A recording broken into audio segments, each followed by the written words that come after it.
Hello. What's going on, everybody? There is a lot of gay retarded shit going on tonight. But I do have some pretty fucking awesome tofu, some vegetables.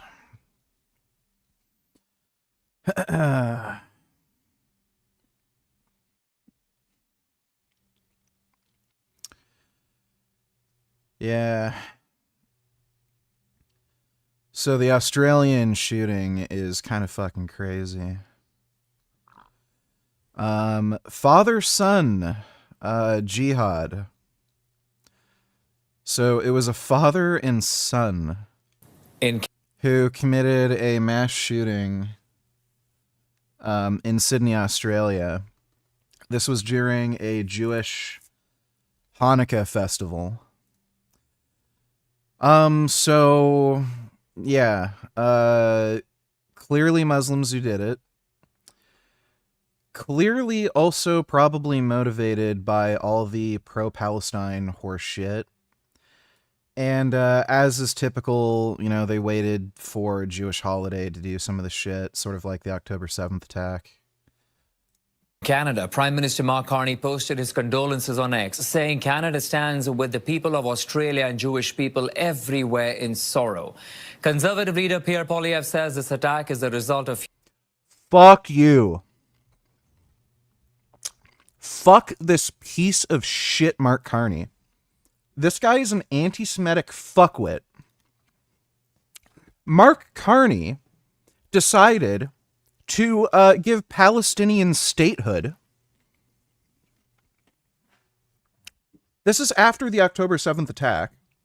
This was while there were still fucking hostages within Gaza. And this anti-Semitic fuckwit decided to give validation to this whole anti-Semite fucking pro-Palestine cause by officially recognizing Palestine as a state while it's being controlled by an Islamic terror group, Hamas, and while they still have Jewish hostages captured. This fucking guy is part of the reason why fucking terror attacks like this happen. He legitimizes fucking terrorism. These people massacre fucking Jews, rape and torture fucking prisoners, and then they get what they want. They get political validation by fucking assholes like this. So this asshole is motivating terror attacks like what happened in fucking Sydney, Australia. They commit acts of terrorism. This fucker validates them and gives them some of what they want. So fuck you, Mark Carney. You're a fucking anti-Semitic piece of shit, and you're part of the reason why fucking terror attacks like this happen. Sorrow. Conservative leader Pierre Poilievre says this attack is the result of fueling hate, saying the time for thoughts and prayers is over, and we must stand united and confront these vile attacks. Global Affairs Canada says it is not aware of any Canadian citizens impacted by the attack. A spokesperson adds, however, that it stands ready to help those impacted as they work to gather more information. The statement also says, quote, Canada is horrified by the terror attack today on Bondi Beach in Australia. Our thoughts are with all those affected by this tragedy, as well as with friends and family of the victims. In Toronto, police say officers will be increasing their presence in the Jewish community as a proactive measure to ensure safety. Let's now bring in Rabbi Aaron Flansreich, Senior Rabbi of Beth Shalom Synagogue in Toronto. Rabbi, good afternoon and thank you for your time. We are tracking this horrifying incident. What are your thoughts on this tragedy? My thoughts are probably no different from everyone else's. First and foremost, that the cutting down and murdering of innocent people gathering. Clavin Santa Cruz call out Gotis. I've joked about Gotis before, and I like Gotis's videos. I think they're funny, but like when he's like his viral like moment is like, "You want to hunt?" The only thing fucking Gotis does is pour acid on his ex-wife. I know, right? Yeah, yeah. He's like, I've joked about Gotis before, and I like Gotis's videos.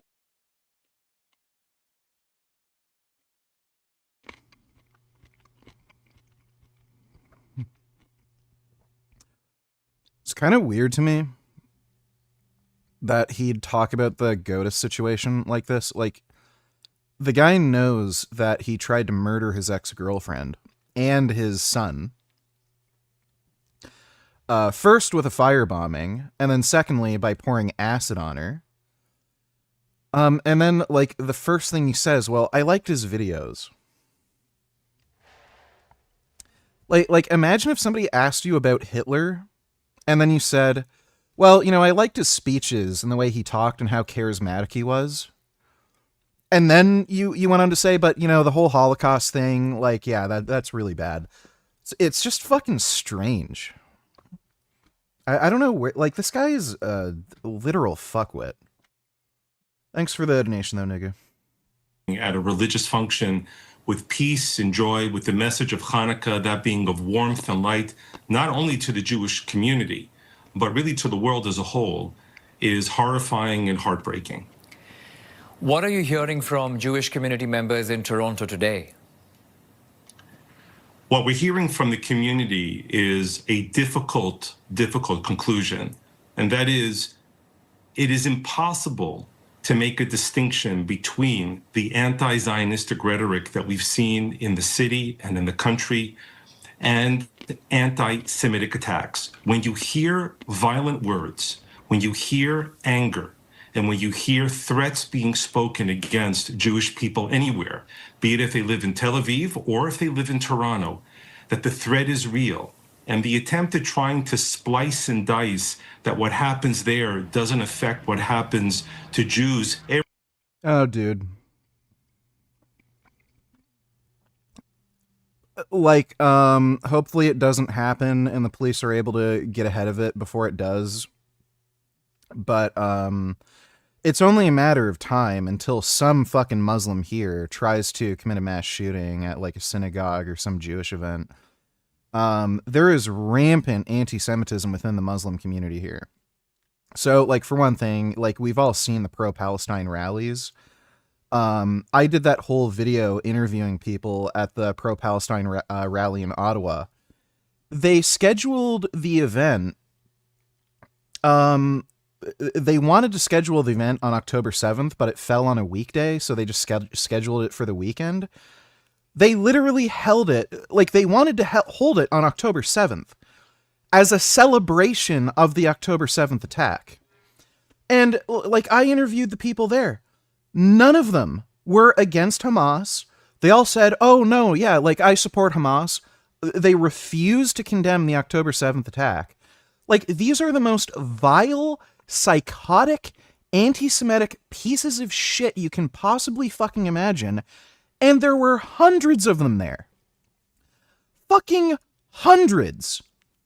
So, the idea that, like, out of this community of people, there isn't one that is unhinged and would be willing to, like, actually shoot up, like, a synagogue or a Jewish event or commit some sort of mass shooting where they think they can kill Jews, I can guarantee you, out of that crowd, considering they support terrorism, they support that kind of crazy mass violence, yeah, this community of people is, like, totally prepped to commit a mass shooting like that in Canada.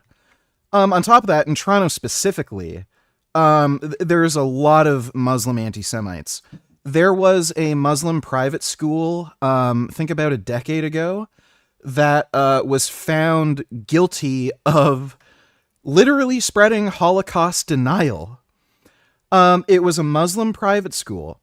They were handing out textbooks to children stating the Holocaust never happened and Jews made it up so that they could get sympathy and do some weird manipulation tactics to control the world. This is a Muslim private school. So, like right there, you've got hundreds of kids going to a fucking private school where, like, that's only the tip of the iceberg. That's what we found out about. We found out about teachers handing out fucking anti-Semitic Nazi textbooks to fucking Muslim children. What else were the teachers saying in that course? So you have a Muslim community that is primed to hate Jews, that is getting taught about jihad, that is getting taught to promote violence. There was also a Muslim preacher in Toronto who, I don't know if he actually got charged with a hate crime, but it was found out that he had a sermon. It was a Muslim imam. It was a mosque right in downtown Toronto. He was telling his followers to kill Jews. Not making this up. And it wasn't just Jews. He said Christians, Jews, and atheists. He literally told his congregation to murder Jews, Christians, and atheists. So, like, this sort of thing is rampant in the Muslim community in Toronto. And in Ottawa, I've seen it too. So, like, it's only a matter of time. Like, when you're talking about a large enough scale of people, you know, at least in the thousands, who all believe violence is acceptable, they believe in terrorism, they support terrorism, they hate Jews. It only takes one crazy whack job out of those thousands of people, you know, to be unhinged enough to actually go through and do it. And again, we have a prime minister who only validates these people and gives into their bullshit. Oh yeah, we'll recognize Palestine as a state. It's absolutely fucked, and nobody is really taking this seriously. Why the fuck do you think this happened? Do you see any Jews committing mass shootings against Muslims? No. There's a reason why you see Muslims doing this in particular. It's because they have a religion of fucking hatred, and they're only validated by these weak beta male cuck liberal fucktards like Mark Carney and the fucking Prime Minister of Australia and all these other European leaders. Diversity is our strength. We need to fight against Islamophobia. How's that working out? How's that working out for the at least 11 people fucking killed in this mass shooting? Yeah, people are getting fed up with this bullshit.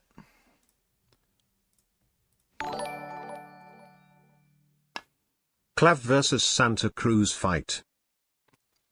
Let me take a look.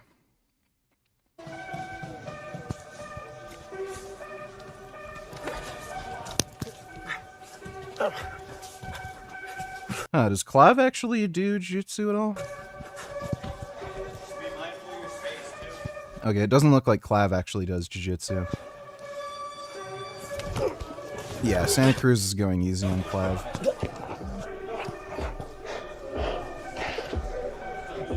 Yeah, just let him yeah, I don't think he's ever done it.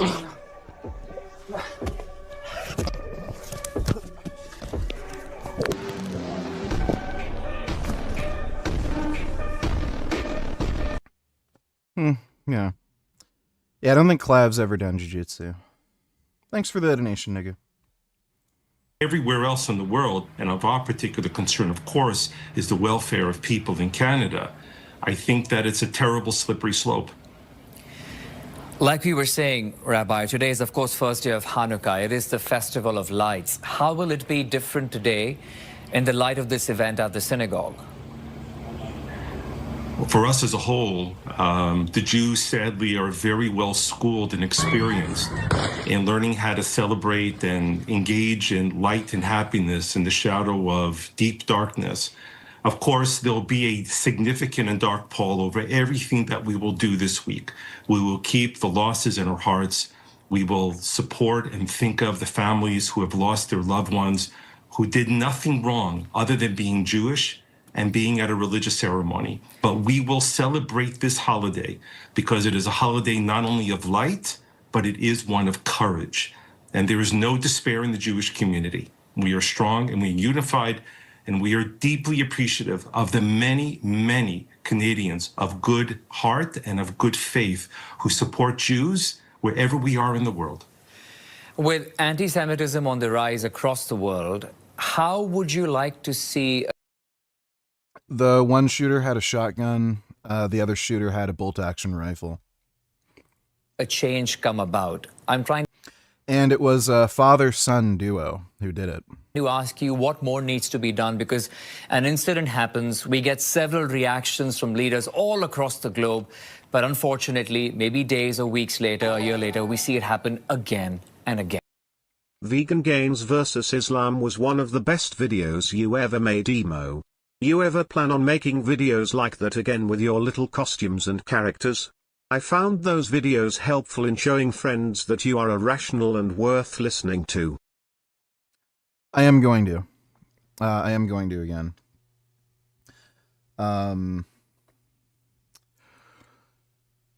Probably fairly soon. I'm almost mentally ready to do it. So, yeah, we are going to do that again soon. But thanks for the donation, darling. Again. I thank you for asking that question. And I think one of the things we have to keep in mind, if I can go back to an earlier statement, is that real New strict curl record. Also, who wins in a fight, genetic beast or blah? Welcome. I would actually put my money on Genetic Beast. The main reason being, Blaha cannot move. I don't know if you've ever seen him exercising on his front lawn, but he was doing medicine ball throws. He moves like a fucking 80-year-old man. Like zero mobility. You can also just see the way he lifts. Like, to be fair, he has like decently strong lifts. He could probably bench like, you know, at least 340 or something right now. But he has no power. He's very slow. So I would say, like, as long as Genetic Beast, like, I know he's not as strong as Blaha, but if he can just move better, he could probably win. Because, like, Blaha has no mobility, no coordination, no agility. So those things are pretty important in a fight. So I'd actually put my money on Genetic Beast. I'll take a look at this in a second. Thanks for the donation, nigga. Our favorite goat shepherd has uploaded a new vid. As an aside, the German Workers' Party learned mass murder techniques by studying slaughterhouses. Also, you might want to read Eternal Treblinka. I've heard of that book. I might end up reading that. And we'll watch some Frank Tufano Ments in a little bit. Thanks for the donation, James. Welcome to Lifters Club. Nizami Tagiev was recently invited to Azerbaijan to attempt a strict curl world record. At this competition, he successfully broke. That's really weird. Do they even use standard easy curl bars for the strict curl thing? Because that is such an aggressive bend. It's almost like a hammer curl. Broke the record with 117 kilograms or 258 pounds. Officially, yeah, that's like barely, it's like a weird curl. It's like a hammer curl, kind of. Setting the heaviest strict curl ever performed. Like, the guy obviously is really strong and has, like, crazy jacked arms, but, like, that's still... Like, that is such a different technique than what I've seen from other strict curlers. The previous record was also held by Nizami Tagiev himself at 115 kilograms or 253 pounds. Being strong enough to strict curl this kind of weight requires absolutely elite biceps and arm strength. Biceps in the world. Nizami is also very strong in other lifts. As a former powerlifter, he is capable of doing sets and reps with 200 kilograms or 440 pounds in the bench press. After transition, yeah, that is a strong dude. Realizing that hateful speech has real consequences. And then when people speak of bringing harm and murder or gassing or attacking and murdering Jews, when they walk through Jewish neighborhoods in Toronto, threatening mothers and children, shooting Jewish day schools, attacking synagogues, it is only a short... Guns aren't banned in Australia. it's only most automatic weapons. I think in most provinces or states, whatever they call it in Australia, you can still get semi-auto shotguns, but I know some regions are banning semi-auto shotguns, and they're forcing them to be converted to they're forcing you to get rid of the gas system, and they deactivate them so that you have to manually charge them. That, or they're reducing the magazine capacity to like 3 shots or some stupid shit like that. But guns aren't banned in Australia. It's just most automatic weapons, including pistols. However, you can look at... Oh, damn. I really love lambskin condoms. Nothing can compare. Is this evil of me? Is it more evil than Islam? Wouldn't say it's more evil than Islam, but I would say it is an act of evil. Rather than using lambskin condoms, what you can do is not have sex with dirty whores. Lambskin also doesn't protect you from HIV. So, like, nobody likes herpes, you know, but, like, that's the only STD where you can't get rid of it. And maybe... Can you get rid of genital warts or HPV? I'm not sure. But... And there's a vaccine for that, too. So, yeah. Like everything else, chlamydia, you know, you name it. Treatable, you can cure it. So, like, they're not good. Like, yeah, they might feel better and be more thinner, but the only thing they really protect against is unwanted pregnancy. I don't think they're great for protection against sexually transmitted diseases, period. And I know they certainly don't protect against HIV. And I would imagine if they don't protect against HIV, they'd probably also not protect against other STDs anyway. So, yeah, rather than using lambskin condoms, what you could do is just get a vasectomy, like a base Chad. Thanks for the big donation, though, Jason Casper. Appreciate it. Line before Jews themselves are attacked and bodily harm is brought to them. Australia is a warning to what can happen here in Canada. Yeah, Australia also considers... I only have sex with my wife. I just don't want a baby. Not worried about STDs. Well, thanks for the big donation again, dude. Really appreciate that.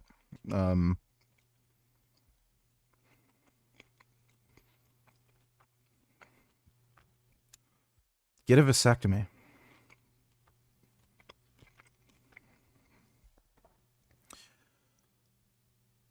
So if you think you might want children in the future, just freeze your sperm. Keeping a sperm sample frozen at a sperm bank, I think it usually only costs somewhere between $10 to $20 a month. So it's not that big of an expense.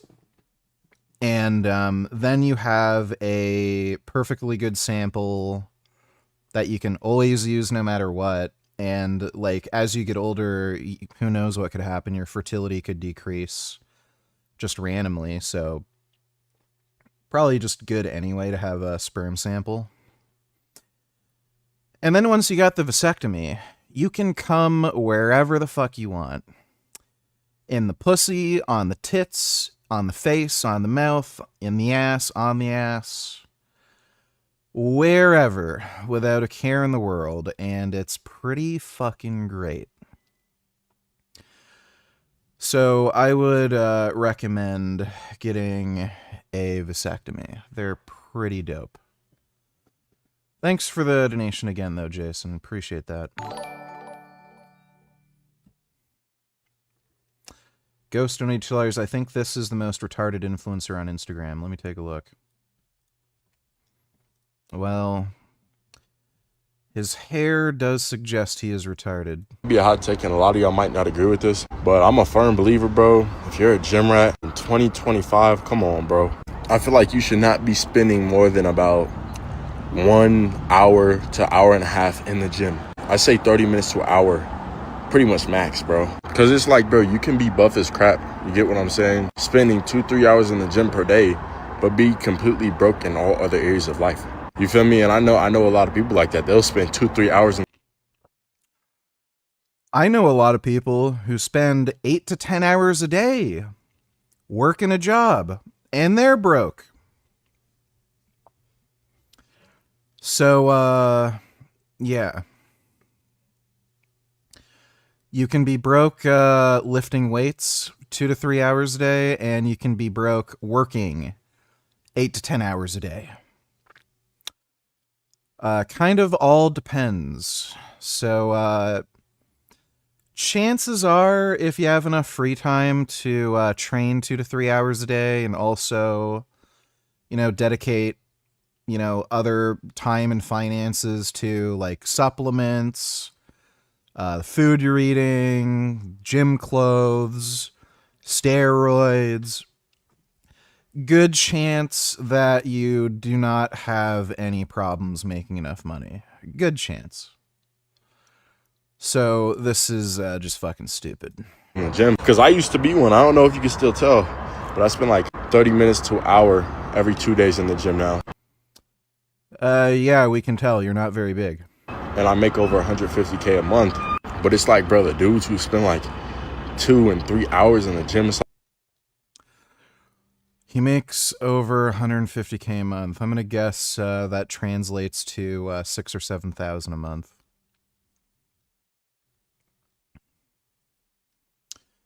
If he sells courses. Yeah, he sells courses. Yeah, this guy does not make the money he's claiming to make. it's like, bro, what are you doing that for? Like, you could get as buff as crap as you want, but it's like at the end of the day, there's still other things to complete in life rather than just walking around just looking like Macho Man, bro. Nothing wrong with that if you're grinding in all areas of life, though, bro. This might be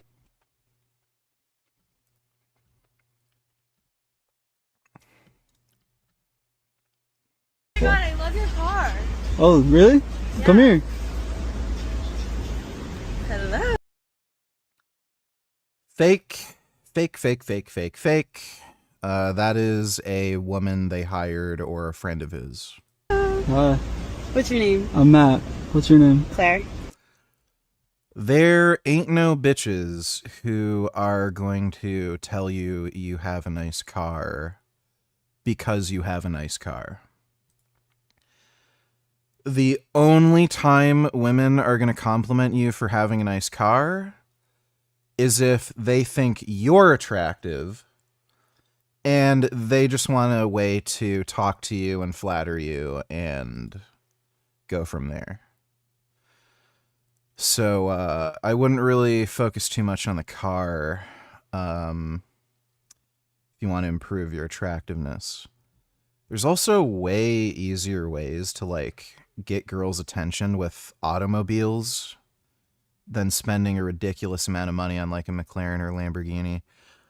Dude, the fucking Ural sidecar I have is the biggest pussy magnet of any fucking vehicle. I'm not even fucking kidding. The amount of women who have like gone out of their way to like talk to me in the parking lot, at gas stations, just when I'm parking like downtown or something, women love that fucking sidecar. It's actually fucking crazy. So, I spent 26,000 on that. Like that, as far as motorcycles go, that's kind of expensive, but yeah, $26,000 motorcycle versus like $200K fucking McLaren or Lamborghini. I can guarantee you more women are probably going to want to talk to you if they see you on the sidecar, just because women just love fucking sidecars, apparently. Nice to meet you. So what do you do for a living? Like, Oh, I do day trading. are you day trade? Yeah. Would you be able to teach like my boyfriend? He's like really broke. That ass? Really? Yeah. Look, I'm on 40K this week just from day 40K? trading. Yeah. Oh my gosh. This is so fake, dude. Oh my god. He makes that like not even a year. Oh, Wait, can I have shit. your number? Yeah, yeah. I can teach you. Oh my god, this is so fake. Whose number was that? What would be hilarious is if he gave her his phone and then she ran off with it. Then I'd be convinced, okay, maybe this is real. Here. Just somebody else's. Text me? Alright, I'll text you. Bye. Q. Oh, a gold digging whore. I'm going to give her my number. That's the type of women that I want to date. Women with no loyalty who are fucking gold digging whores and will cheat on their boyfriends if they meet a guy who's rich and has money. That's the type of women I'm interested in. Wow. This guy knows how to attract the worst women that I don't want anything to do with. I want his advice. This is fucking, like, that is the most cringe fucking retarded shit I've ever seen. Like, oh my god. Thanks for the donation, Ghost. React to these. Let me take a look. It's basically an 8-hour arm workout, and it's made up of 16 mini workouts every half an hour throughout the day for 8 hours straight, killing your arms. And yes, it's 8 hours long. It's basically an 8-hour arm workout, and it's made up of 6. The 8-hour arm workout thing was like, man. Rich Piana. Just some of the best memes of all time, dude. Like, those really were the days. Santa's senior gains this year, and he's going to bring you bigger pets and a massive bench for Christmas this year. It's going to be the best Christmas ever. Christmas! Ho, ho, ho, ho! Ho. Yeah, if only Santa could send me some steroids, that'd be great. Jews are running society. Women need to shut the hell up. Blacks need to be in prison. SpongeBob. Hold the phone, folks. I'm getting an important news flash from Mr. Krabs. Go ahead, Mr. That's literally what Nick Fuentes said. Okay. I'm getting fired by the Jews. Jews! Yeah, that's literally Nick Fuentes. Thanks for the donation, nigga. Kid Boo donated $2. Let me see. Don't date men anymore. I don't see them as people. I don't believe that they She dates men. Just men that'll give her money. should even be allowed to vote. Yeah. Cut it if not. I mean, before. that's why we're in this situation, because they're voting. That's what I'm saying. Like, I feel there should be a program They where start off in jail. Yes, like start off in jail. Start off with no rights. You actually get none, and then you can. It's kind of bizarre that they have these sorts of fantasies. Like, how exactly would this happen? You're telling me women are going to round up men and force them in prison? Have you ever seen a female cop try to arrest a male suspect? Like, yeah, that'll happen, right? Earn them, then a woman can say, you know what? Like the whole reason men run society is because you literally can't do anything. Podcasts are insane, man. You know, you don't see men as humans anymore. You know, that's what our world's come to, man. All right.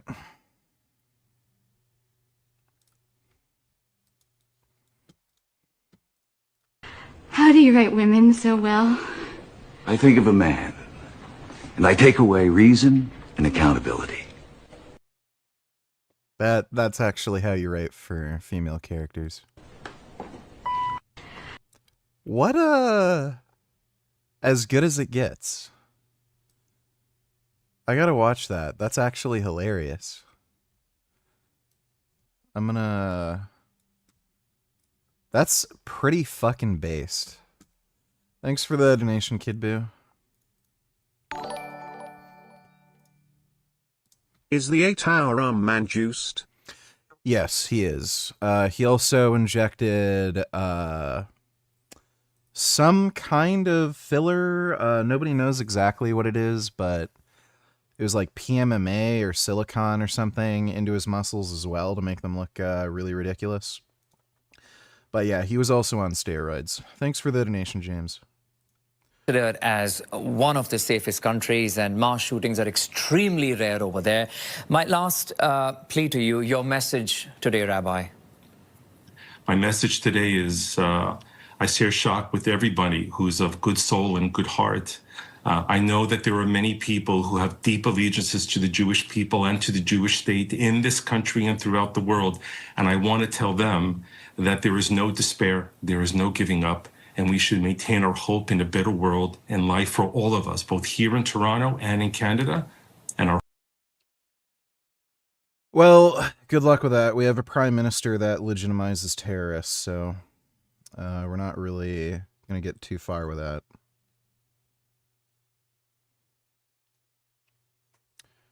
All right, some new Frank shorts.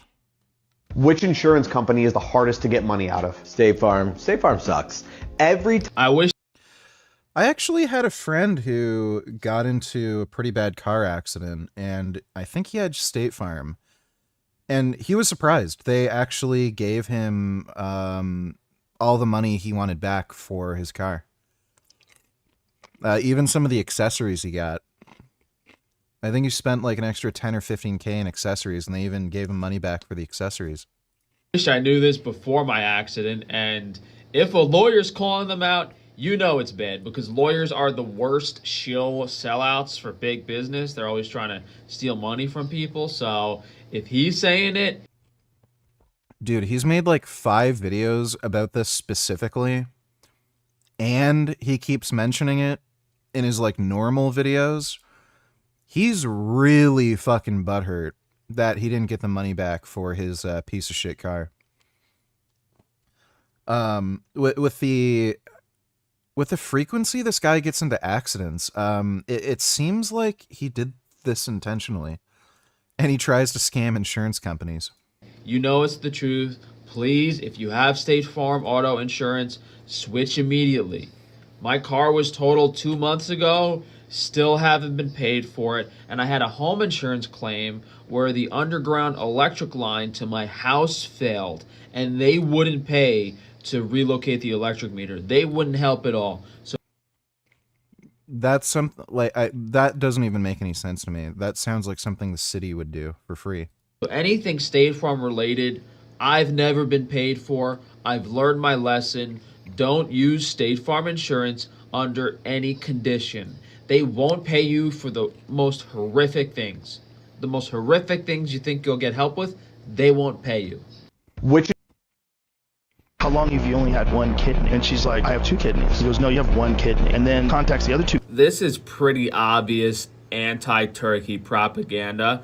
And I really want to point out that this is how far these American surgeons go to promote themselves. This is specifically American surgeon promotion, and they are trying to tarnish the reputation of Turkish doctors. I don't know if this story is true or not. It does seem unusual that someone would go out of the country for... The best surgeons are in the United States. That is indisputable. Best doctors are in the United States. There's multiple reasons for that. One of the main reasons is they just get paid more. So there's obviously going to be more competition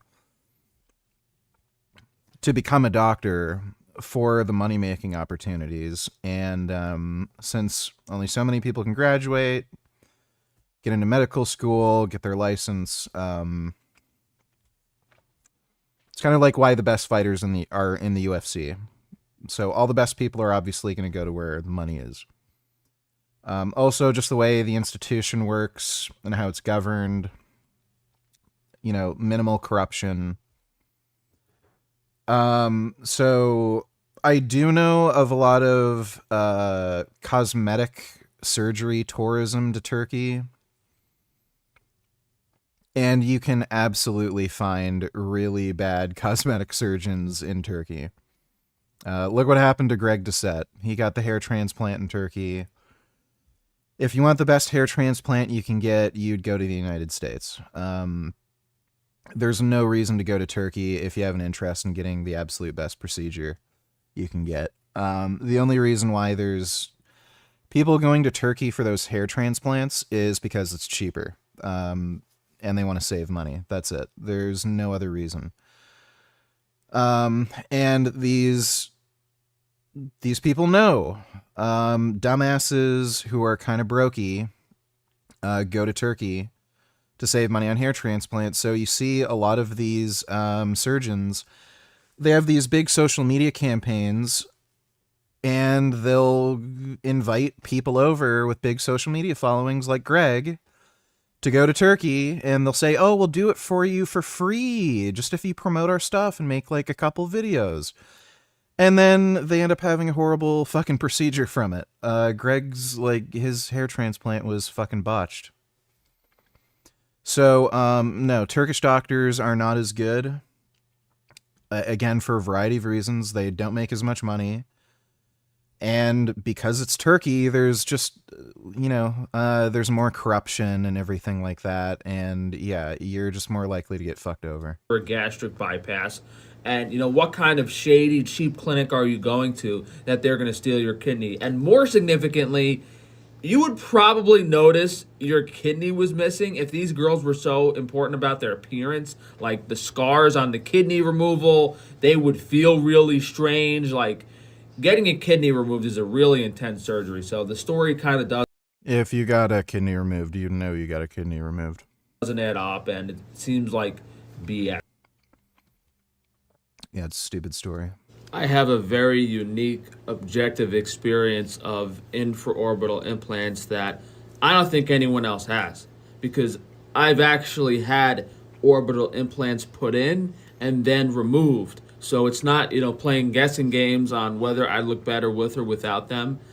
This was me before with orbital implants, still botched, not fixed, eyes too close together. And then up here in the upper left is me after getting the orbital implants removed and having my medial wall fixed. But you could see...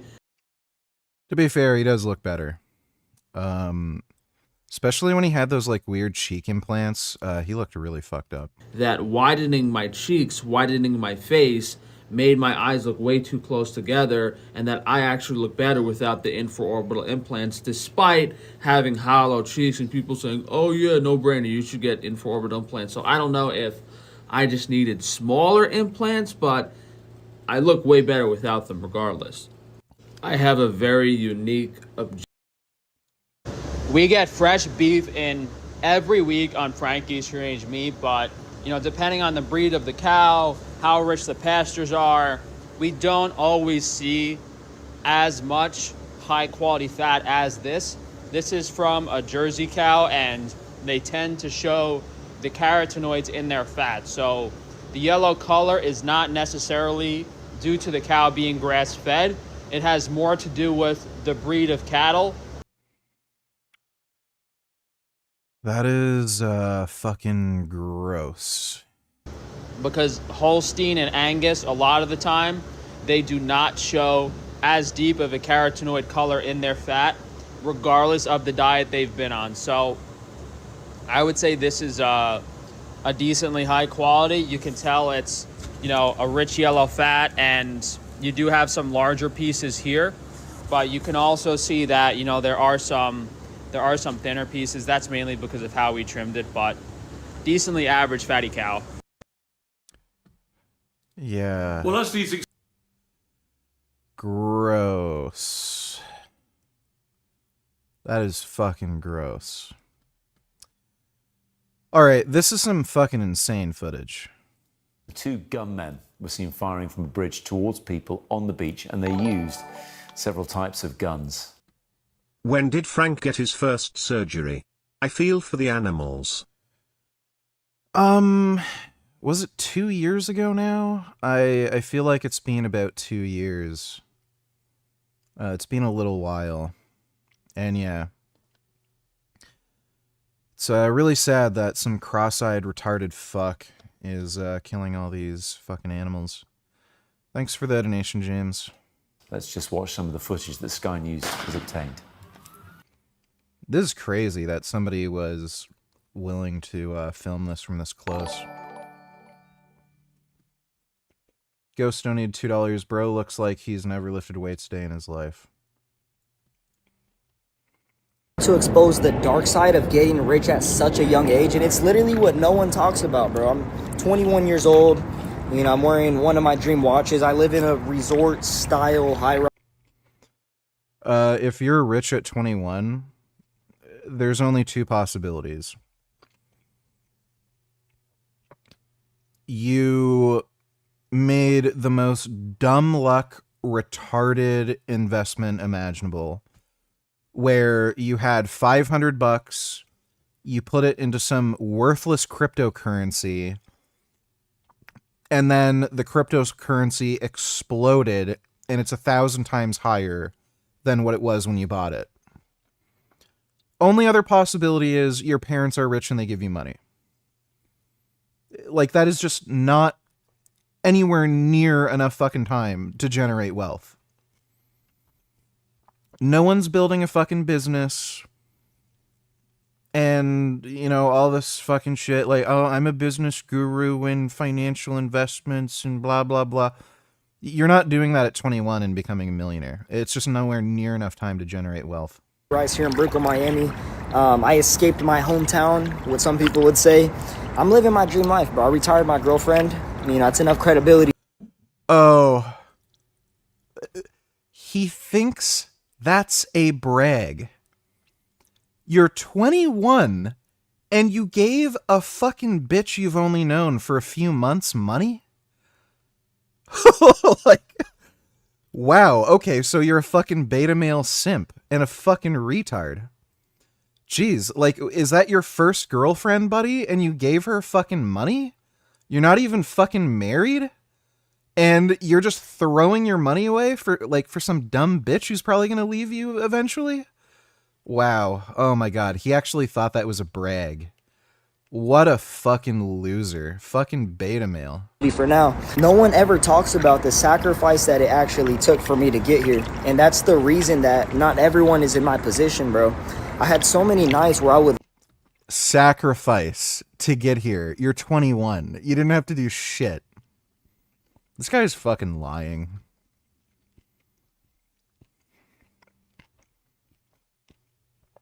This is either a fucking trust fund, baby, or it's just another scammer. Yeah. He's just a financial scammer. literally crying myself to sleep. I was not able to buy anyone anything, bro. And I made that sacrifice intentionally. Yeah, I maybe had $100-200 and I could have blew that on those little things. This guy looks like a weird gay baby as a 20-year-old man with a bitch little mustache. But I made those sacrifices, bro. I isolated myself for many months on end. Literally no friends, no socializing. I kind of became a dweeb for a short period of time. The one thing that I did maintain was a good gym routine. Dude, this is just fucking hilarious. Like, it's the same fucking stupid horseshit that you hear from these people. Oh, I had to sacrifice, and I had, like, it's the same thing. They're just running the same scam that they see everyone else doing. And it's especially ridiculous when you see a fucking 21-year-old doing this. Like, if he was 30 and he said he built his business up over 10 years, like, that would at least give you some more credibility where it's, like, believable. But it's like, what, did you just start fucking working, like, a few months ago? Like, he literally looks like a baby. If a baby could grow a mustache. Like, give me a fucking break. And then this guy's like, oh, my gym routine. You have no muscle tone. You don't work out. I maintain my diet, my mental health. it was a long period of isolation to the Maintain your diet. Like, well, that's pretty fucking easy when you're eating baby food, right? point where out of nowhere I popped out and started making 10K a month, and I started posting a little bit, you know, get a little bit of status from the hometown, but I just wasn't able to relate. These people are genuinely retarded dorks. Like, when you see somebody like this, like saying this crap, like, they are genuinely fucking retarded. And anybody who tried to get advice from these guys, like, holy fuck, imagine how stupid you'd have to be to give that fucker money.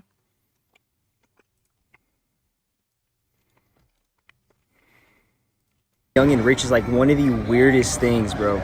So I was in the airplane sitting down next to this random guy, and he's talking about that he lives out in LA, and I was asking him what area he lives in. He doesn't live in Beverly Hills, but he lives in you know, some average part in LA. And I was telling him after my lease in Miami, that's one of the spots that I'm considering moving out to the hills. He's like, the hills? He's like, those are for the guys that are up there. And I was like, what do you mean? He's like, bro, the hills. I'm like, yeah, I mean, the budget would be $20, $30 a month on rent. Is that not normal? And he's just looking at me like, he just freezes up for a second and looks at me like, this guy's not serious. Like, people cannot take, I'm a fucking 21-year-old with a baby face. People cannot take me serious that I'm fucking... Yeah, because you're a fucking retard. Like, it's just so blatantly obvious you're a fucking liar. Printing money and can spend that on fucking rent. Like, bro, being young...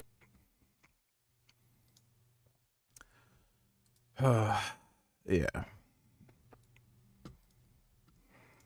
All day, back-to-back meetings, stressing on how I'm gonna build generational wealth, make sure my kids... I'm rich at 21. My girlfriend that I've only been dating for a few months, I'm giving her lots and lots of money. I'm not just going to do casual dating and see what women I like and, you know, just explore my options. I'm just going to give the money to the woman that I've been dating for a few months. Like, yeah, sure, dude. Like, it... Again, anybody with any fucking sense would just see, like, this guy is a fucking clown, and he's acting like this is a flex. Like, fucktard. Thanks for the donation, Ghost. Are these guys natty in your opinion? Let me take a look. Thanks for the big donation, by the way, Nate.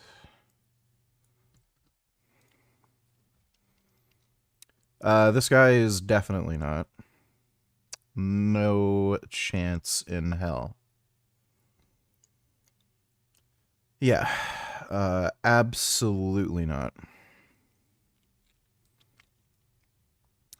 Like, I know BBC genetics are a thing, but, no.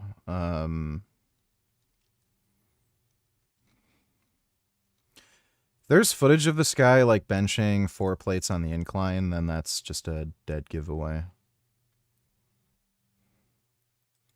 I don't know what the fuck that is.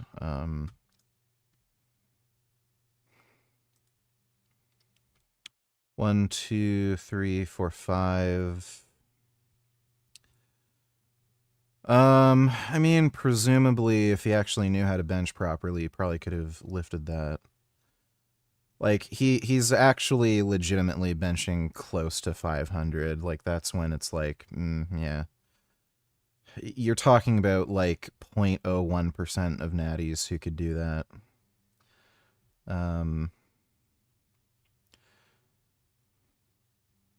Yeah, this guy is legitimately strong. But, yeah, I'd say, like, practically 0 chance this guy's natty. This is a Smith machine lift, so who knows. Like especially if you can find a video of this guy on the incline. Like, from what I've seen, the best obvious dead giveaway somebody isn't natural is if they can rep out 405 on the incline. That is always a 100% guarantee. So he's shoulder pressing 315 for reps. Yeah, I'm going to say no. Just the way the guy looks, for one thing, but he's also strong enough where it's like, yeah, the chances of him being natty pretty unlikely. Let me see this next guy.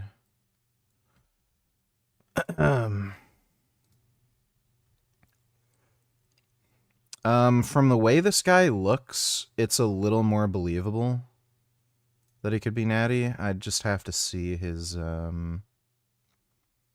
actual lifts.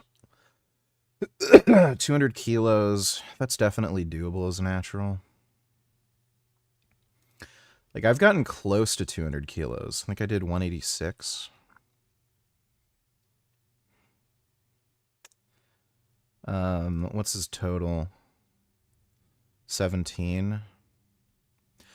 Like, there's definitely natural lifters that can get a 1,700 pound total. Like, I've seen it. I would say it's definitely plausible that this guy's natural. He just doesn't have the mass and roundness the other guy has, and he's also just smaller and weaker.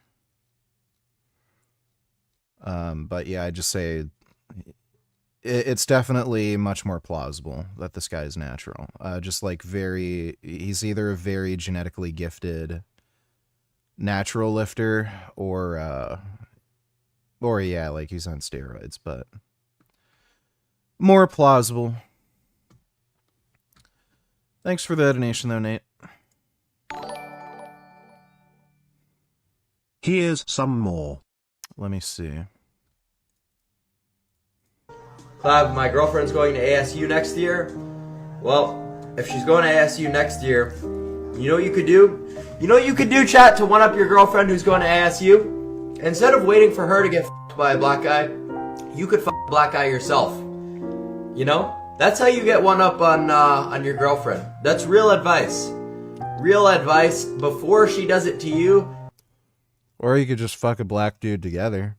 Just go out there and have sex with a black guy.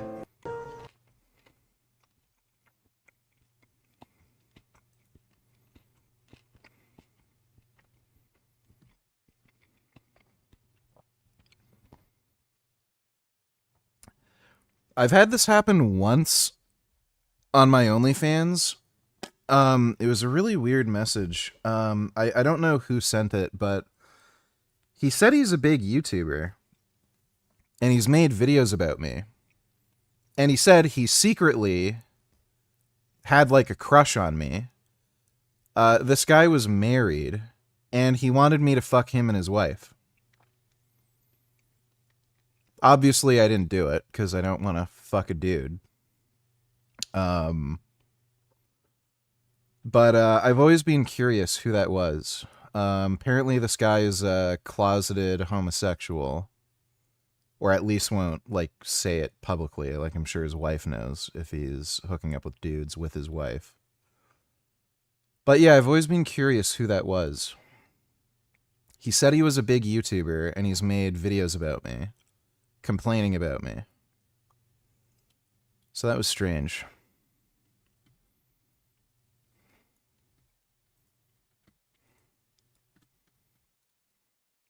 About 12? I'm 14. Okay. You really changed my life. I got better looking, and then I cracked a girl. And I just wanted to thank you so much, class. You're a really good person, and you have a good day. Okay, chat, can we kick this guy? Can we kick him? Mods, kick this guy, please. Class. Have a good day, class. How old are you? About 12? It's a little weird. Girlfriend said, a real man doesn't play video games. Can't you go and, like, do something manly, like, with your hands? I'll do something manly with my hands. How about I throw you through a fucking wall? How about that? A real man does that. A real man doesn't drink milk in his... I mean, yeah. That's a reasonable response. Dude. Imagine saying that to somebody. A real man doesn't play video games. Like, what do you think men do?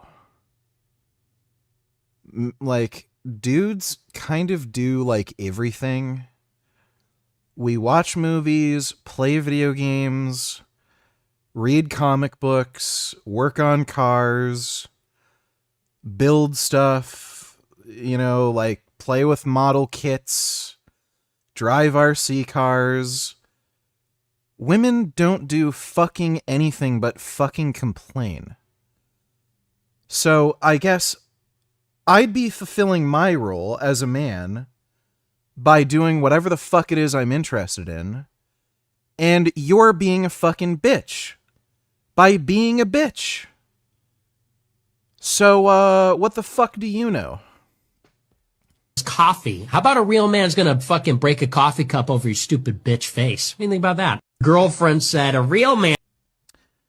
Well, you know, that's fairly reasonable. Thanks for the donation, nigga. Just random vids, donate $2, base sea lions. Let me see. Oh my god. Oh, wow. He's like an alien. Oh.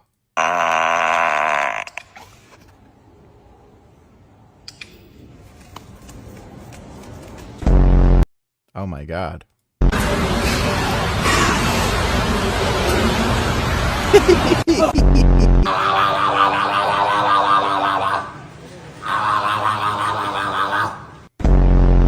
I don't know if those are sea lions. I think those are seals. Oh. That's a sea lion. I think that other one was a seal. Oh.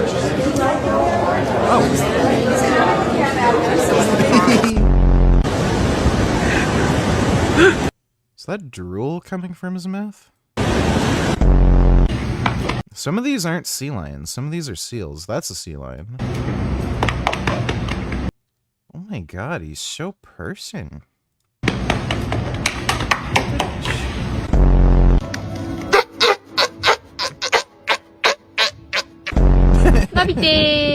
That's a fucking seal. Why does it keep saying sea lion? You. Oh.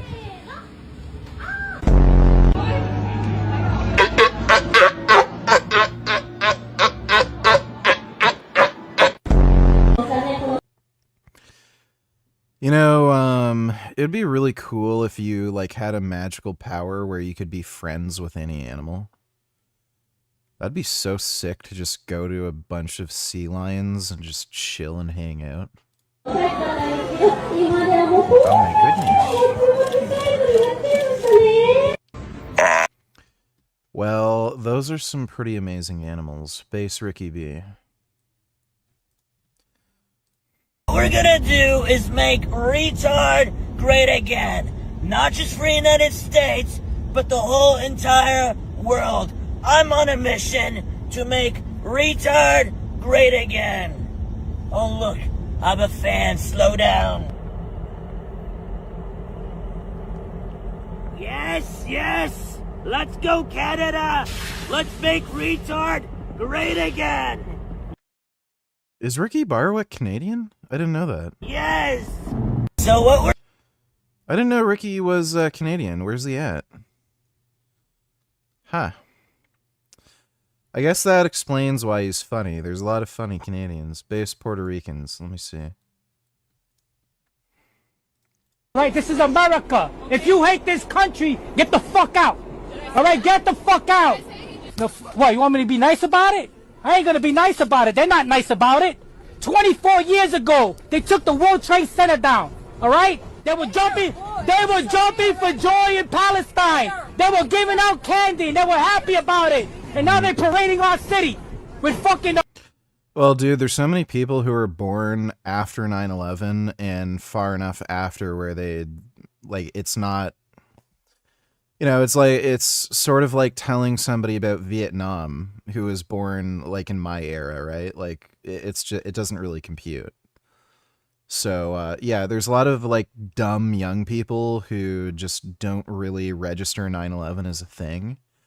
And they don't know anything about how these Muslims reacted in 9/11. Palestinian flag. Fuck Palestine. That's what I say. Fuck Palestine. Yeah, that guy's fucking based. Based John Cena. Let me see. Look forward to having any kids? Question mark? Yeah. Currently, no. Why? Well, from the information that I've gathered, you kind of got to look after him. Yeah, it's kind of. Yeah. I'll just give you a small insight into my life. I have been working straight for 43 days now, and I got another 20 to go. So if I were to bring a life into this world that needs environmental nurture and unconditional love, I also know that takes time. And I've been blessed with some great opportunities, and life has awarded me the chance to do some amazing things. I'll translate. Having money and free time is better than having a fucking kid. So, thanks for the donation, Just Random Vids. He looks bloated. Who looks bloated? I don't know who you mean, but thanks for the donation, James. I think I kind of look bloated right now. I've got still got the water retention from steroids, but hopefully that passes. Thanks though, James. Bro, I'm so rich, bro, I know all the secrets, bro, can't you tell how intelligent I am, bro, like, I'm a financial genius, bro.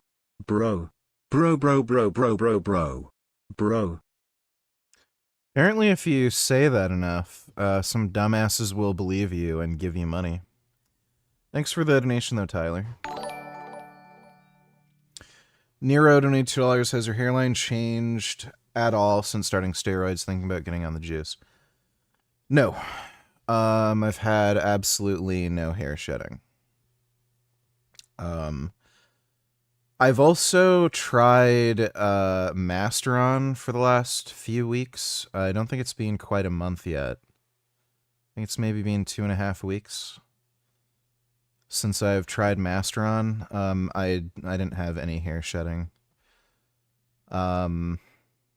So yeah, like it's a genetic thing. If you're not genetically destined to lose hair, you're just going to keep your hair. If you do have that gene where you're going to experience hair loss, then yeah, steroids will accelerate hair loss. And there are some like stupid things you can do with compound choices and timing that can exacerbate it a lot more. But everyone's different. So if you were to take the same things I'm taking and the same doses, your hair might fall out really quick, or it might not. It really depends. Everybody experiences different side effects. So far, the only side effect that I've really gotten from steroids is the water retention, and I think it's just from taking too high of a dose. So I've really reduced my doses close to what I was doing from the start, and hopefully the water retention subsides over time. Thanks for the donation though, Nero. Freeze $2. Do you think there's a chance that the guy who messaged you on OnlyFans was Isaac Butterfield? Probably not, because I think he might have mentioned he lived in the States. He might have even said the exact state he was in. I can't remember. But I vaguely remember him mentioning he's in the US. Thanks for the donation though, Freeze. George donated $2. Let me see. Well, that is a butt.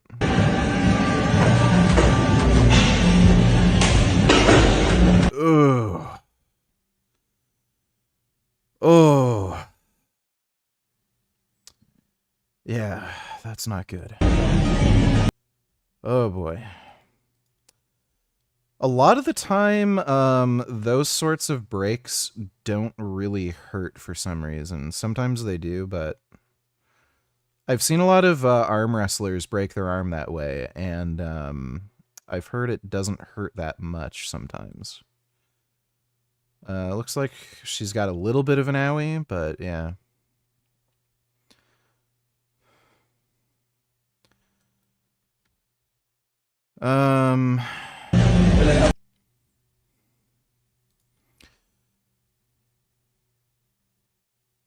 That's especially weird too, because it doesn't look like her arms are that close into her body where you'd expect there to be that much tension on her elbow. Let me see how she unracked that. Okay, yeah, her arm did go back. 'Cause what I do when I'm done squatting is I let my arms out further. So yeah, I'll keep my hands in close when I'm actually squatting, but then once I'm done with a set, I'll just stretch out my arms and then rack it. But she not only kept her hands in tight, she even fucked the position even more. Where she like bent her arm backwards and like rested more of the weight. Yeah, she's kind of stupid.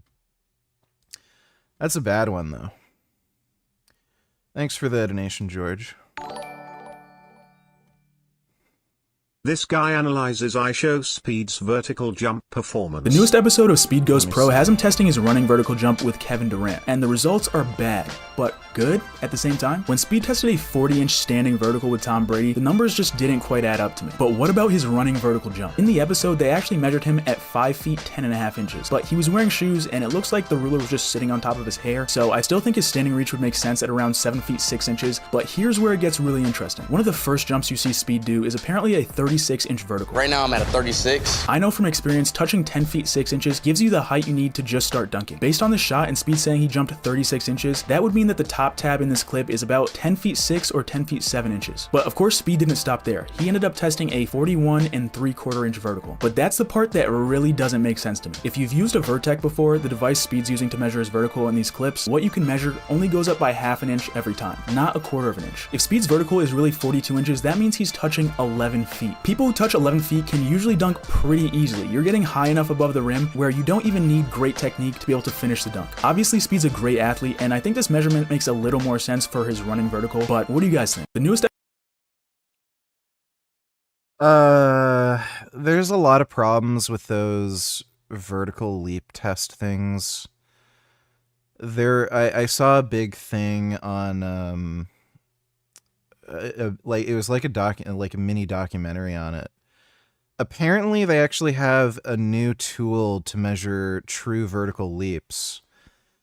And what they do is they input your weight, and then based on the amount of force that you put onto the machine, it will calculate perfectly how high you jumped because they know your weight, and then they can measure the like velocity and force put into the pad that you're jumping off of.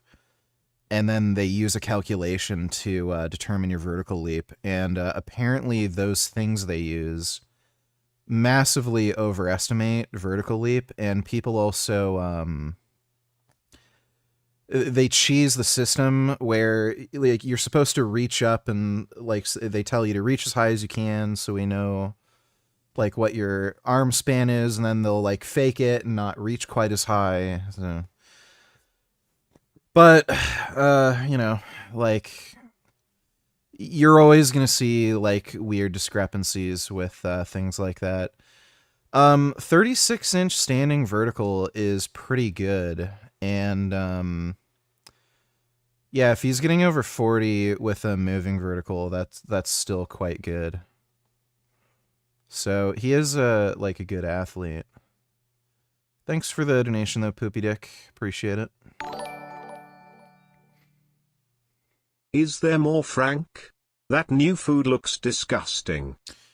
No, he only uploaded those shorts that we just took a look at. But thanks for the donation, James.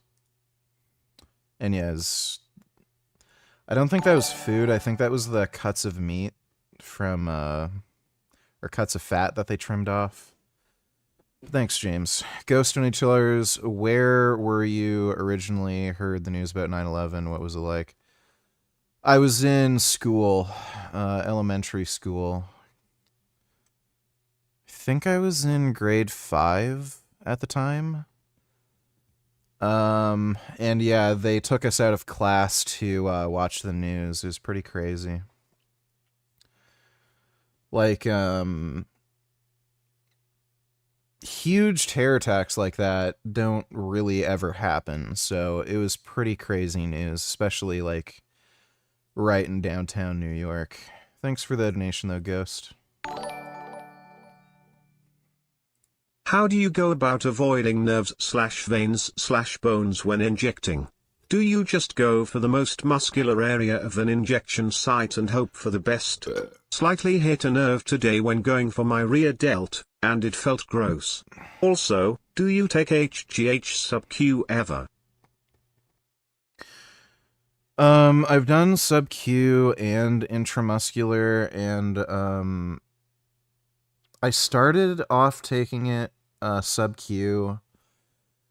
Then I switched to intramuscular, and I just switched to sub-Q recently, but I'm going back to intramuscular again. I seem to get the best results intramuscularly. For one, like, it definitely helps my sleep more doing it intramuscularly. I also just seem to have like a fuller, harder, more dense look when I inject intramuscular. Like, my muscles just look bigger and more inflated. And I remember before too, when I started doing it intramuscularly, I ended up having less water retention. Like, it does just go away on its own. Regardless of how you inject, but I remember switching to intramuscularly, it did go down a little bit more. So I prefer intramuscular. There's like a lot of debate over what's better. Area under the curve seems to be about the same when it comes to like IGF-1 conversion. There's debate over whether, like, which method produces more IGF-1 within the muscle cell. Who the fuck knows? I don't think it really makes much of a difference, honestly, when you're talking about anabolism. I would say just go with whatever feels the best and gives you the least amount of side effects, and just go with that. Especially if you're taking it at, like, higher doses, too. Like, I think at that point, it literally doesn't matter if you're taking a high enough dose. As far as avoiding nerves, so the biggest thing is to move the needle in slowly. So if you just kind of stab the needle in really quickly, it'll just go through whatever's in the way. If you move the needle in very slowly, what that does is it kind of pushes things out of the way. So rather than going through a nerve or through a vein, it's more likely to push the nerve or vein out of the way. And there are some areas in a muscle that just have a bit more nerve endings. If I inject straight into my middle delt, especially on the right side, I'm more likely to hit a nerve there.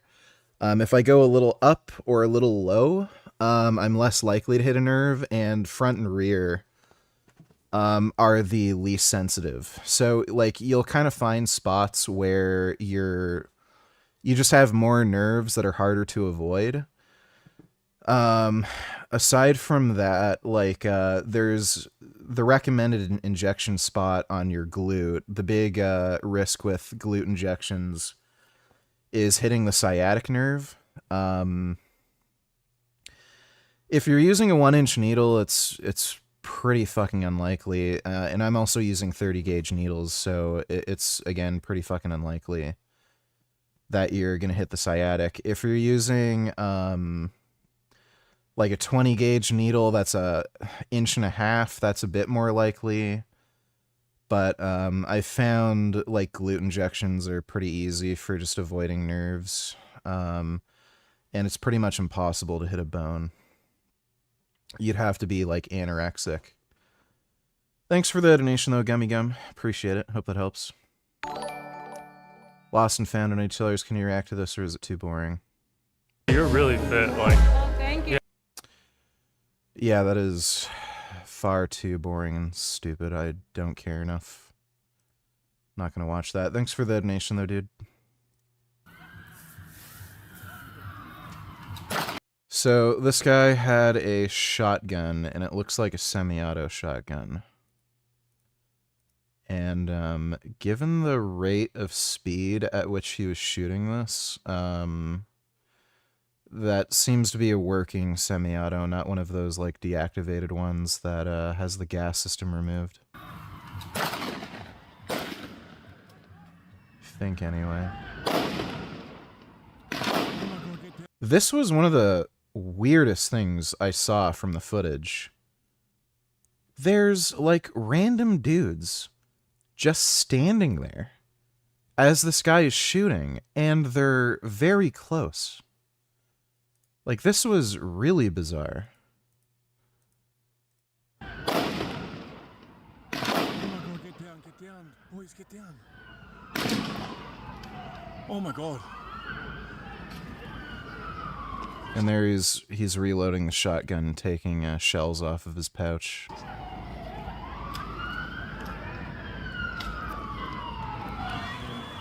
Yeah, that was really weird. Like, if I saw a guy shooting at me with a shotgun from, like, 20 yards away, I'd probably fucking run, take cover.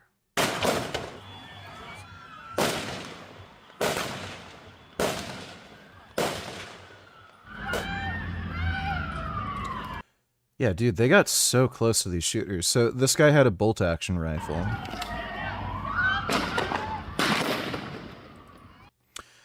Yeah, so when the government tells you, we need to ban assault weapons, you know, the scary black painted guns that go bang, bang, bang?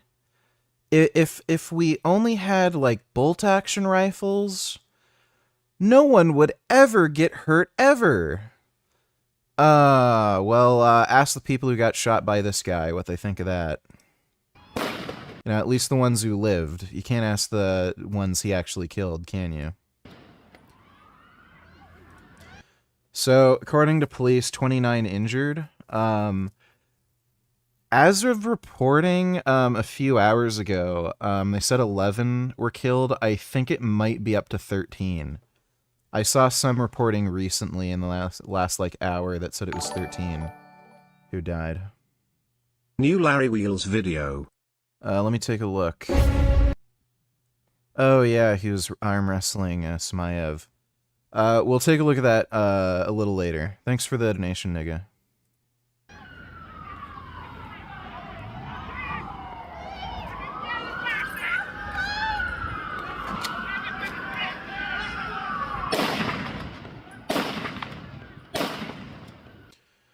So, looks like this guy had a fair bit of practice.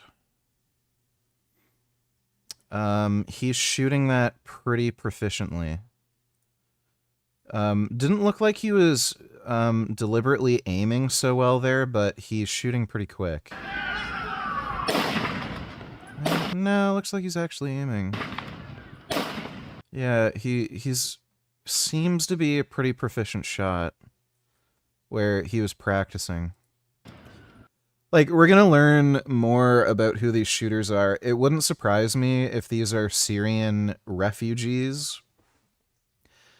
And they find out they might have actually been, like, former ISIS fighters or something. Like, who fucking knows? But yeah, just seeing how this guy's shooting, he seems to be a fairly proficient shot.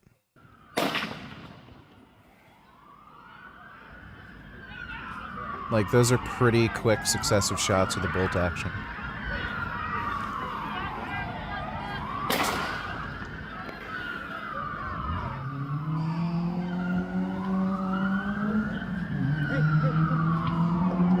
Hey, stay there.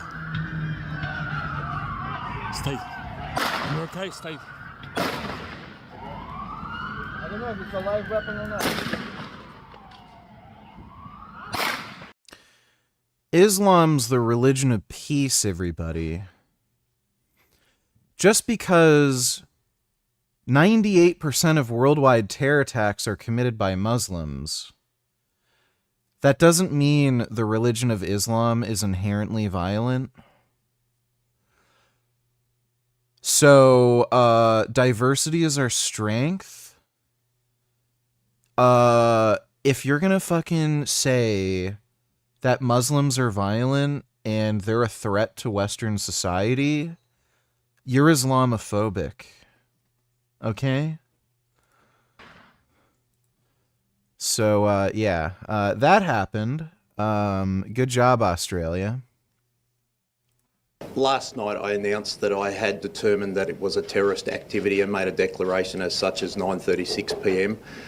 As a result of that declaration, we commenced Operation ARQUS, ARQUES, which is a joint counter-terrorism operation. That is New South Wales Police working very closely with our Commonwealth partners to ensure that we thoroughly investigate the circumstances of the incident yesterday. We have progressed at pace overnight with that investigation, and as a result of investigations undertaken, I can say that we are not looking for a further offender. We are satisfied that there were 2 offenders involved in yesterday's incident. One is deceased, the second is in critical but stable condition in hospital at the moment. The offenders are a 50-year-old and 24-year-old male who are father and son.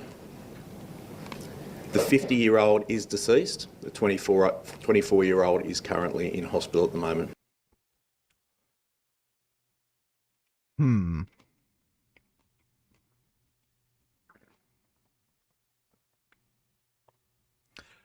So the one guy was taken down, and I think it was the older guy with a shotgun. I don't know if the guy who stole his gun shot him or if the police shot him. As part of the investigation, we conducted 2 search warrants last night, one at Bonnie Rig and a second at Campsie. The 50-year-old male is a licensed firearms holder. He has 6 firearms licensed to him.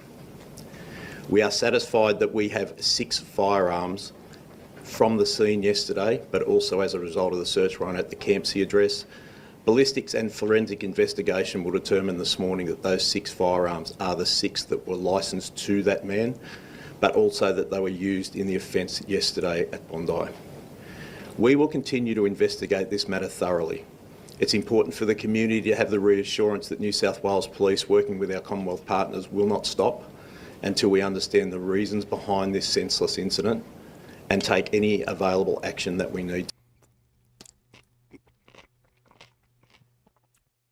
Gee, Muslims killing a bunch of Jews on a Jewish holiday. I wonder what the reason could be. To do. We always work closely with our Commonwealth partners to make sure that we keep the community safe.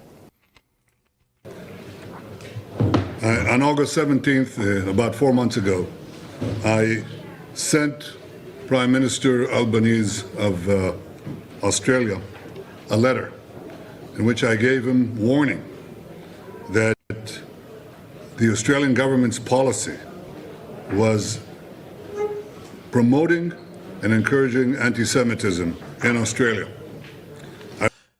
Yeah. Just like Canada. Just like Canada. And like again, just like Canada, these fuckers now recognize Palestine as a state. They promote anti-Semitism. I wrote, your call for a Palestinian state pours full fuel on the anti-Semitic fire. Yep. It rewards Hamas terrorism. It emboldens those who menace Australian Jews and encourages the Jew hatred now stalking your streets. Anti-Semitism is a cancer. It spreads when leaders stay silent. It retreats when leaders act. I call upon you to replace weakness with action, appeasement with resolve. Instead, Prime Minister, you replaced weakness with weakness and appeasement with more appeasement. Your government did nothing to stop the spread of anti-Semitism in Australia.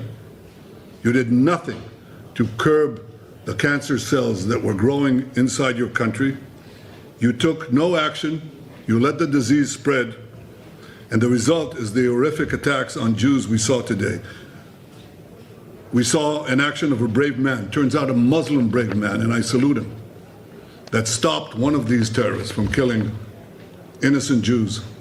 but it requires the action of your government, which you're not taking. And you have to, because history will not forgive hesitation and weakness. It will honor action and strength. That's what Israel expects of each of your governments in the West and elsewhere, because the disease spreads and it will. Yeah, he's totally right. And it's like I said, these pathetic fucktards are just legitimizing terrorism. What's the point of recognizing Palestine as a state when Gaza is controlled by Hamas? At the time, they still had Jewish hostages. And again, Gaza is still controlled by Hamas. There's still an ongoing war. Why the fuck would you recognize Palestine as a state? They're just giving in to anti-Semitism. And the whole reason anybody is pro-Palestine is because they're fucking anti-Semites. There's no legitimate reason whatsoever to be pro-Palestine. These people are fucking scumbags. They murder gay people, both in Gaza and the West Bank. They don't believe in basic human rights. Most of them, your average fucking Palestinian, wants like a fucking second Holocaust. That's the norm. That is the normal fucking view in these regions, in Gaza and the West Bank. You can just go there and interview people, and they're like, yeah, it's killing Jews a good thing. Prophet Muhammad warned us about the Jews, and Hitler, yeah, he wasn't the bad guy.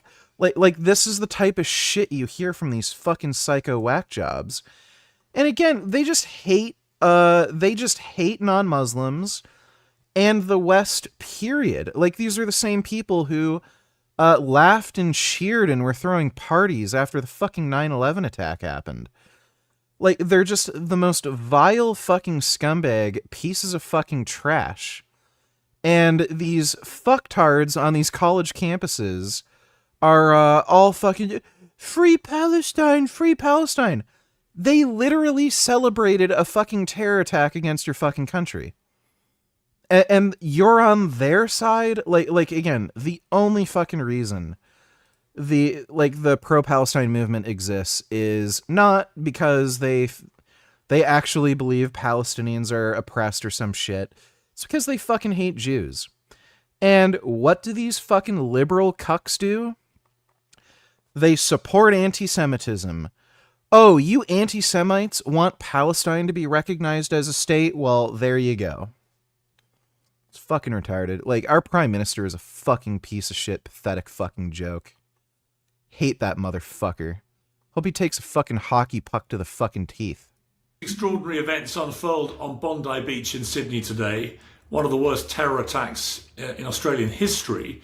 A former England cricket captain, Michael Vaughan, posted on X that he was actually in a restaurant in Bondi about 500 yards from where all this was happening and was locked in the restaurant until he was allowed to go. And Michael now joins me. Michael, good to see you. First of all, I'm glad you're okay. It sounded terrifying. Just talk me through what exactly happened from your perspective. Yeah, we've been, as a family, watching our son play cricket. It was a beautiful day. They call it the Sunday session in Australia. So we're going to a restaurant. Oh boo-hoo. Meanwhile, Muslim made a boo-boo with pew-pews. How about the millions of children murdered in Palestine?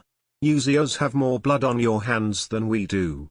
I love how you Ziotards will weaponize anyone's death to take attention away from the genocide. Yeah, well, there literally aren't millions of children in Palestine, so, I think you're making those numbers up. Thanks for the donation, though, dude. I think that rage bait was a little too obvious. Restaurant booking was for 7:30. We got there at 6 o'clock, so we're in the pub, just having a few drinks, waiting for one of our friend's daughters, actually. And I was outside on the phone at around 6:45 to around 6:51, and then all of a sudden, all the police cars were flying by. And usually when you're around Bondi and there's a bit of police around, I presumed it was a shark attack or something happening down on the beach. I didn't expect what I then found out a few non-wib isn't banned. minutes later, when there was a security guard outside the pub basically telling us there was someone with a gun and people were being held hostage. That was what we were being told at the pub at that stage. So we all got told to get inside the pub. We then went into the restaurant. More news started to filter through that there had been an attack down on the beach. We didn't really understand what was going on at that stage. Then more and more news started to transcend that it was a terror attack. That was the news that was hitting everyone around where we were. And then it wasn't much long after that they shut the doors and they locked people, obviously, that were in the restaurant and the pub inside and told us all to stay.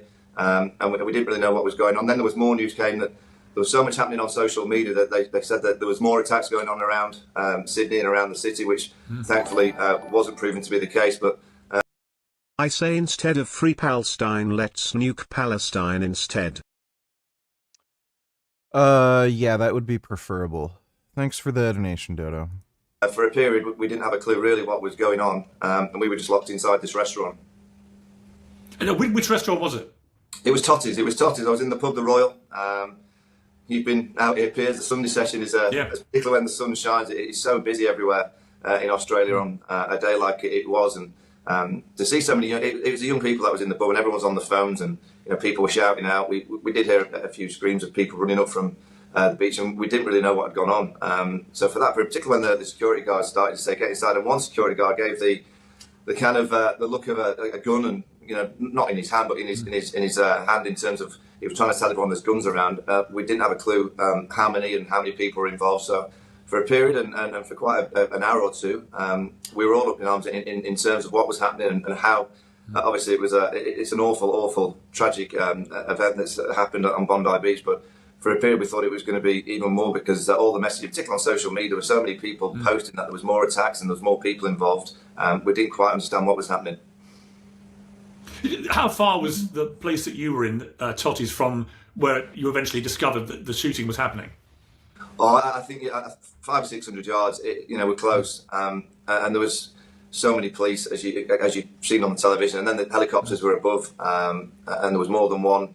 We didn't have a great deal of knowledge of exactly what was going on, but when you're with a young family and a young daughter, you're a bit wary of being too dramatic because you don't want to scare her and make her think that it's a lot worse. But I knew personally that it was obviously very, very awful what was going on, and we didn't have a kind of indication of what was going to happen next.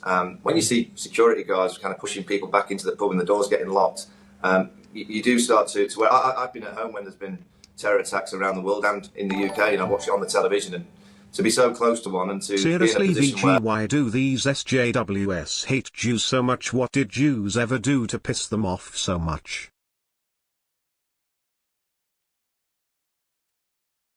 You got me, dude. Anti-Semitism makes absolutely no sense to me.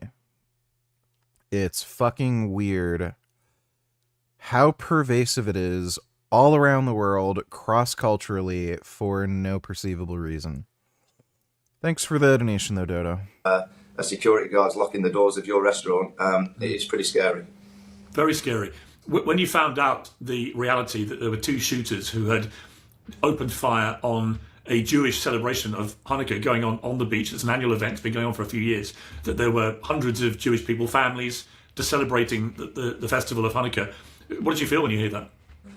Well, it's anger. Innocent people's lives just being ruined for what? We've all been... Anyone that's been to Australia and Sydney and been on Bondi Beach, been on the great beaches, been in Sydney itself, it's such a place for everyone. It's such a place where we celebrate everybody's lives, and you come here because you feel safe. This is why you come to Australia. There's so many areas of the world I think that we live in now that potentially aren't safe, but this is the one haven that you just feel completely safe. And to think that a group of innocent people have been attacked celebrating their religion, it's awful. I know Australian people well, and they'll rally around, but to think that there's a community that's having to go through what they've gone through yesterday and beyond, it's not just those that have been affected yesterday, it's all the way... Very, very unusual in Australia. There was a terrible one in Tasmania back in the mid-90s, and after that they brought in a lot of new gun laws, and it's really been hardly anything like this ever since. And I think that's what's really... So, by the way, this is not true. You can look up mass killings in Australia, They do happen with a decent amount of regularity. It's just that it's not usually with firearms, it's usually with arson attacks. A lot of the mass killings, and some really horrific ones, have been arson attacks. So, go figure. You don't need guns to kill large amounts of people. It's almost as if it's fucking pointless to ban guns. So, yeah, that's a very misleading statement. You do not... Like there has been a fairly regular amount of mass killings in Australia. It's just that it's typically not with firearms. And also this whole attack just proves the only reason there weren't any mass shootings is because no one was motivated to do it. By and large, Australians seem to be uninterested in committing mass killings. That's the only reason, mass shootings. That's the only reason there has not been many mass shootings. No, just very few people wanted to do them. But what do you know? Mix in some Islam, anti-Semitism, pro-Palestine hysteria. Well, there you go. Mass shooting. Somebody just needed to want to do it. So much for if we ban a specific type of gun, how could you possibly use a different gun that does the exact same thing as the gun we banned? You can't commit a mass shooting with a different gun. That gun goes pew pew pew. This gun goes bang bang bang. You can't kill people with the bang bang gun. You need to use the pew-pew gun. It's political, fucking retardation. And by the way, all these people who are responsible for these gun bans, they consult with firearms experts, they consult with police, they consult with the military, they consult with plenty of experts before they do this shit. And they're told, this will literally do nothing. This would not prevent a mass shooting. You can do it with this type of gun. And they just do it anyway because it just makes them look good. It advances their political career. That's it. Let's also not forget Australia is also home to some hardcore Christians as well. Yeah, well, it doesn't seem like they go around killing Jews, at least. Thanks for the donation, Dodo. Hit the Australian people that I've spoken to today it's so unusual, this, isn't it? Yeah, absolutely. I mean, there was an attack at Bondi Junction a few years ago, a knife attack, but as you mentioned, guns are very rarely heard of here in Australia. That's why I keep saying, Australia's a safe haven. That's why people come here. That is not true. There are plenty of fucking crimes that are committed with firearms in Australia. Talk to any fucking cop. That is complete and utter bullshit.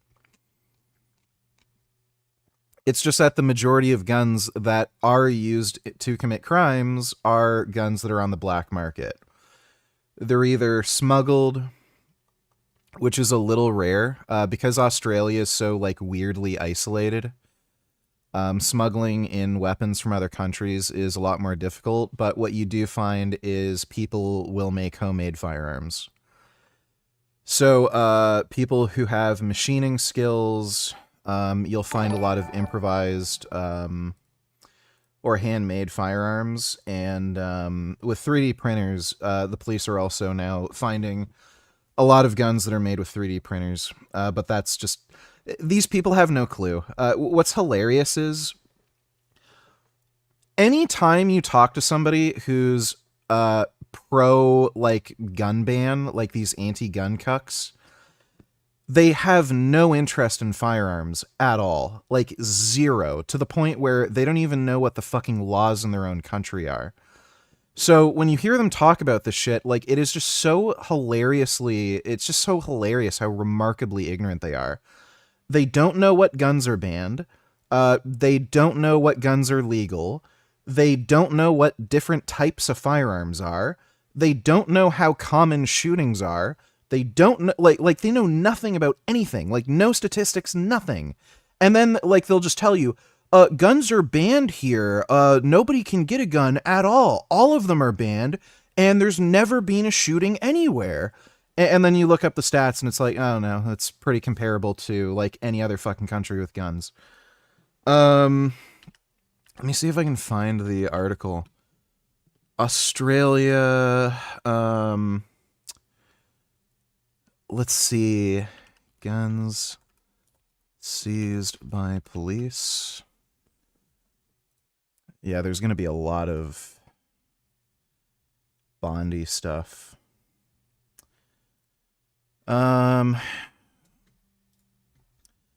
More than 1,000 guns, parts seized, an illicit weapon crackdown in Australia and New Zealand.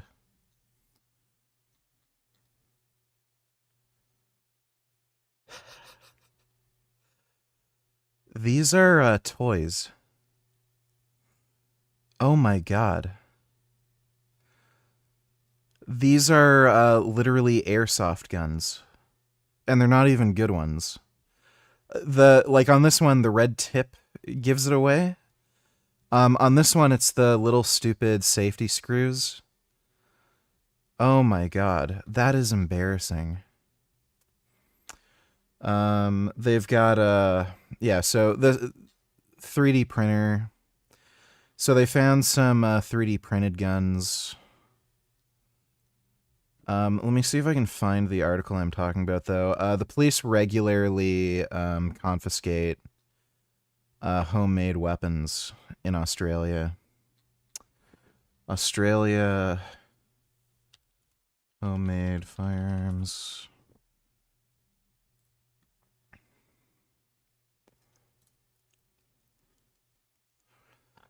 Homemade gun trade alive and well. So you can see some of the funny improvised guns. So these are extremely basic. These like literally like staple guns and shit are used, and they'll find like pipes and stuff. And some of them are more elaborate.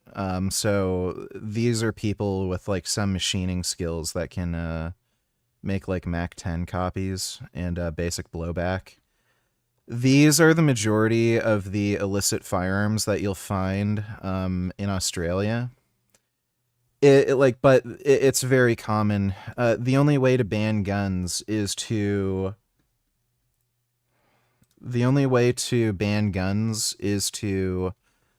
get rid of the knowledge of how to create them, which is impossible. So, if criminals can't get a hold of firearms through purchasing them legally, stealing them from people's homes, or from the military or the police or whatever, they're just going to make them. And especially with the advent of 3D printing, all over the fucking place. So again, talk to any cop in Australia. They come across these all the time. Homemade guns are huge in Australia. They're used by criminals all the time, especially now 3D printers are a thing. So this idea, oh, gun crime never happens in Australia, you're a fucktard. You have no fucking idea what you're talking about.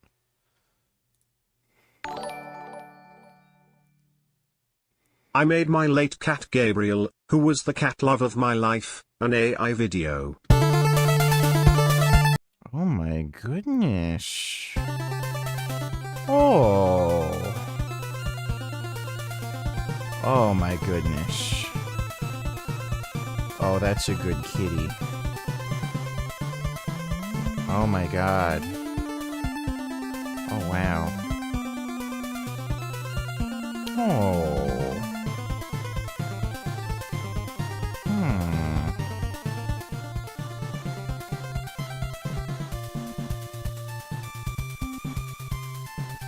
Oh, he's an angel.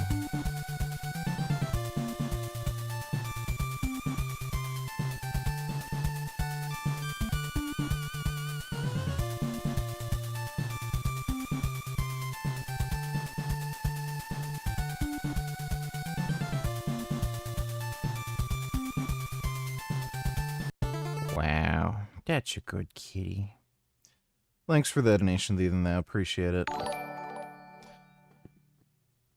Safe haven, what's he taking about? Let's not forget Australia is home to dozens of dangerous animals.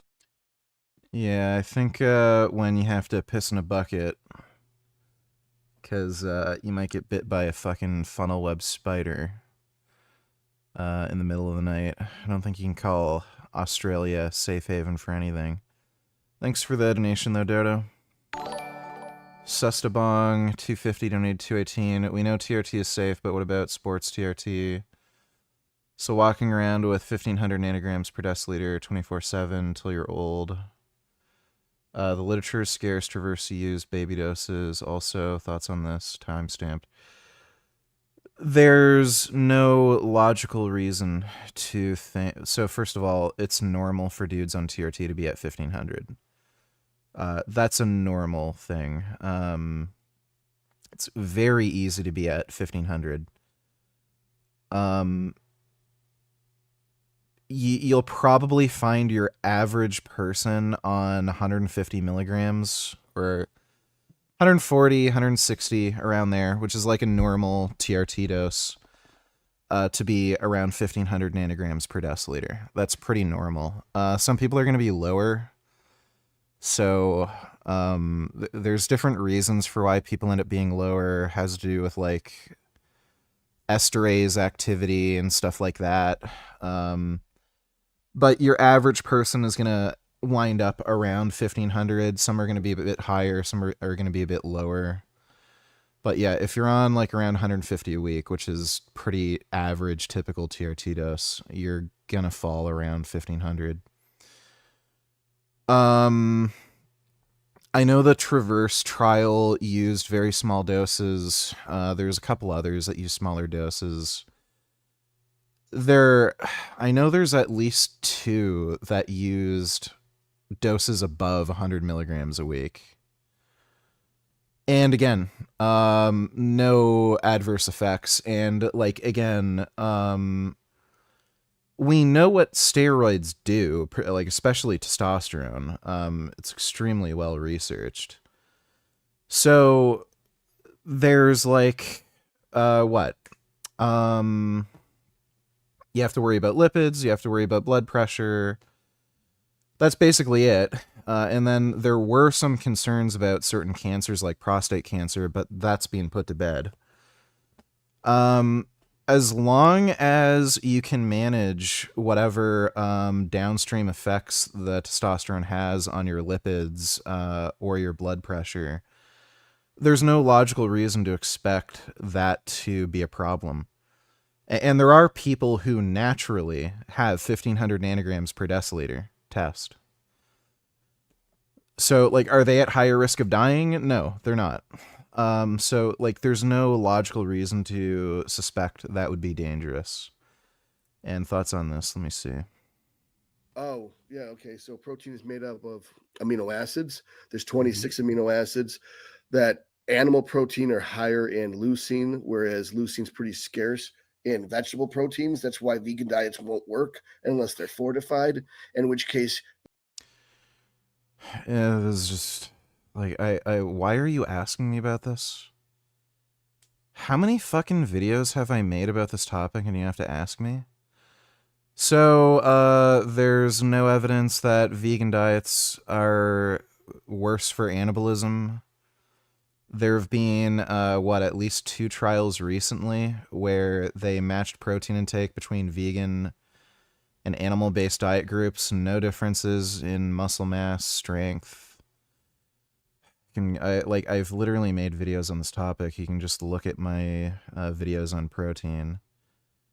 And, yeah, plant sources do tend to be lower in leucine. So if you look at, like, the leucine content in black beans versus like chicken, yeah, but when you look at the total amount of protein you're intaking, so you should be aiming for at least 0.75 grams of protein per pound of body weight. The difference in leucine ends up being minuscule, and it doesn't seem to matter at higher intakes of protein. it's no longer natural, in which case, what's the point of the vegan diet? Yeah. And then as far as there's a primary structure of amino acids. Okay, so there you go. Thanks for the donation, dude. Why do all the out-hard leftists say that the existence of Israel is the reason for anti-Semitism abroad? Do they think that anti-Semitism didn't exist before Israel was created? These kind of attacks seem like a good reason for Israel's existence. Yeah, the only reason the Nazis, did what they did was because they're so upset about Israel. Oh boy.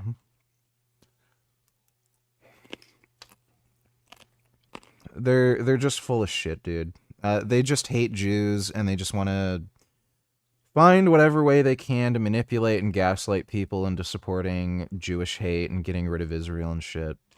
Thanks for the donation, Big Titty. Gigliardo donated $2. Let me see. So this is it? Looks like it. Gentlemen, welcome to the Central Intelligence Agency. Orientation starts with me. You're a swamp monster. And you work here? Correct on both counts. Name's Gig. So this is it? So that's Gig. Afternoon. Welcome to the National Veganism Society. How can I help you? Hey, I'm turning in my vegan card. Remember number 74, 51. Got it. Any particular reason for stepping away?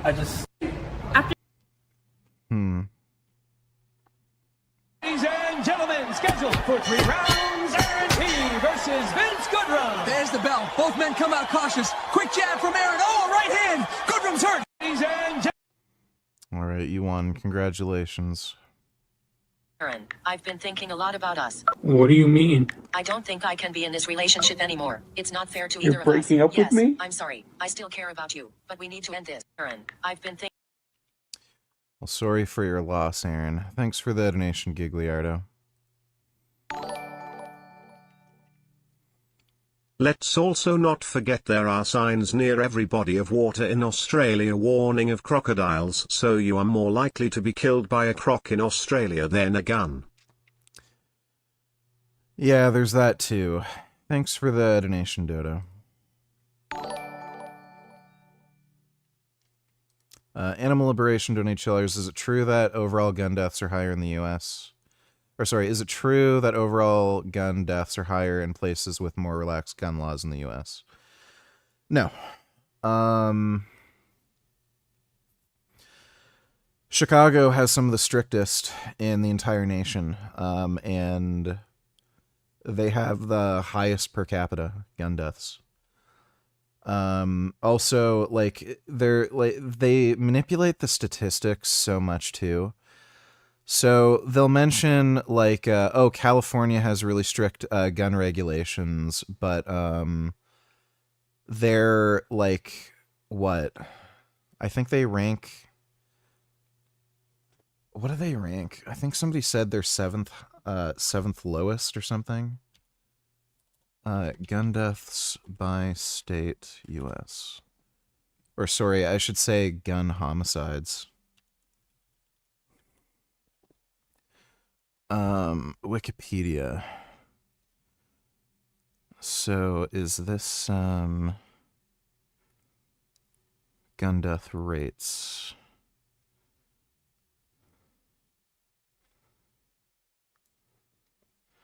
Where was it? This is 2022. Where's California?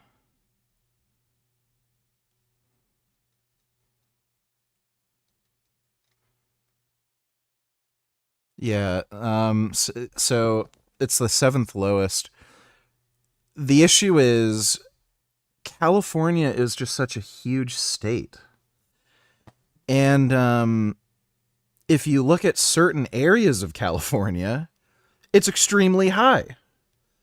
But when you're looking at the overall rate in the entire state, a stat like this ends up becoming extremely fucking misleading. So, it's fucking stupid.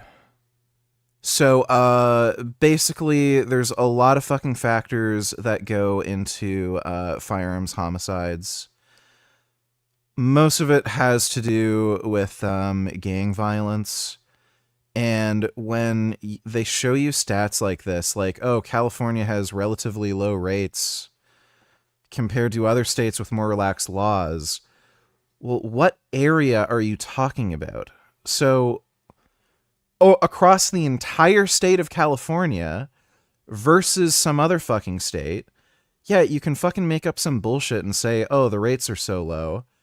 But when you look at specific fucking areas, like, Los Angeles or some other fucking shitholes in California, like ghetto-ass fucking neighborhoods with plenty of black gangs, well, then they end up being extremely fucking high. It's just that the average across the whole state ends up getting lowered. So it's just fucking stupid.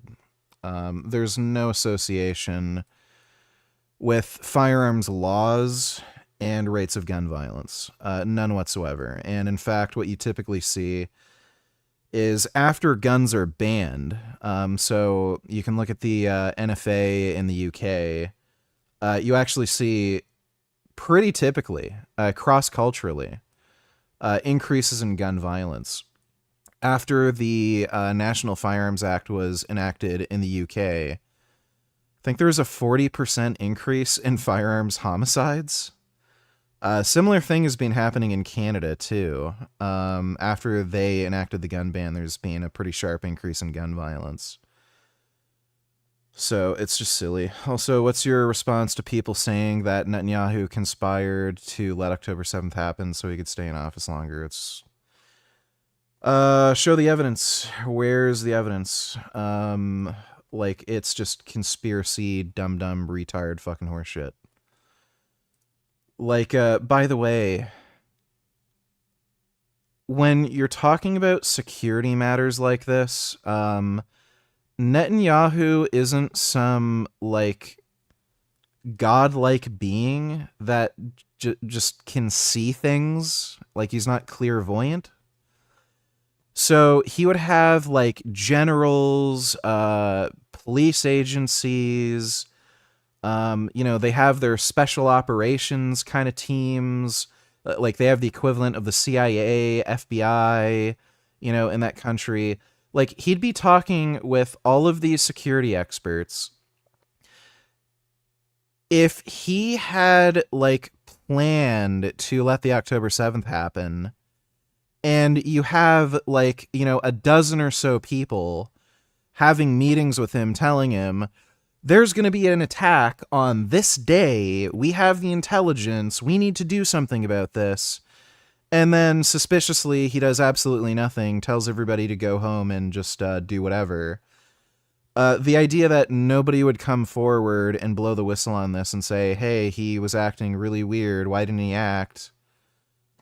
It's just the most stupid, retard, dumb, harebrained conspiracy ever. It's just retarded, dumbass anti-Semites that come up with this fucking stupid horseshit.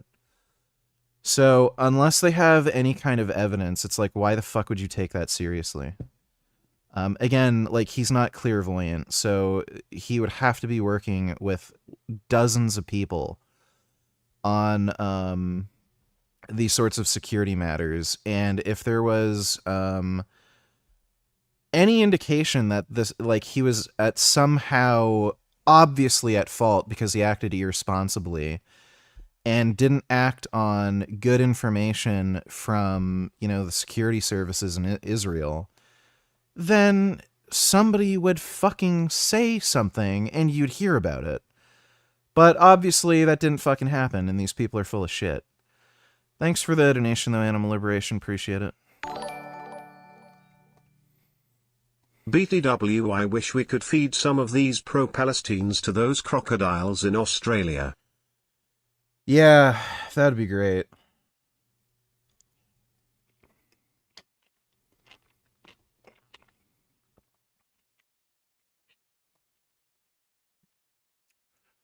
Yeah, if there's any group of people that need to be fed to crocodiles, it'd be them.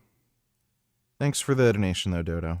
Yeah, they feel like they're really safe here, and to think that we've just gone through what's gone and happened at Bondi, such an iconic venue. You say Australia, within 4 or 5 sentences, someone will say Bondi Beach. And that's the venue that we're talking about. And to think that it's been this incredibly awful attack that's targeted a community for just celebrating a religion. It's tragic. When you were eventually allowed out, Michael, from the pub, I mean, what was the sort of feeling from everybody who'd been inside, perhaps slowly becoming aware of just how bad this was and how close you'd all been to it? Well, it probably hasn't hit me yet, Piers, to be honest. It's we're only 12 hours away from it happening, and the Uber drivers weren't working, the taxi drivers were trying to do their best, but trying to get an Uber was near on impossible. Fortunately, I didn't think I'd see that here in Australia. So, as I said, there's a lot of talking and there's a lot of hard work to do to get this back on track. But Australia are tough and they'll rally round. But all our thoughts have to be to all those families and friends that have been dearly affected by this. You referenced earlier this guy, Ahmed Al-Ahmed, who just risked his life to go and disarm one of the two terrorists. He then got shot by the other one twice. He's in hospital. We believe he's going to be okay. But obviously an absolutely stunning act of heroism. What did you make of it when you saw the footage of what he did? Well, you just never know how people are going to react. And you would be completely understanding if anyone runs away from that situation.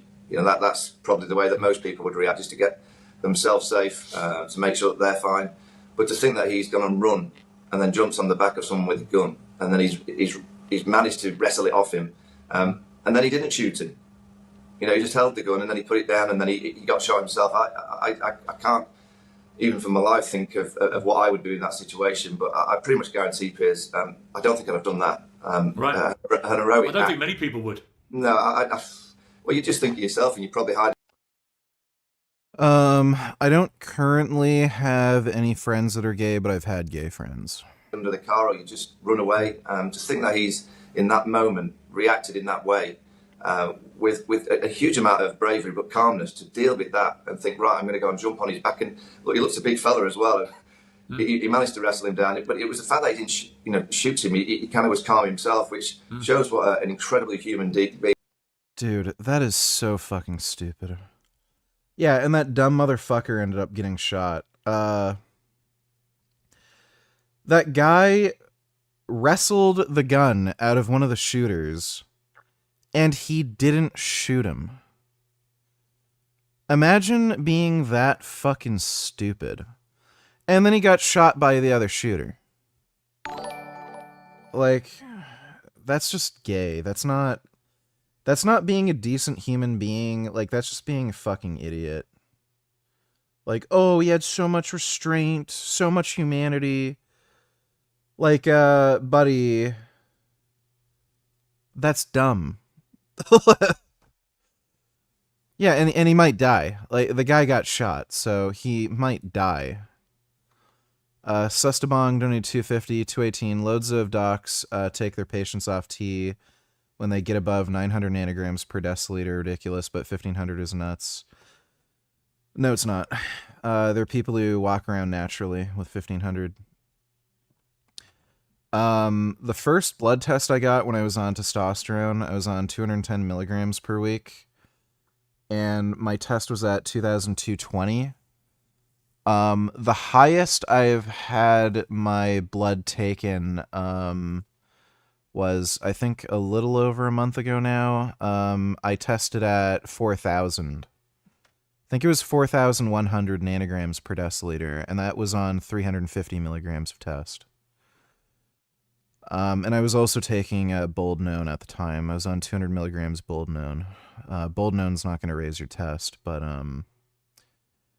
yeah, 350 test, my serum testosterone tested at 4,100 nanograms per deciliter. And then a little while after that, like a couple weeks after that, I ended up getting really bad water retention. I think it was primarily from the Boldnone, or just the total amount of anabolics I was on. But, I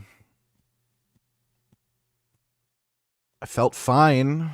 Like, you know, my cholesterol also wasn't that bad either. I think it was at like 90. So the LDL was at like 90. I only know of Bayesian studies that examine supraphysiological T doses long term, also 856. There's shrinking I don't know if they're case reports or I do know some studies that looked at men on testosterone. They didn't apply a standard dose. They applied the dose based on patient needs. And I've seen doses of TRT go up to 600 milligrams per week.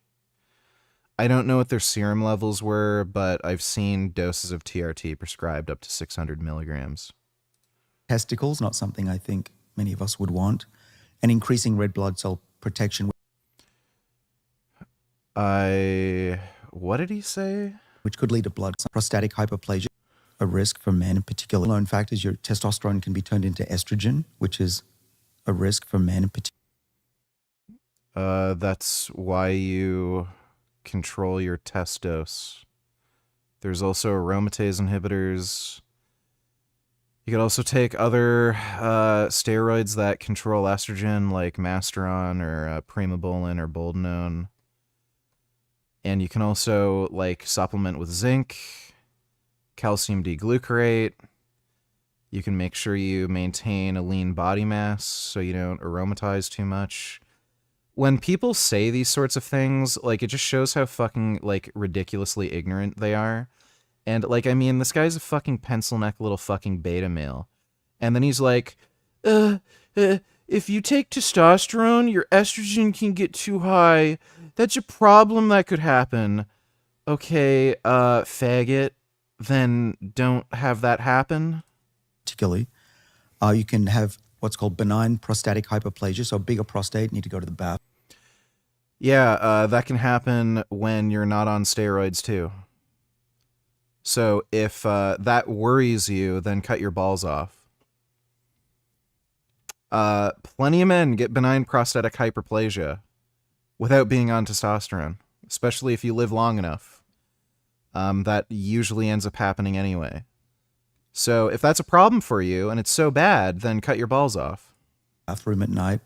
Shrinking testicles, not something I think many of us would want. Oh, your testicles might get smaller. What do you do with your testicles, sir, where they need to be a certain size? Last I checked, you don't have sex with your balls, right?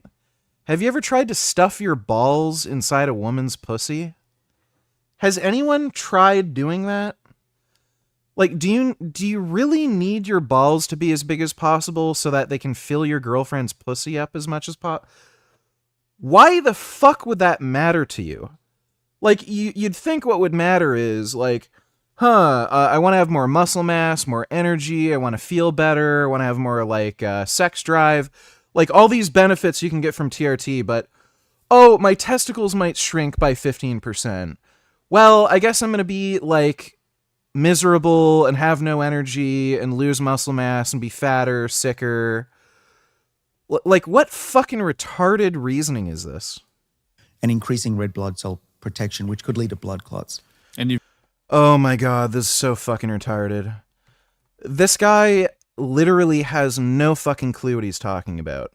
So again, this is being well researched at this point. Elevated hematocrit does not increase risk of blood clotting. There is no increased risk of blood clotting if you're on testosterone replacement therapy. None. You can have ridiculously high hematocrits, like in the 70s, and have a lower clotting risk than people in the 40s. Blood clotting factors are complicated. Elevated hematocrit does not increase your risk of blood clots. This is just made up fucking nonsense. If elevated hematocrit increased risk of blood clotting, everyone living in Stittsville, Colorado would be dropping fucking dead. Everyone living in the Himalayas would be fucking dead. There are people living at high altitudes who you'll regularly see them have hematocrit in the 60s and 70s. And guess what? They're not dropping fucking dead. So clearly, elevated hematocrit does not make you more likely to get a fucking blood clot. And usually, again, with TRT, you don't see ridiculously high hematocrits. Most people are going to be either in the high 40s or low 50s. My hematocrit hasn't gone over 50 yet. It actually went down after increasing my test dose and going on Boldenone, which is actually known to increase hematocrit.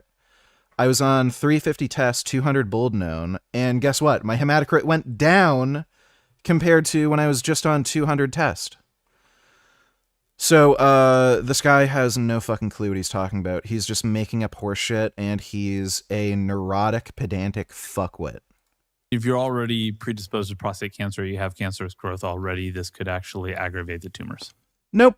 No evidence for that whatsoever. You do not have to go off testosterone if you have a cancerous tumor in your prostate. Yes. And actually, no evidence for that whatsoever. That is being debunked. The opposite is true. If you and by the way, men with low testosterone have increased risk of prostate cancer. So if you have low testosterone, you are at increased risk of prostate cancer compared to men that are on testosterone replacement therapy. If you look at the history of eunuchs, they live longer. And so it may actually be that supplementing with testosterone. Oh my God, here we go. There is no fucking study there's no real research in eunuchs. These are fucking case studies. There's never been a fucking randomized trial where they fucking castrate boys and track their fucking, what they do. These are case reports. There's no evidence that eunuchs live longer. It's just nonsense. And by the way, Mr. Longevity Expert here, if castrating yourself made you live longer, then why don't you do that? If living longer was so important to you, why don't you cut your balls off? It's almost as if some people don't want to be limp dick beta male faggots like you, and we'd rather be jacked and live a reasonable amount of time than be neurotic pedantic fuckwits who can't even fucking bench their own body weight, and then say, testosterone, something bad could happen.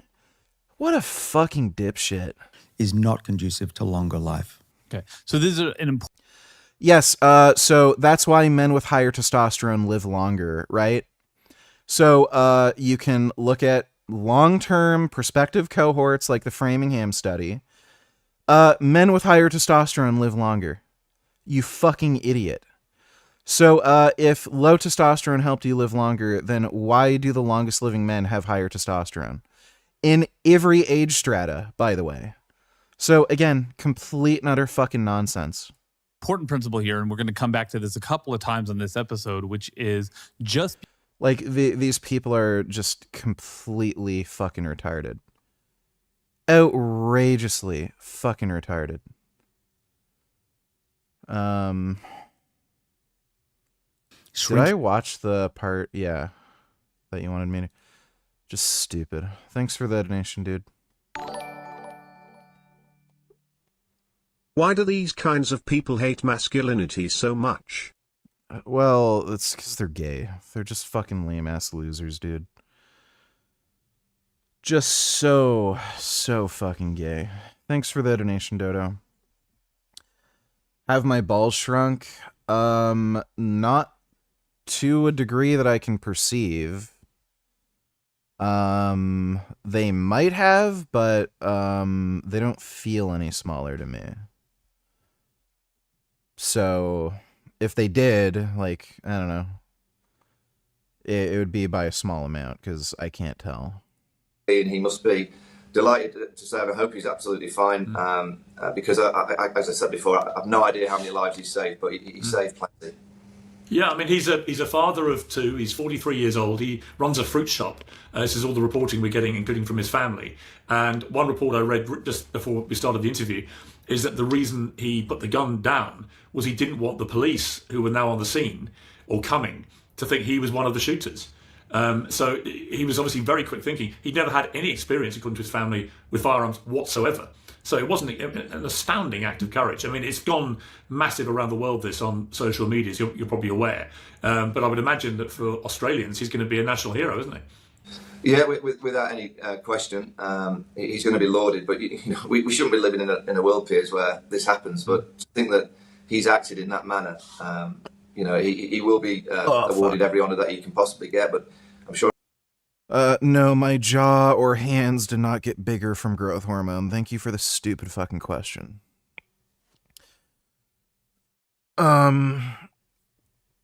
Yeah, you're not going to get bone growth in, 4 months of being on 5 IUs of growth hormone per day? Sure, I'll be the first to say that he wished he didn't have to do what he had to do. But the amount of people that he saved and the bravery and the calmness, we need more people like that in the world.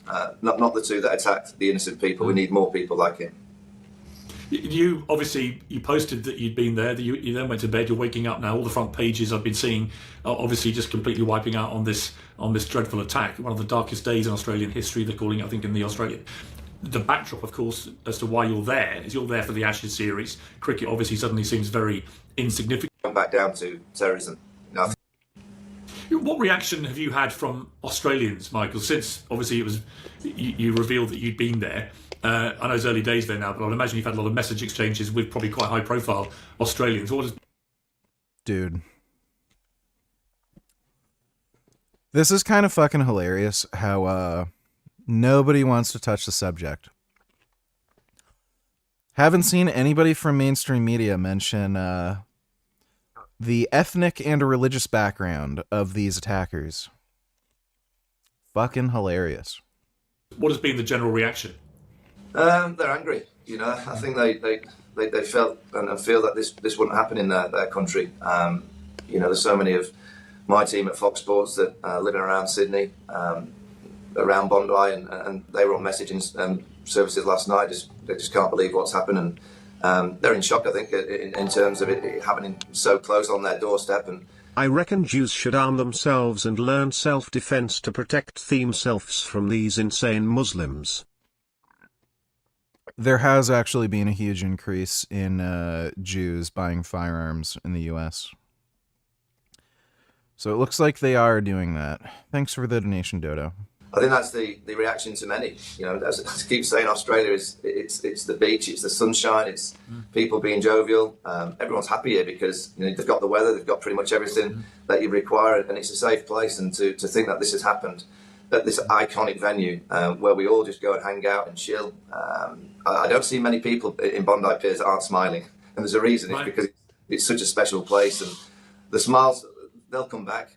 They'll certainly come back, but it might take a while for the real smiles to be coming back and that joy, because what's happened at Bondi Beach is it's devastating. How are your family? Are they all okay, sort of mentally, with what they've been through? Because obviously, once you realise how close you were and how horrific it was, I'd imagine quite traumatic. Yeah. I mean, it's early days, and I've got young daughters, and they'll be fine. They'll get through it. But you're never quite sure how anyone is going to be able to cope with something like this, particularly when you're so close. But we'll talk through with them that it's just making sure that they understand that 2 people in the world, and particularly 2 people in Sydney. Sustabong 250 donate 218. Read this comment, Shane, on Reddit. They're debating 250 milligram TRT safety profile. Oh, here we go.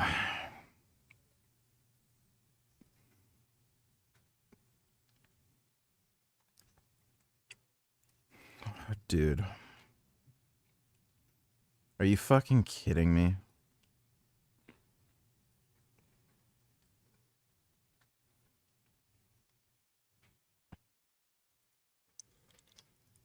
When people say premature aging, what if you get larger and more muscular, you're just gonna look older. It's just a feature of being younger to be skinnier and scrawnier. Automatically, from being larger, you're gonna look older. And they also have hair loss or thinning. So that's also going to like exacerbate things more. Like this guy also has like some facial bloating. Same with this guy. Like that's pretty normal when you're on higher doses too. Like again, those things are just going to make you look older. But okay. Especially in the context of like men, why would you care? Women have to worry about looking young because like women basically become worthless if they look old. Men, it doesn't matter. You just look more masculine, more mature, more distinguished when you get older. So, do you want to look like a little boy your whole life? So it's just stupid. Like, avoid DHT, orals, trend, blah blah blah. Androgens degrade collagen, elastin. Like, that's also why you take growth hormone. Growth hormone helps increase elastin production.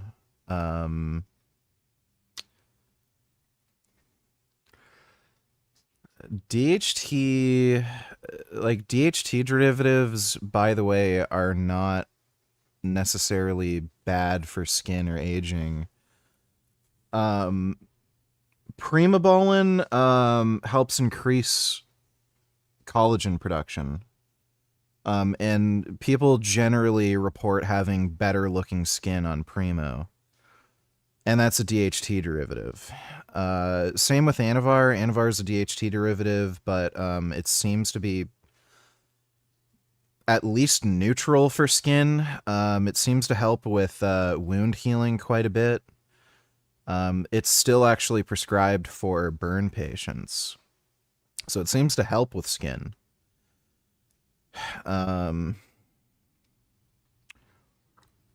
What's the other thing? Unless you're a competitive bodybuilder, stick to test. I'd pretty much agree with that. Maybe Anavar is all you need. Test, like, you can't get Primo anymore. Primo's not even really that good. Like, the post-injection pain is pretty intolerable for most people anyway. Boldenone in lower doses, I think, is fine. And again, it helps with collagen production, and it can help control estrogen. So, like, you can take a very, very low dose of boldenone to control E2 sides if you need. Recreational purpose, accomplish. Test as safe as steroid. Pretty much. Blah, blah, blah. Oh, bioidentical test cycles plus 5-alpha reductase inhibitor for hair loss. Just go bald. Just fuck hair. All I heard was that I should blast away with Deca since it's not a DHT. That's fucking stupid.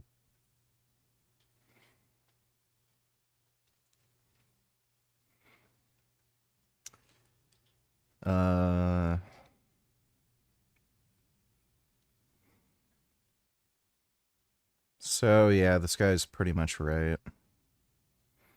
A lot of the issue that you see with people with their health going to shit and their skin and everything looking worse, a lot of it has to do with diet. Like, look at Sam Sulek. He had horrible, horrible acne and skin, but look what he was eating. He was eating like a fucking retard. Then when he did that bodybuilding show, his skin became really fucking clear, looked way better and healthier, and then he went off his diet, started eating like a retard. Skin completely broke out again, looked like shit. So a lot of these people eat like a ton of fucking meat, red meat, processed food, and then it's like, yeah, what do you expect? They eat like shit. Never recommend aromatase inhibitor. You're better off controlling D2 with microinjections. If you need an AI, you need an AI.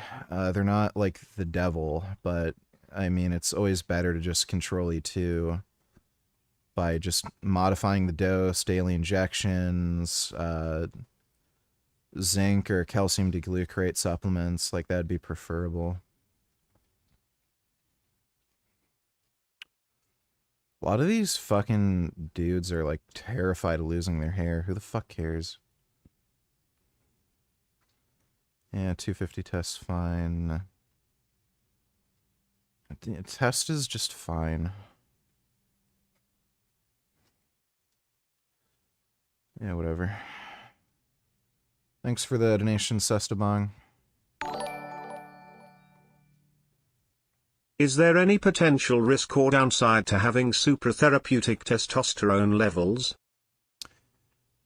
It depends on what downstream effects you have. So having high test is not a problem. It just means you have high test. If your high testosterone is causing high blood pressure or high LDL, then yeah, it could be a problem if you're not able to mitigate that through diet, lifestyle, or other ancillary medications. So it just all depends on how you react to the drug. Your serum test levels could be 1 billion. If every single one of your health parameters that you're checking, you know, your kidney function, your liver, your LDL, your HbA1c, like, just go through the list. If everything is fine and in the healthy range, then everything's fine. But it's everyone has a different level of tolerability to these drugs, right? So it just entirely depends, and you have to adjust the doses you're on, or take advantage of certain ancillary medications, or adjust your diet and lifestyle accordingly. Thanks for the donation, though, Wigger. What's with all this old phobia, VG? There's a lot of men who do not understand. So men have this issue where when they think of beauty, they think of feminine features. And then when they're kind of worrying about how they look, they kind of perceive some feminine features as good looking. So like looking youthful, having perfect smooth skin, having like long hair, you know, this sort of shit that matters for a woman. But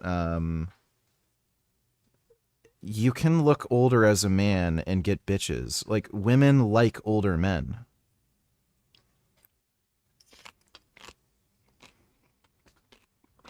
The amount of times I've seen like 40, 50, even 60-year-old dudes dating, you know, women in their 20s.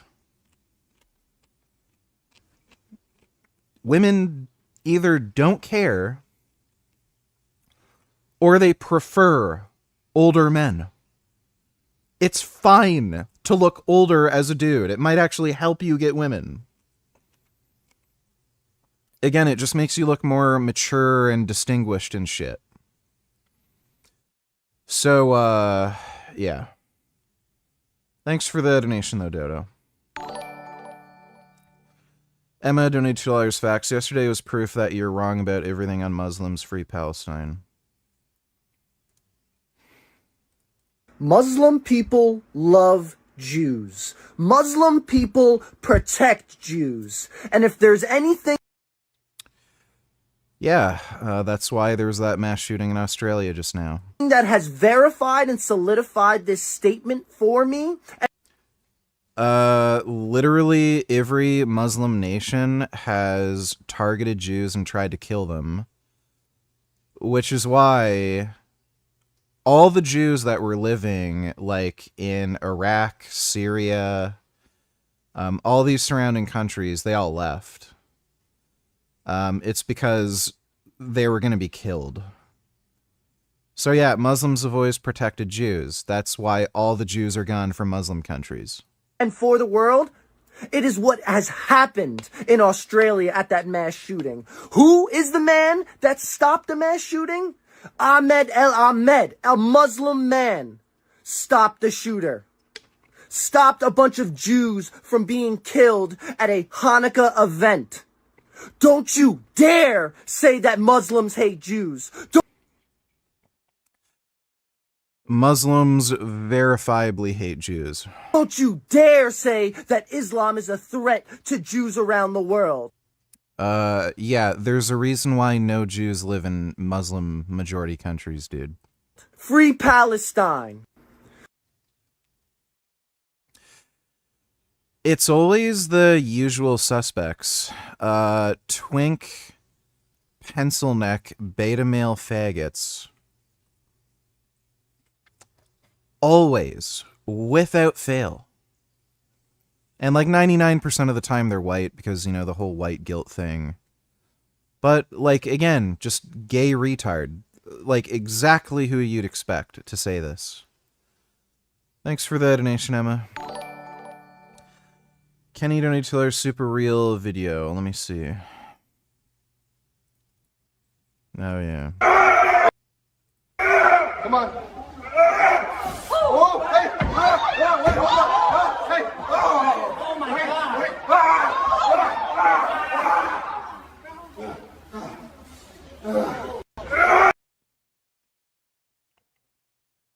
Yeah, AI makes funny, silly shit.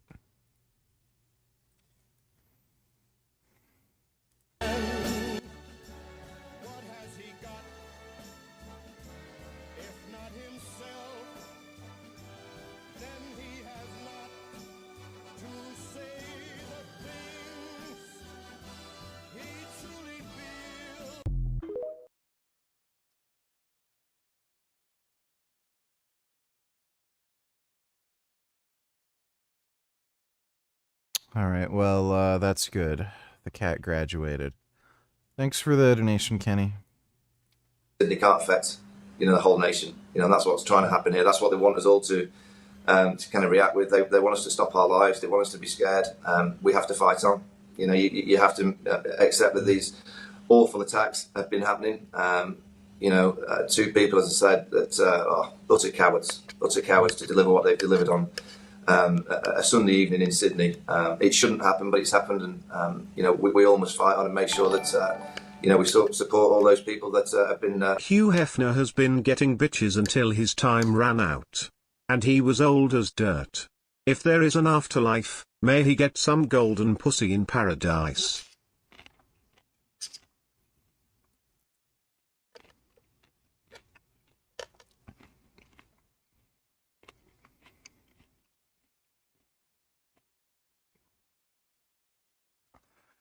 He's not the greatest example, because, like, he literally had a porn empire, and obviously these women have, like, no morals, and they're gonna be willing to have sex with some old gross dude. If only the gorilla at that zoo fought with a pro-Palestine moron. Yeah, that'd be good. We should throw them in a gorilla pit. Thanks for the donation, Dodo. But, I mean, just go outside once in a while. If you go to a restaurant or something, like, you're always going to find some, like, 40, 50, even 60-year-old dude going out with some, like, 20-year-old woman. It just happens all the fucking time. Like, women either don't care or they preferentially date older men. Because women are attracted to masculinity, and being older just makes you look more masculine. If you look like a 15-year-old boy your entire life, you're gonna have trouble getting women, so... Thanks for the donation, though, Grey Knight. Gay winking smiley face emoji, train emoji, panda emoji, water squirting emoji. This is the best way to store your sourdough bread. If you're going to eat bread... Sourdough bread is for retards. Bread, sourdough is definitely the way to go. When Sourdough sucks. you do the fermentation process with the wheat flour, preferably organic, it breaks down 60 to 80% of the phytic acid. So the mineral Yeah, that kind of happens anyway when you cook bread. Minerals in here, iron, And soak it in water, which is how bread is literally made. magnesium, manganese, etc., are all more bioavailable in this bread. Sourdough bread is That's a really cool story.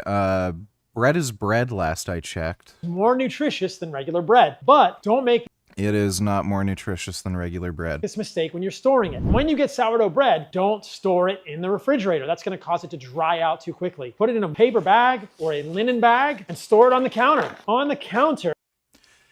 Yeah, where it will be edible for half a day and then it will be rock hard. In a paper bag, your sourdough bread should be good for 4 to 6 days. If you want to get one extra day out of your sourdough bread, you can use a bread box, but you don't even really have to. If you're going to keep your sourdough bread more than 6 days, you're going to have to slice it and freeze it. One last thing to know about sourdough bread. Read the ingredients. A lot of flours in the United States are fortified with folic acid. Folic acid does not occur in nature. It can actually block folate receptors in the human body. You want folate from foods. Sourdough bread actually contains folate. You do not want folic acid in your sourdough. Just store it in a bag. Don't store it in the fridge. It's way better than regular bread. What a... Imagine being this gay. It's like, you need to eat sourdough bread. Normal bread is dangerous. Wow.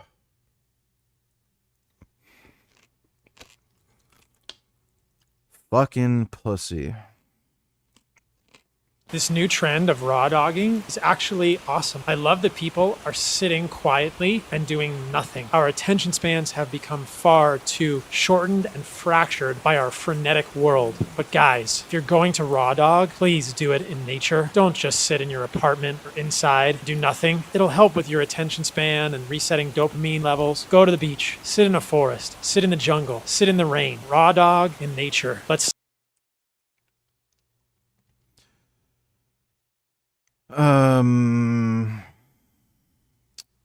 I'll just watch hentai to relax. Cows alone account for about 6% of global emissions. Oh, Bill. So we need to change cows. What? Just cows alone. How are we going to do that? Well, good old Bill Gates. We need to change cows. Let me educate Bill Gates here. Using the statistic of 6% of global carbon dioxide emissions is very misleading. If you look at the United States alone, the methane from cows accounts for around 2%. Enteric emissions alone account for over 3%. So he is making that up. Yeah, this is from the EPA. So this is from that EPA document. They were calculating a specific type of emission, not the entire life cycle emission of cows. So, and like, I'm sure this is being explained to him, and he's just full of shit. Of anthropogenic CO2 equivalents per year. Only 2%. Where does It is not only 2%. Enteric emissions alone account for over 3%. the majority of it come from? Industry, electricity generation, and transportation. Yeah, so how do you raise cows, feed them, and bring them to market? Industry, electricity, transportation. So this is why you look at life cycle emissions, dumbass. The methane, which becomes carbon dioxide that cows create. Methane does not become carbon dioxide. Methane is methane. It's not newly created carbon dioxide. It is not in any way, shape, or form a significant contributor to What in the fuck is he talking about?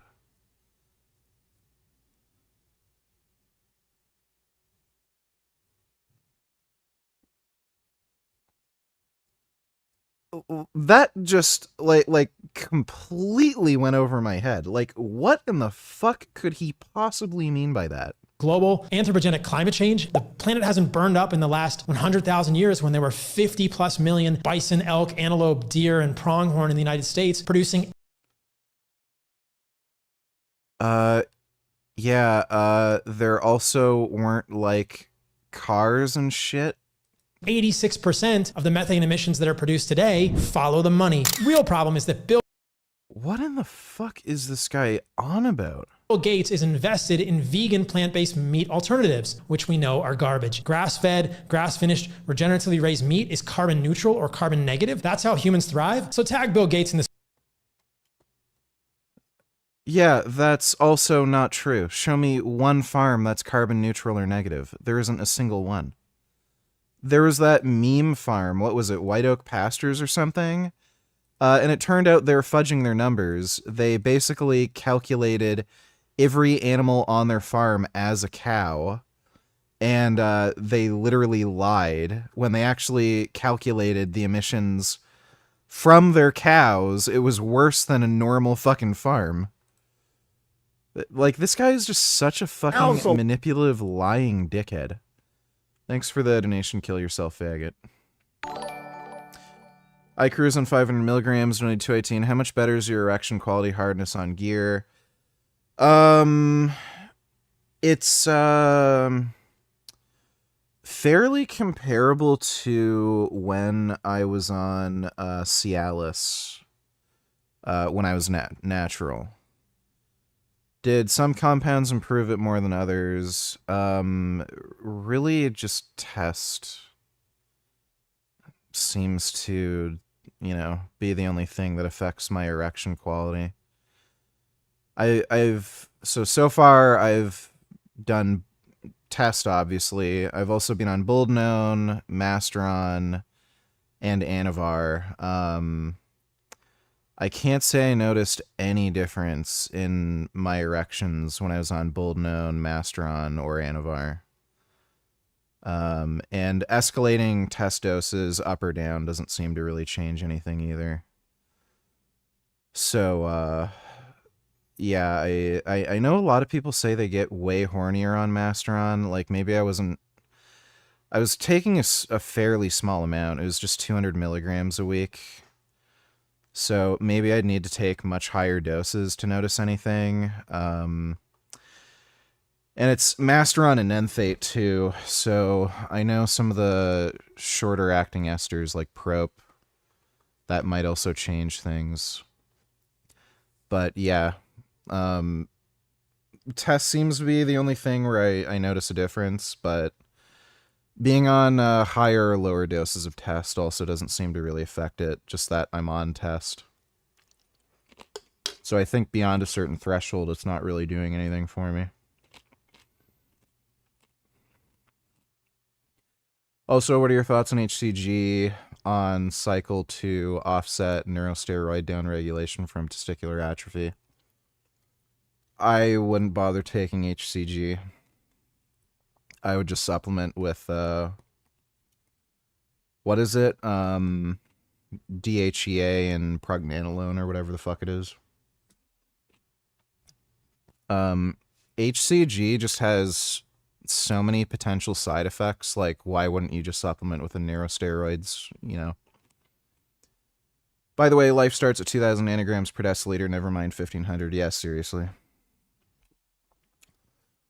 1,500's good, but, like, I mean, yeah, 2,000. Like, why not? Thanks for the donation, though. I cruise on 500. More gay stuff. Let me take a look Wait, at what this is gay this? shit. She's pouring it. No. Wait, you're getting seawater from a busy beach where there are people swimming, full of sunscreen, peeing in the water, and microplastics. Look at all the people on the beach. Why would you do this? No, don't do this. Look at the comments. Salt with pee. She says, it's a free salt. I wish I knew sooner. From my grandma. Your grandmother hated you is the comment. Oh my God. Yeah, that's actually stupid. Guys, this is the worst way to get sea salt. Look, sea salt is not expensive. You can get multiple pounds of sea salt for the cost that this woman spent to park at the beach. That sea salt that she just made, well, it looks cool. Oh, free salt. Look, you're not starving for salt. That is outrageously stupid. There's no salt shortage happening in the US right now. That's salt. Why in the fuck would you do that? Salt is, like, free. Have you ever seen salt prices at the store? It's like free. I think you could literally, like, steal salt from the store and nobody would care.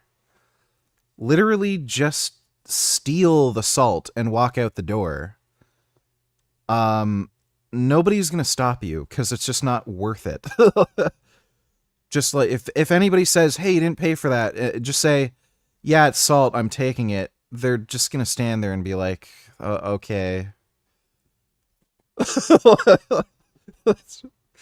Yeah, people do stupid shit. This is how much protein you should be eating every day. The simple rule of thumb is 1 gram of protein per pound of body weight. Let's start with a 120-pound woman. That person should be getting about 120 grams of protein, which you could get by eating 2 eggs, 2 blocks of tofu, 100 grams of Parmesan cheese, a glass of raw milk, and 1.5 burger patties per day. 12 grams of protein from 2 eggs. That is, that sounds, a little optimistic. And 65 grams from burger patties, that's also probably a little optimistic.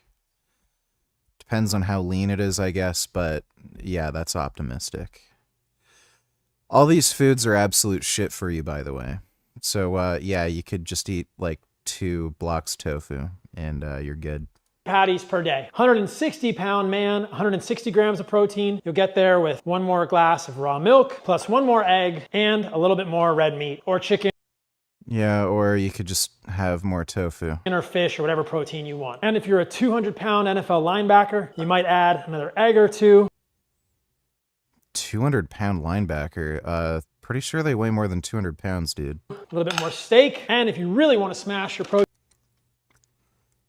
Like this would be the worst, most disgusting shit to eat. Team goals. Like, yeah, heart disease, diabetes, cancer, fucking constipation. Like, this is just fucking retarded. Buddy, like, this is getting to a level of egg intake where you would expect somebody to have digestive irritation. I don't know what it is about eggs, but they seem to cause digestive irritation past a certain point. Most people can have 2 or 3 and be fine, but once you get to like 4 plus, a lot of people end up having like weird gut issues where they might have diarrhea. They just shit out their food in clumps. Like weird kind of itchiness and pain around their asshole. Just gas, bloating. I don't know what it is about eggs, but I've seen that a lot. Like the idea that you can eat that much eggs, that much cheese. How are you going to eat that much fucking cheese in a day? And then on top of that, you're drinking fucking milk when most people are lactose intolerant. Like, he's talking about linebackers too. You know, like, pretty much every NFL linebacker is black. Black people have some of the highest rates of lactose intolerance. And then nothing but fucking red meat all day? Do you want to be able to shit? Like this is just stupid. add a little bit of animal-based protein powder, a scoop. Oh, there you go. Yeah, protein powder. Uh-huh. Oh, well, how about just some tofu and protein powder? Does that make more sense? For that, man, here you are, 200 grams of protein per day. Getting enough protein is going to help you feel. What a fucktard. I love how he's saying this. Look at this guy's shoulders. Like, it's like he's not even wearing a shirt. It's like there's a coat hanger underneath here. And his arms are like CGI'd onto the t-shirt. Like this guy has such little amount of muscle. It just looks like there's these little stubs in his t-shirt. Like, fuck's sakes. And then this guy's going on about protein. He does not look built or muscular at all. What a little bitch, dude. Thanks for the donation. Kill yourself, faggot. That's his name. I'm not actually encouraging somebody to hurt Always you. themselves. All these pro-Palestinians are weak beta males who can't do a single push-up or just have no muscles. Eject anti-CO Jimbro that used their platform to speak out against the genocide and Zionism.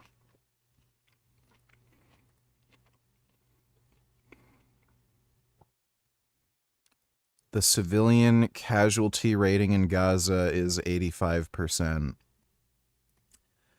Is that the Rotten Tomatoes score? So 85% approve? Okay, well, I guess we should keep going then. Okay, so he might be a gym bro, but he has a little bitch faggot mustache. Can't even grow a full beard. So, oh, look, he's friends with a literal anti-Semite who denies the Holocaust. What do you know? Oh, and a guy who regularly dresses up as a Nazi, making fun of the Holocaust. So, yeah, I think that explains it.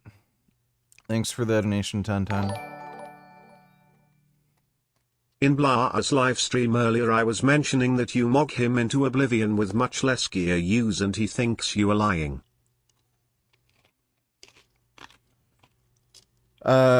Yeah, I've literally posted what I'm taking on my Instagram, and anybody who asks me, assuming I haven't been asked like 50 times already on stream, like I'll tell people what I'm taking.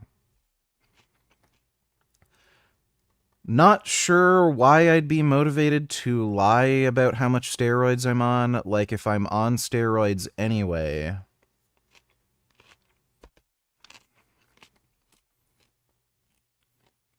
Really weird.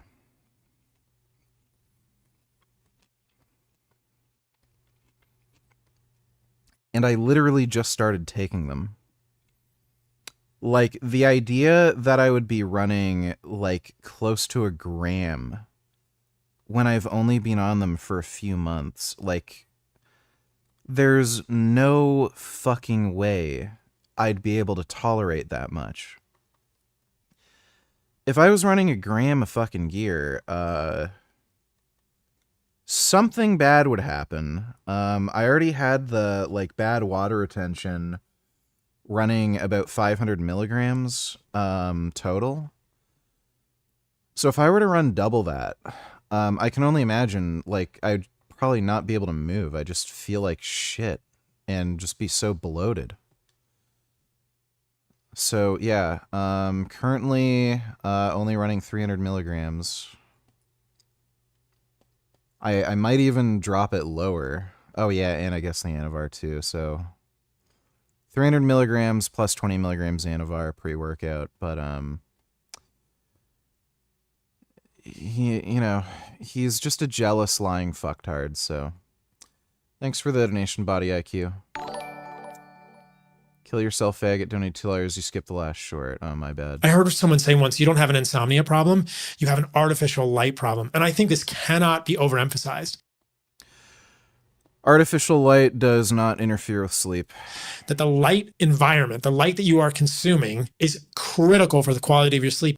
It is not. It's being confirmed by research. It makes no difference. And anyone listening to this podcast must know the quality of your sleep is the foundation upon which you walk in a day. I think sleep and nutrition and light are the three pillars of healthy human existence. And really, until I started thinking about this with you recently, I would have said sleep and nutrition without as much attention to light. Granted, I was living in Costa Rica and I didn't have to think about it as much. But when I'm traveling, I have to think about it much more. But the flickering lights, I cannot fix it. I went to the restaurant. I even had blue light blocking glasses on at this restaurant. Look at blue light blocking glasses do nothing, and lights like, LED bulbs or incandescent light bulbs, TV screens, they do not have anywhere near enough luminescence to interfere with sleep. Nowhere fucking close. Like a goober over there in the corner eating my grass-fed steak. I don't care. Like, I want to sleep well. I want to show up good the next day for everyone in my life to do work in the world. I don't care. I heard. Yeah, this guy just promotes bullshit nonsense. That's all he does. Thanks for the donation, dude.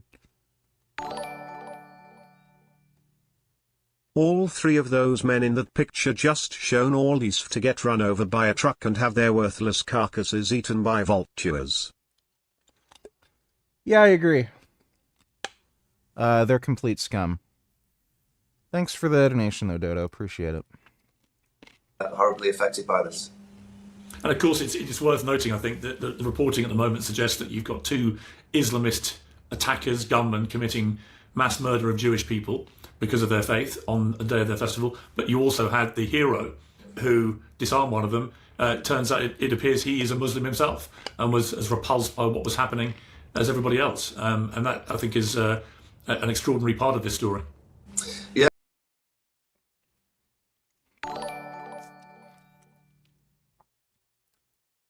I am certain you could find a story of an SS guard, you know, being nice to a Jew, like giving them a few crackers or something, or you know, maybe helping them, like some of them escape. I know there was actually a black woman who was living in Nazi Germany who talked about a good experience she had with an SS officer. Like, are we going to say, look, not all Nazis are bad? You know, just because, like, someone was in the SS and, you know, like, idolized Hitler doesn't mean they're all bad. Like, it's fucking retarded. There's a fundamental issue with fucking Islam where most of them are fucking assholes. Why are we playing this game? Not all Muslims. Are we also going to play this game? Not all Nazis. Like, you know, some Nazis are just maybe a little racist or something. You know, they just want their ethno-state, but they didn't want to all kill Jews. You know, they didn't all want, you know, fascist totalitarianism. You know, they just agreed with some of what Hitler said. So, like, stop painting all Nazis as horrible, evil people. Some of them were fairly reasonable and moderate. Like, are we going to start playing that fucking game? Like, it's just so fucking stupid. Like, give me a break. This white guilt cuck shit. My fucking God. Buddy, how many fucking Jewish mass shootings have you seen? How many fucking Jews have, like, committed a mass shooting at some Muslim holiday festival? You ever seen a Jew go to some Eid celebration and start lighting people up? I wonder why. I wonder why we only see Muslims doing that. I wonder why nearly 100% of terror attacks worldwide are committed by Muslims. Wonder if it has anything to do with there being a fundamental problem with Islam.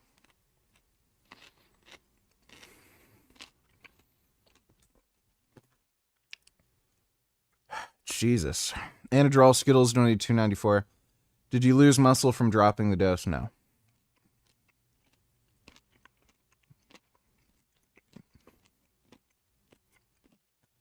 Haven't lost any muscle or strength. You like, dude, I gained 20 pounds of muscle in 2 months on 200 milligrams test. Like, I don't need that much.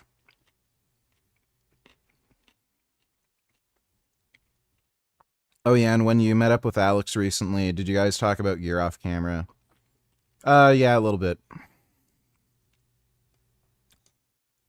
He was really dumb back in the day. 036 onward is cringe as fuck, LMAO. Message, which is to stay fucking natural.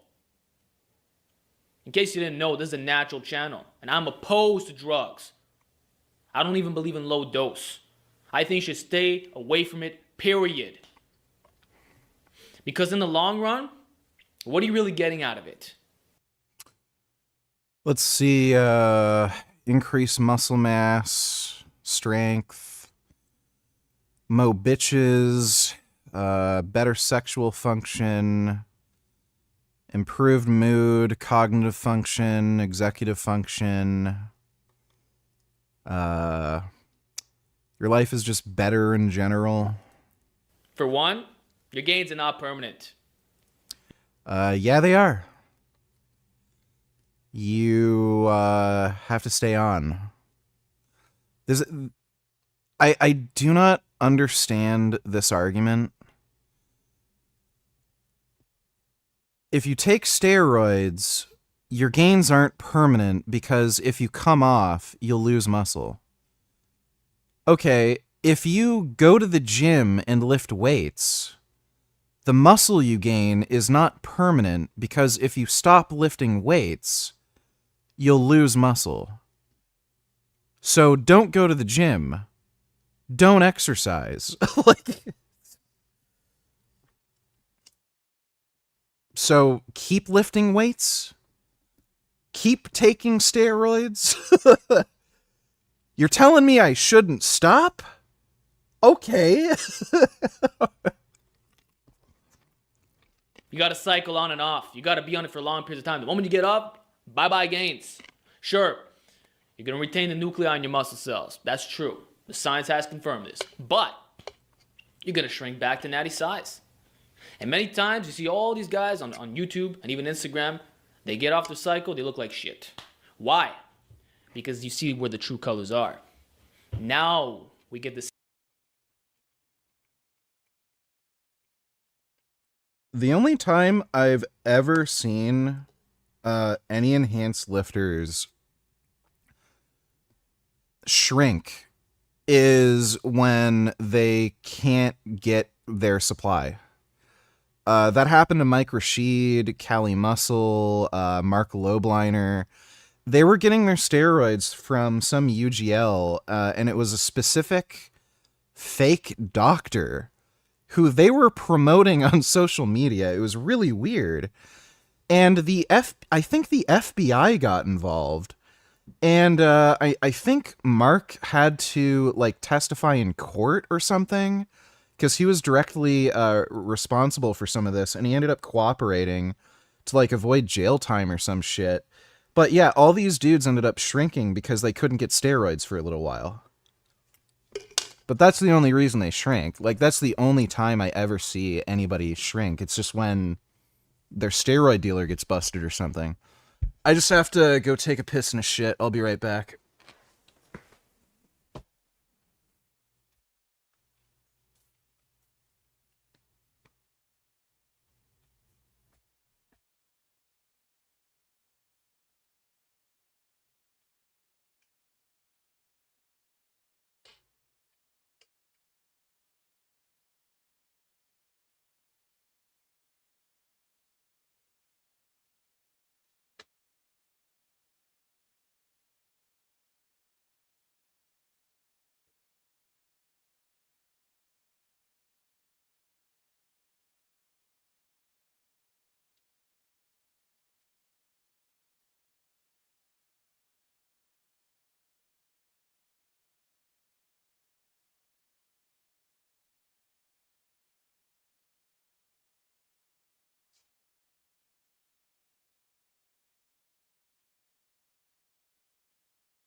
Yeah.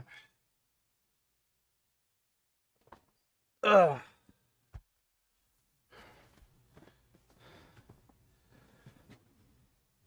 I had trouble wiping my ass. I was trying to reach around, but I kept getting muscle cramps. I was training back before I did the stream. And I took like a week and a half off training for a deload, and usually like the first week back I have like cramping. See a real comparison of whose training methods are the most effective. You want to see who's really balling it? Look at what happens when a guy gets off the juice. If he loses most of his gains, there you go. So the thing is, guys, when you're natty, there's no such thing as cycling on and off. It's permanent gains. Yeah, well, this is 7 years ago, so I think at that point most people still believed in cycling on, cycling off. You don't have to cycle off. So I'll give him a pass there. Thanks for the donation, though, Anadrol Skittles. 218 donate $2. I know losing fat is calories in, calories out, but does gear increase your TDE? Yes. You'll also find, especially with growth hormone, it becomes a fair bit harder to gain body fat, and you lose body fat a fair bit quicker.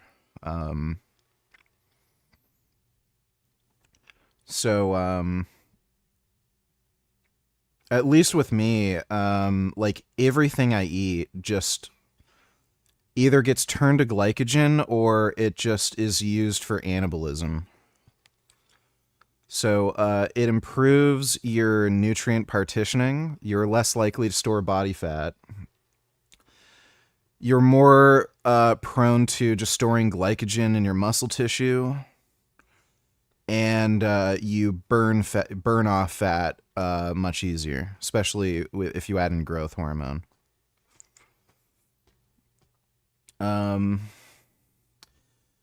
Meaning what was once maintenance calories for you as a natty is now deficit while you're on gear. Is that true? Yeah. That can certainly happen.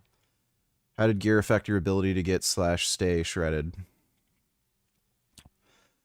Well, like I said, increased energy expenditure, improves nutrient partitioning, makes it harder to gain body fat, easier to lose body fat, and because your like hormonal state is stable, it's also just less disruptive for your mood to be leaner. So that kind of crankiness that you get when you get too lean, you can easily avoid that when you're on steroids. Thanks for the donation, though, Anonymous. Lol, that guy was Clyde. He's also a Holocaust revisionist on TikTok and a wacko Christian extremist who thinks Judaism is a cult, Jews control or government. He's on peptide and he said in a post he quit his job to combat Zionism around the world. Lamau.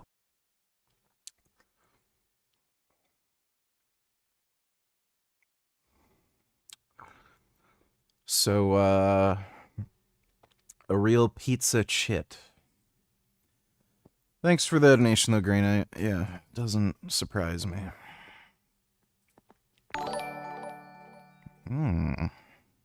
I swear I hate sports so goddamn much. I live in college apartments and every time there's a game the entire complex screams and blasts their music like fucking retards. Fuck some. Yeah, sports are kind of gay. Cats are nice, though. Oh, I love cats. Especially this cat. Oh, he has a big, beautiful cat head. Do you guys see his cat head? Oh my god, he has such a big cat head. You guys can only see the back of his head, but the back of his head is so beautiful. Look at the back of his head. Do you see that? Do you see those beautiful stripes? Even the back of his head is so beautiful. Oh my god. Well, thanks for the donation, Masashi Blade. Imagine a religion whose followers admit they want to oppress and kill you, but they say you have a phobia if you don't want to be oppressed or killed. Fuck Islam. Fuck Muslims. Godspeed IDF and Israel. Yeah. Dude, it's just the white guilt bullshit. It's all white guilt. If I have to choose between 1.6 billion Muslims and a cow, I will choose the cow. Yeah, that's what happens when you don't have white guilt. You say based shit all day. Thanks for the donation, choose the fucking cow. Yeah, I definitely choose the cow myself. Thanks for the donation, dude. Trump is so shameless.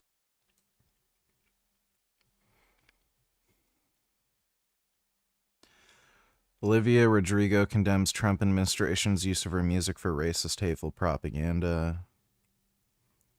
Yeah.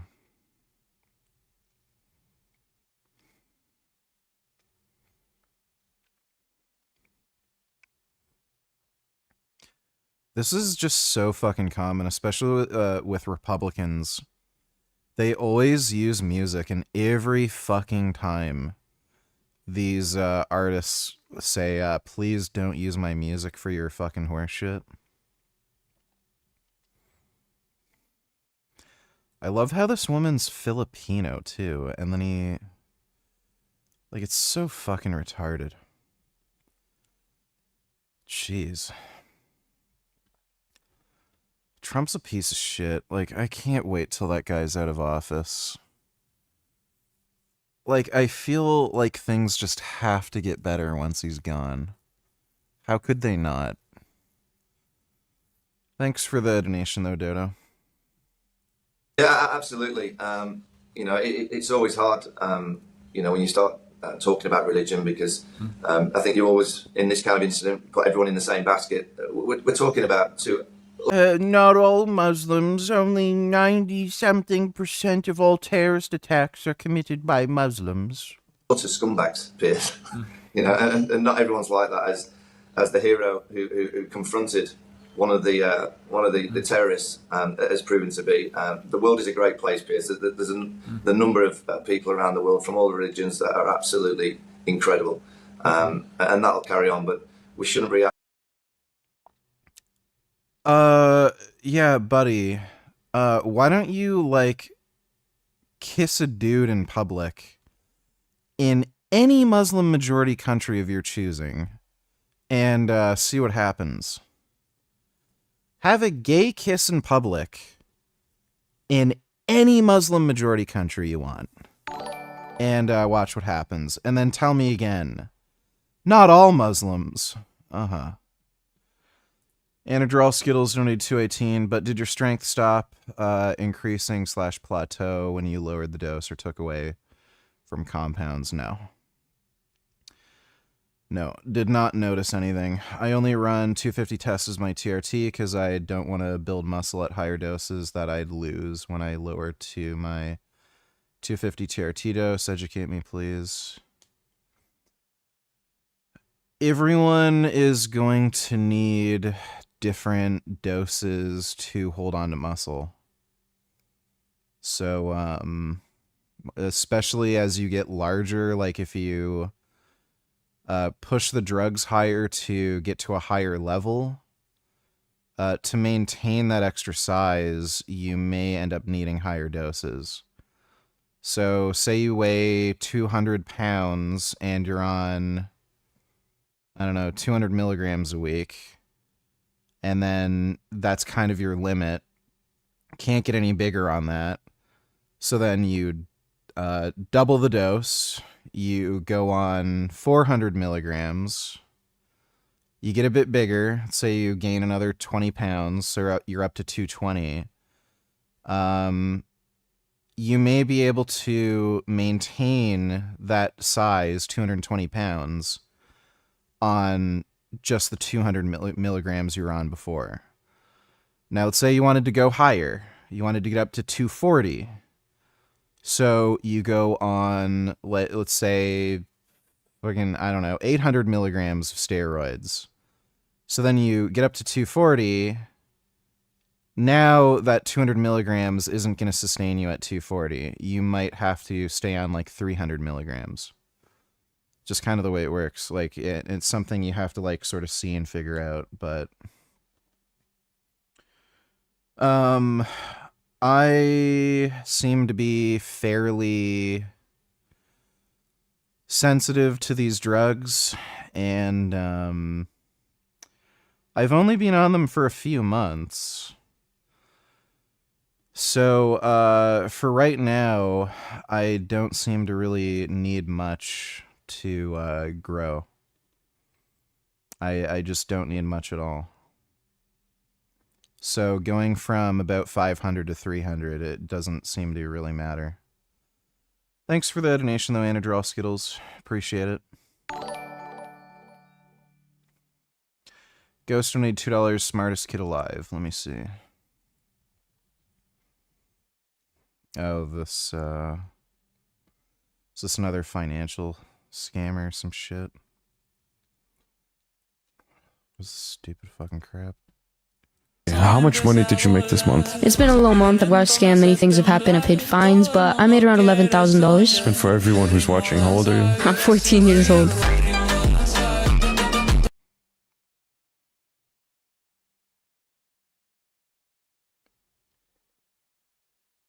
Why? So, is this Dubai?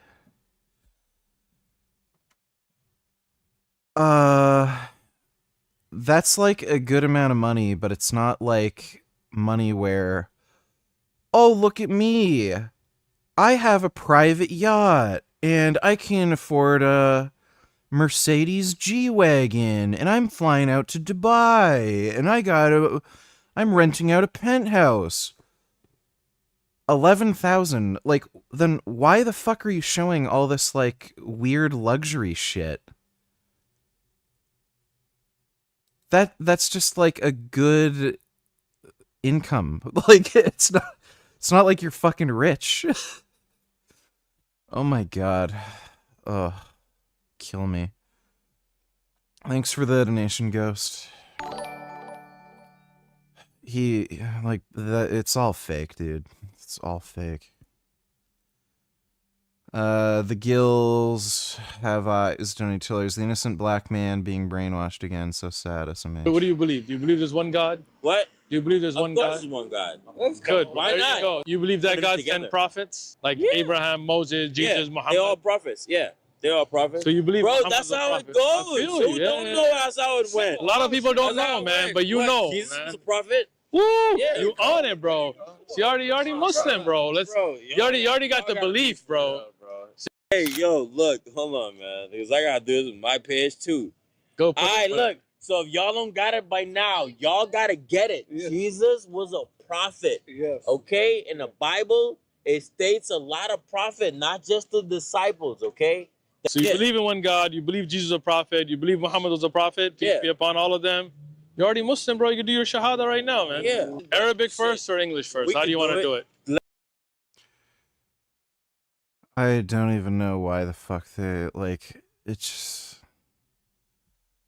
shows you how silly and stupid their religion is if, like, oh, you're Muslim now, you don't know anything about the religion, but we're just gonna say you're Muslim now. Imagine if veganism worked that way. Oh, you eat meat, but you like animals? Well, you like animals, so just call yourself vegan. Like, it's just a joke. Didn't know Bobby Shmurda still makes videos. Haha, so pathetic. Many people always like to shit on the Emirates. The Emirates. Oh, yeah, Bobby's perspective. He got the hair transplant. He raised money claiming his girlfriend left him and stole his kids from him, and he was going to hire a private investigator and a lawyer. He raised a good amount of money. It was like over 10 grand. And then he bought a hair transplant. So yeah, that's how that goes. Have roughly 80% immigration. Over 80% are foreigners in the Emirates. So that is a whole different ball game. Yeah, the reason they have so much immigration is because they basically created a tax haven. And they did that deliberately as a financial strategy because they knew they couldn't just make money on oil. So, I don't know what the fuck he means by any, like, what he's trying to insinuate, but, yeah. They just created a tax haven to get in wealthy people to create businesses there so that they could get in extra revenue. And when people then say, all of those rulers, they are kuffar. You're a kafir. I'm thinking to myself, wow, those people are completely removed from reality. Those people are completely removed from what Dubai always was, which is... Dubai is a degenerate shithole. There's just prostitutes everywhere. A trade city. So now you have this environment, this circumstance, where you have 80%, or let's say roughly 80% non-Muslims, because some of the expats are Muslims as well. But let's say at least 50 or 60% are non-Muslim, and they're living in that country. So now, what do you expect? What do you really expect? Like when we're talking about the extremists. For the king of Dubai now to, I don't know, ask every non-Muslim to wear the hijab, to pray 5 times per day, to not have their customs anymore. What do you really expect? It's really completely removed from reality, yet again. Because on the Balkan, it wasn't like. Yeah, they're more interested in making money. So, like, again, it's going to happen slowly over time, but you're just going to see these more progressive Muslim countries that are more interested in making money, like, they're just slowly not going to be Muslim anymore. Like that. The churches were not closed down. Quite the opposite. They were closed down later on under communism. So, yeah, Christians and Jews were always allowed to practice. And now if you have such a circumstance where you have so many foreigners in your country, I define a Muslim country as a country that not only allows, but incentivizes the Muslim population to practice Islam. And the Emirates do that 100%. Masjids on every corner, and they're full. When you're in the Emirates, every masjid is full. It's amazing to see. So Islam is alive and well. Of course, halal food, etc., right? Prayer rooms in the malls and whatnot. So now it is up to you if you want to go and whatever, drive a Lamborghini there or pick up a model or what have you. It's up to you. But you can practice Islam. And so therefore... I don't know what fucking point he's trying to make, but he's a dumbass. Thanks for the donation, dude. Sengoku donates $2. Liberal white women are the most insufferable human beings on the planet, I think. Yeah. And then probably the next, if not maybe even more so, would be white knight liberal cuck dudes. Thanks for the donation, Sengoku. Dodo donates $2. Would you be able to do this?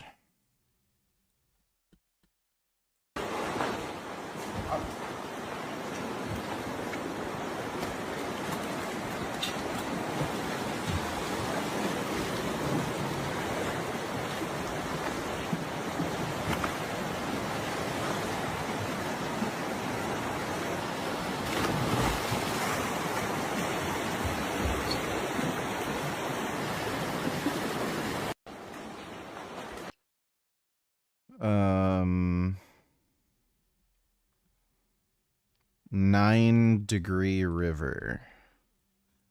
I don't know exactly how cold that is. I've been in very cold water before where I knew if I was in deep water I'd likely drown just because I froze up so bad. But I'm a very strong swimmer, like assuming it's not so cold that I just freeze up. Like, yeah, I could probably swim against a pretty strong current. Thanks for the donation, though, Dodo. Also, it's fucking ridiculous how people are using pre-gear photos and videos of you and attributing those gains to roids. That's why it doesn't even matter if you're natty or not to these dumbasses. Hopefully now you just get ridiculously massive. Well, yeah, fucking Greg did that.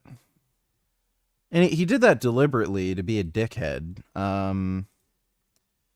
Yeah, he showed video footage of me when I was fucking natural. When there's plenty of videos and images and shit of me enhanced. He knew it. Like, he deliberately lied and misled people. And I think a big motivation for that was he was promoting testosterone, so if he showed the kind of transformation I made, you know, from natty to on steroids, like, he'd look really stupid recommending testosterone, so I think that's a big reason why he did that.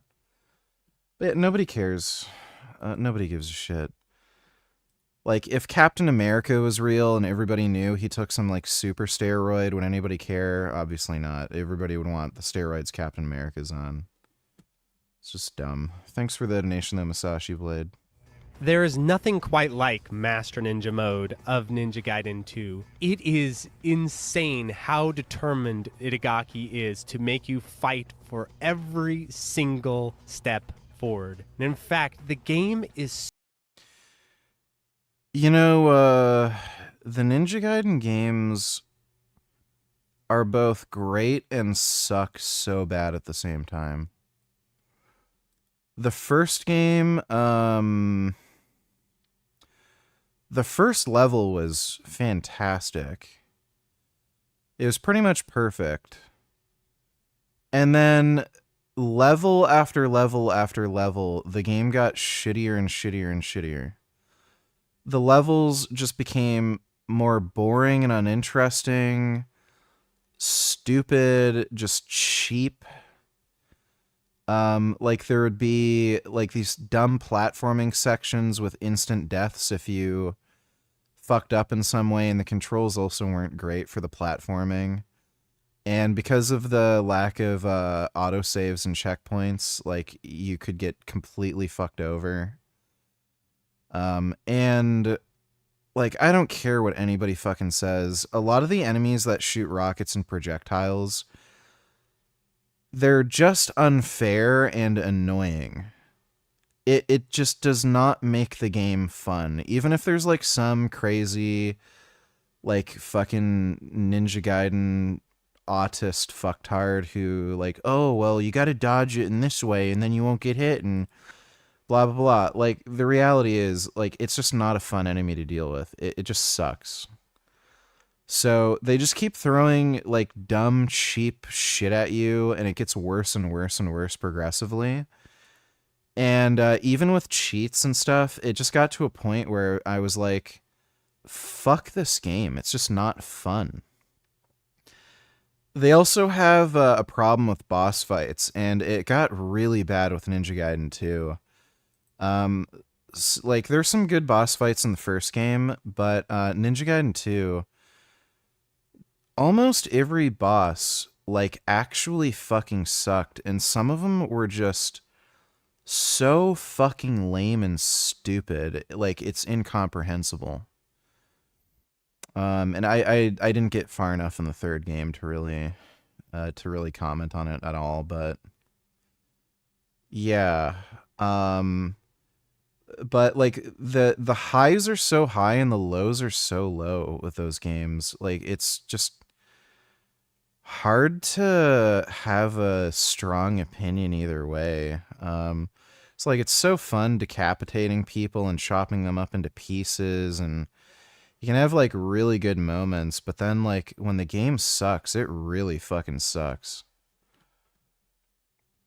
And like it's pretty, even the second game too, like it generally just gets shittier and shittier as time goes on. Like the first mission's fantastic, and then second mission's not as good, third mission's not as good, fourth mission, I don't know what the deal is, but Devil May Cry is just fantastic, especially the third and fifth game. Second game wasn't good, but yeah, Devil May Cry is just better.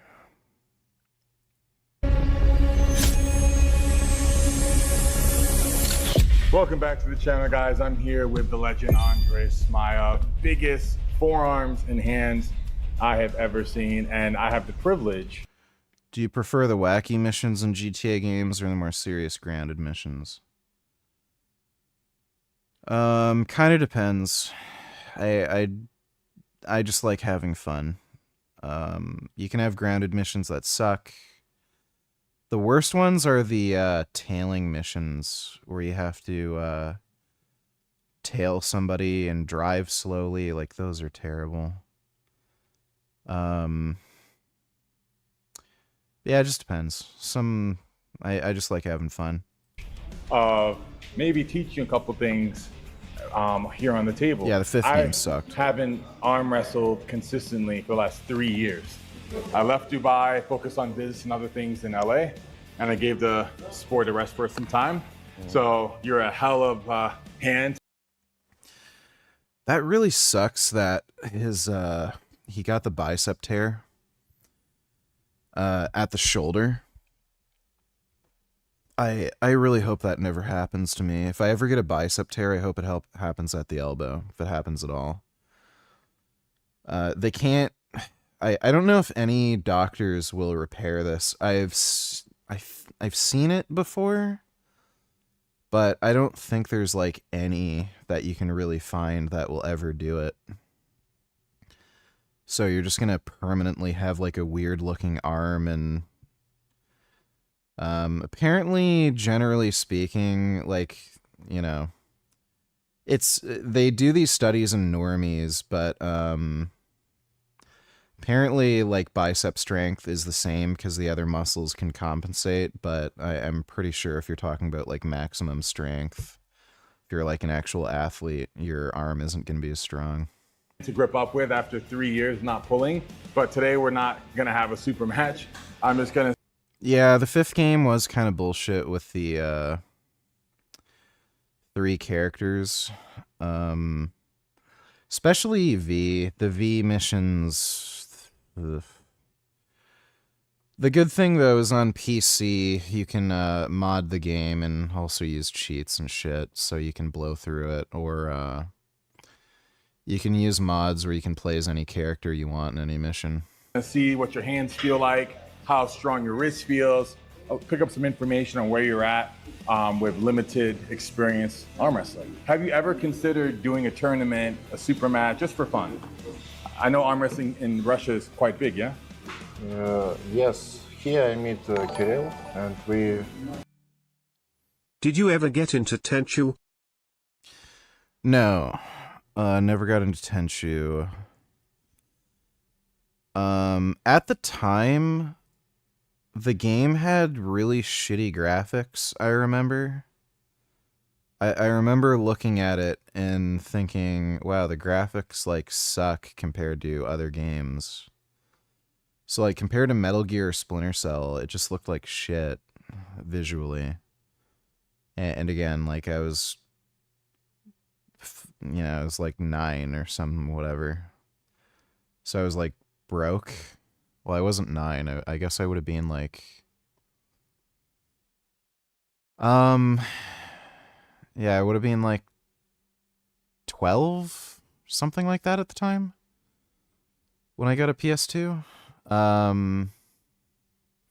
Yeah, 11 or 12. So I couldn't get every game, so yeah, I never got into Tenchu, just because it didn't look as good as other games. And I had to, you know, save my money for the games I wanted. Thanks for the donation, though, Masashi Blade. Do few sparrings with him. Alawali was talking about GTA 5. Yeah, GTA 5 sucked, too. Okay, it was a long time, even I don't remember when. And that's all. In start, maybe 2 or 3 years ago, I try a few exercises on pronator, on wrist, just like other guys do.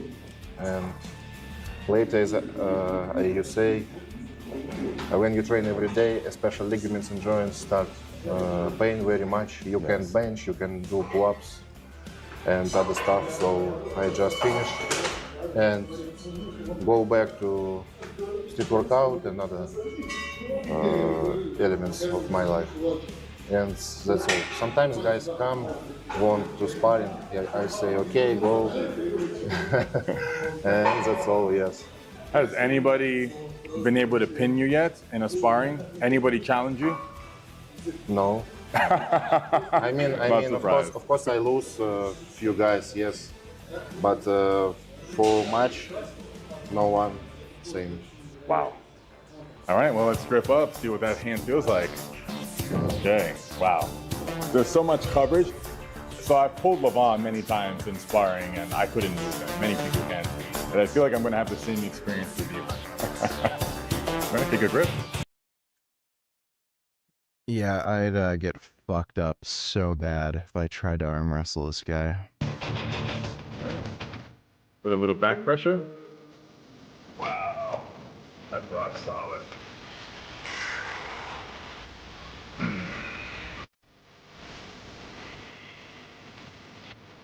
Oh, man, that's, yeah.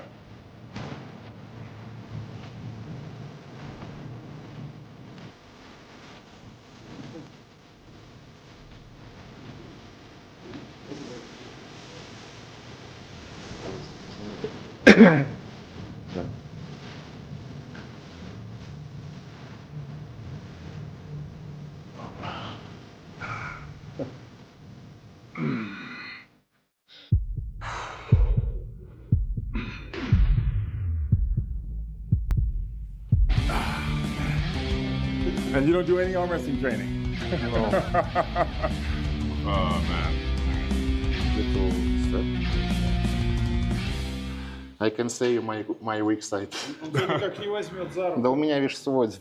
That's cramping? Yeah. Same. We just had an arm workout. That was 4 hours. My weak side is side pressure. Side pressure? Because in every workout with iron, you don't train. Right. When you do hammer curls, it's work, but side pressure not work. Huh. So you can... Yeah, the side pressure in arm wrestling is really weird. You never train side pressure with normal training. Maybe. I mean, maybe. Maybe and something like that. Okay, I can try. I'm cramping up as well. Yeah. Okay. So let's go. Okay.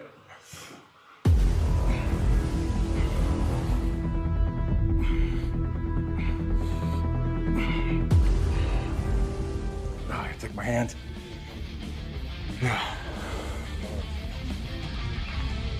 I'm not teaching this man anything. He knows enough.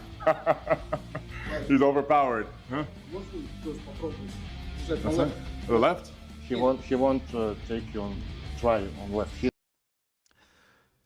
Dubai has very low tax and crime, so if you have a good job there, you'll have a good life. So how is it a shithole?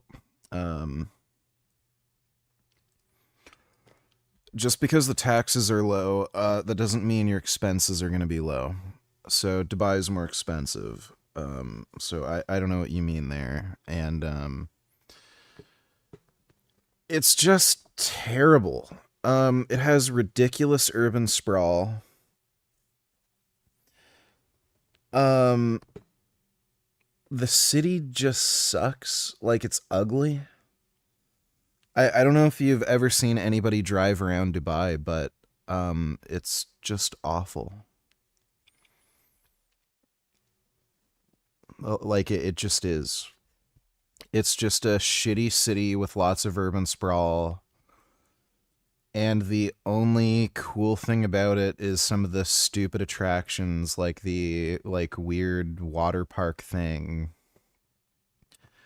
where you go through a slide and you can see like fish, you know, stupid shit like that. He's not unrest. Да, скажи, чтобы не убил меня, пожалуйста. Don't kill him. He might kill me. Okay. No, he's not unrest. And it's entirely built by slaves. They literally steal people's passports from other countries so that they can't leave, and they enslave them. It's fucked. Okay. Давай, с меня рука не отвалится.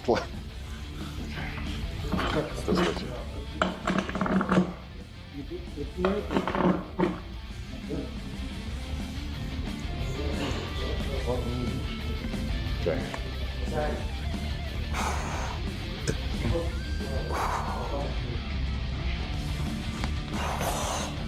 Oh, okay. Okay. Yeah. Oh. He's drunk. For not arm wrestling, you're good, man. There's potential there. You're a riser, yes? Yeah. Not hooker. Both. Both. It depends on who I'm facing, but with a hand as big as yours. I mean, what most strong movements you have, hook or riser? I say hook. Hook. Yeah. But hook is very painful on the brachialis. Oh. So I'm trying to learn to be a better top roller. Shoulder and elbow very painful when you do. Exactly. I hate side pressure because it's difficult to recover from. Yes. You know? Yes. So. Можно еще раз? Снимать, что ли? Ну, попробуй. You want to do one left before we finish? Okay. Yeah. Let's try one left with him and then. Давай сначала с ним попробуй, потому что... Давай.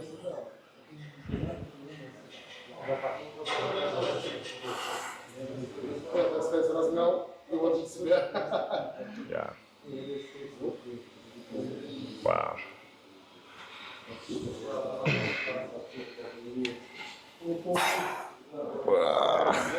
Yeah. А чё,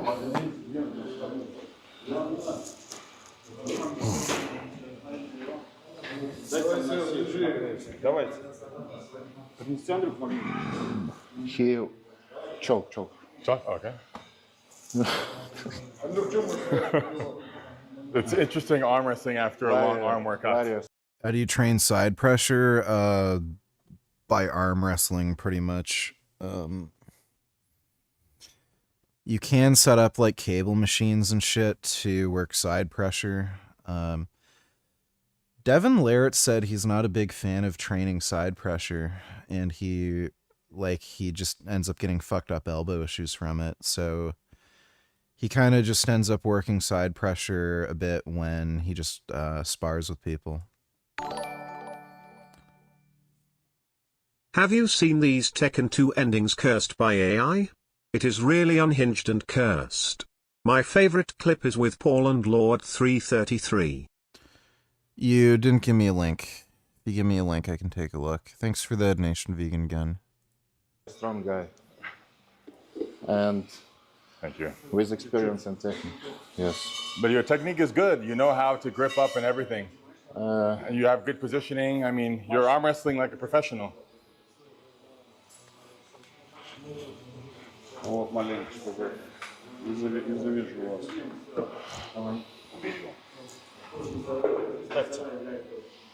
For sure, no amateur would be able to beat you. There's no way an amateur would ever be able to even move you.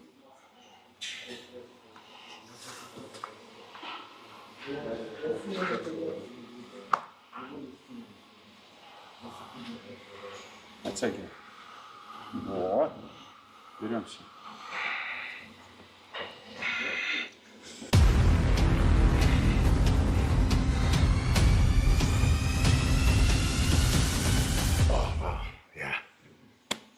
Tapping out. I'm not strong enough for this guy.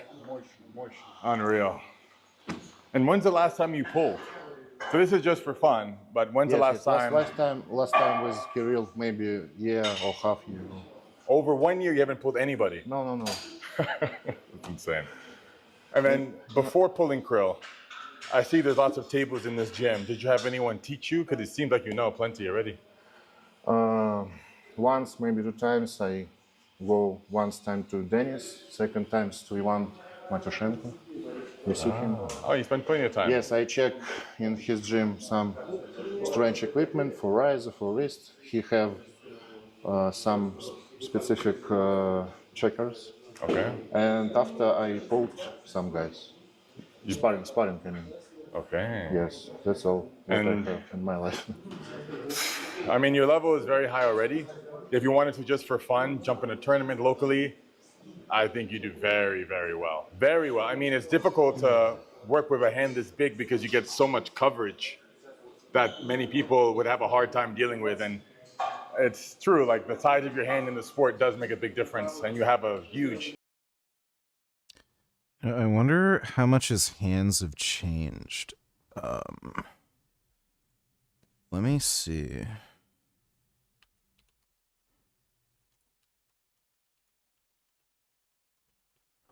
I want to see how much his hand size has changed over time.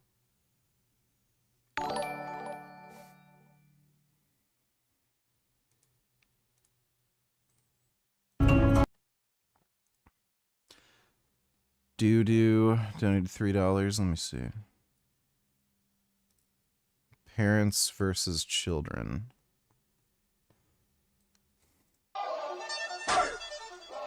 Here comes the, here comes the, here comes the, y'all don't really.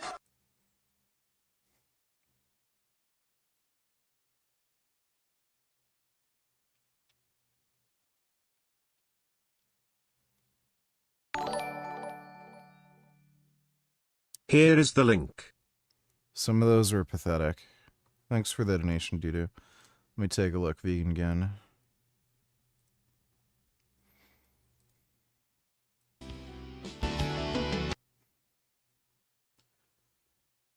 $3.33 is your favorite clip.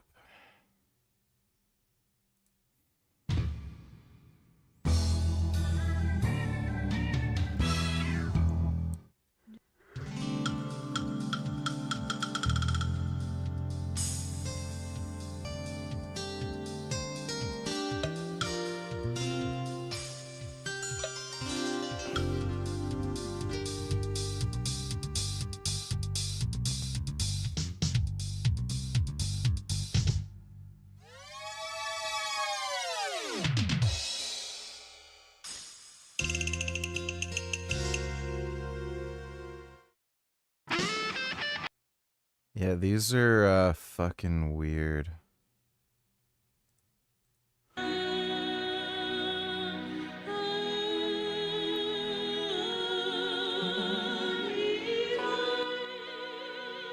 Just like changed nationalities twice already.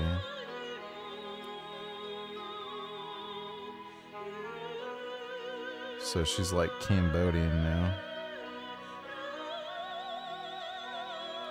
Now she's Chinese. Now she's like Indian. Now she's white. Now she's Chinese again.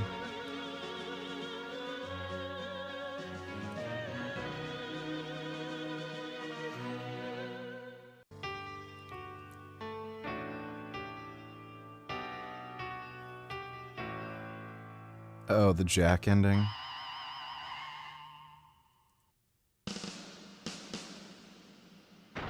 That's Paul Phoenix. Okay, punched a rock.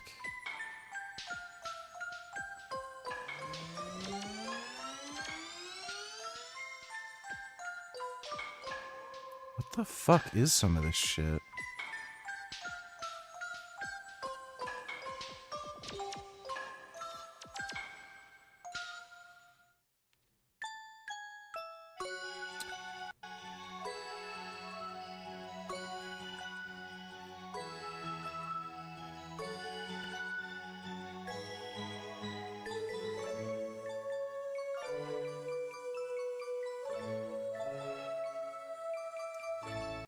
Yeah, these are terrible.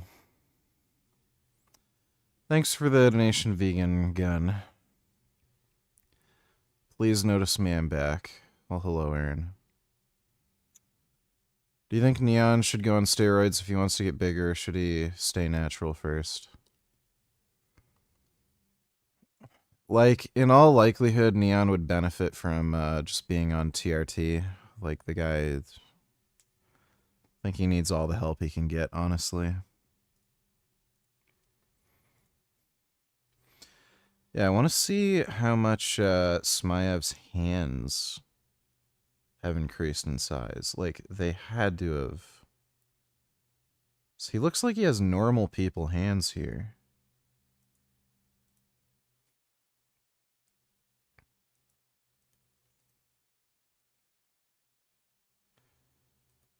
Yeah, so he had normal hands.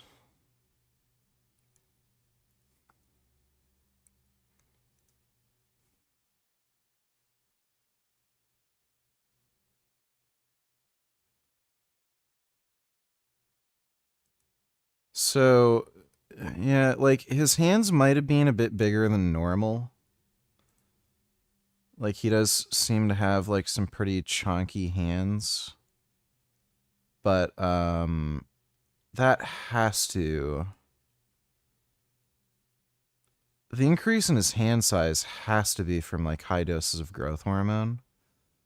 I don't think it's like it's not like the bone that got bigger. It just looks like there's more like water retention and like tissue accumulation or something. Yeah, his hands are like way more normal here. They're not like weird, crazy, retarded. He's fucking strong. He was already really fucking strong. He must have found like some sort of source for like affordable growth hormone. Like there's just no fucking way you could get your hands to like double in size from just being on like test.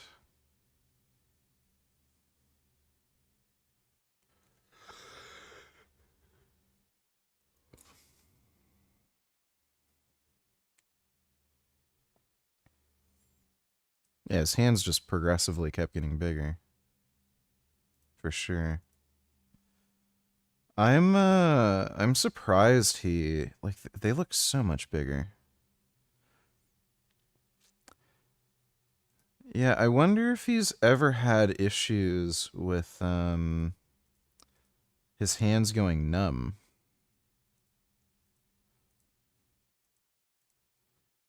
Weird. Yeah, like his fingers and like everything is just so much fatter. He's got to be on like decent amounts of growth hormone. Advantage with having such a wide hand that gets so much coverage on the opponent, giving you a major, not only are you strong, but you also have the size advantage. So it's everything working in your favor.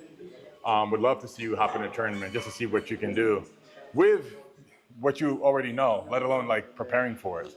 Have you been doing anything to train your wrist since you've been sparring, like since the last time you went with Krill? Now I train in wrist by dumbbell, but it's training similar like that. So I do 100 of reps with dumbbell. Hundreds of reps, but it's not big weight. It's maybe 22 kilos. But it's I dumbbell with 4 fingers grip.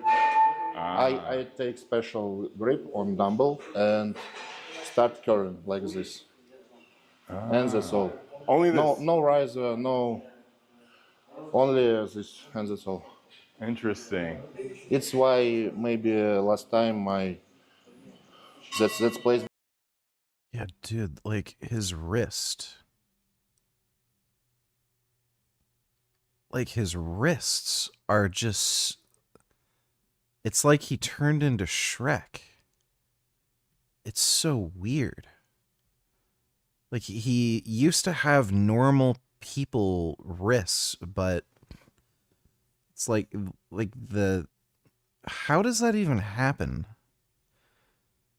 I wish you could like get an MRI of these people so you can see like what the fuck is even going on here.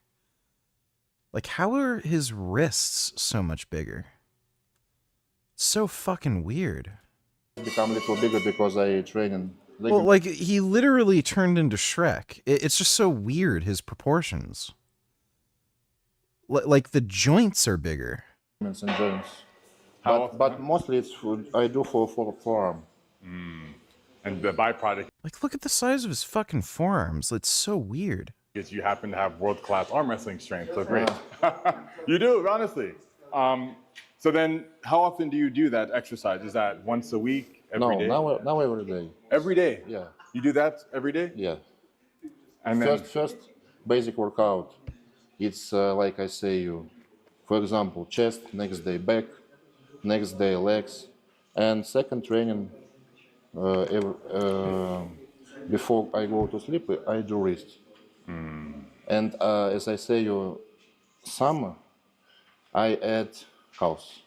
But later it's hard for me to take so big volume in one day and work and do other things in my life. So I stop training calves every day. Only when I do legs, I do it once a week. wow, I wish I had that problem, and many other men in the world, where you can train calves once a week and then they're as big as they are. You must have special genetics. Now man. they're smaller. This is small? I'll show you. They become bigger. Brother, this is small. That's small calf. These are another, listen, you have great genetics, but also good work ethic. You know, after talking to you for His training is weird. Really weird. And like, it's the steroids for sure. I've definitely noticed this myself. You can, like, if you're kind of injured or something's like aching and not feeling well, like, being on steroids lets you still benefit from doing like kind of weird, silly, stupid training. So you can just do like really high rep stuff for a lot of sets, just get a weird pump, and then you'll still grow. So he does really weird stuff where like it's super ridiculously high volume for an insane amount of reps. And he's literally said it. He just enjoys it. He just really likes working out. It just makes him feel good. So yeah, it's weird. Aaron P donated $2. I need money for Project Motor Racing. I wouldn't get that game. Don't bother with it. It's not worth it. $100. Did you know Alawali got a girlfriend? He doesn't like our TISM time anymore. Well, I'm sorry to hear that. Hopefully you can convince him to be gay. Thanks for the donation, Aaron. the last 4 or 5 hours about how you train and also balance working. I imagine you work at least 40 hours a week in factory? I work two graphics. First day I go at a day, so from morning to night, 12 hours. Wow. Every day?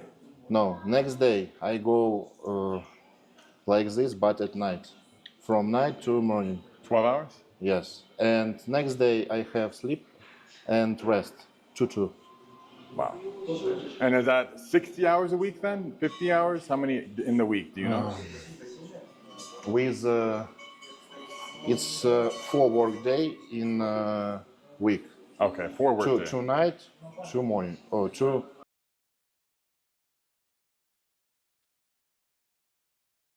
I'm not understanding how this works.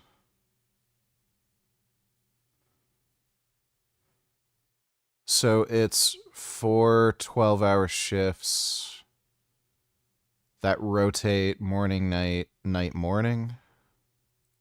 Today to night. And then 3 days rest? Yes. 58? Wow. Wait. 4 times 12. How does that get to 58? It's 48. If he's doing 4 12-hour shifts, that'd be 48. Dude, fuck that. 48 is bad enough. Oh, that just sounds like it sucks. Balancing. How in the fuck does he work out so much? Either this guy is like a weird, crazy, obsessed autist, where he just loves working out so much, like he just has to compulsively do it. Or this guy is taking a lot of pre-workout. Maybe even some special pre-workout. I don't know. I can't imagine being that dedicated to training like he is and doing like that sort of shift work. That would be fucking exhausting. 58 hours a week and then still being able to do what you do as an athlete is very inspiring. And I'm glad you're sharing the story and what your lifestyle is. I think he meant 48, not 58. If, like, unless he's not explaining it properly. But, yeah, 4 12-hour shifts, that'd be 48 hours. Going Andrew, how many 2 hours would you play? Let me see.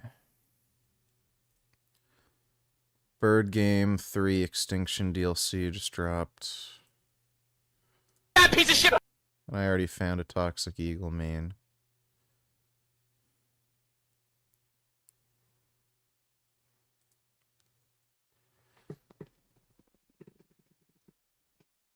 Is that a real game?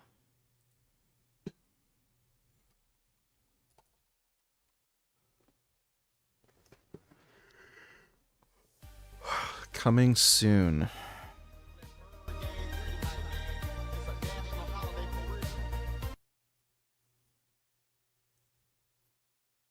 I want to play as Dodo.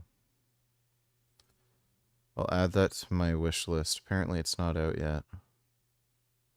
This is coming soon.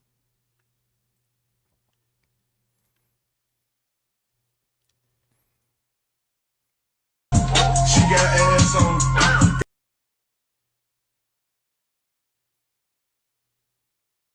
The hell is this?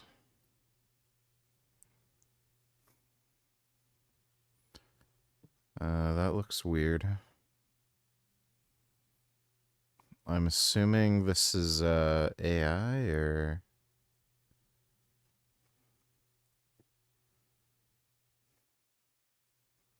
or is this like weird makeup stuff? That's weird. Clav. Lol. That is incredible. Beautiful. Hi, big guy. What a gorgeous animal. Whoa, Oh my.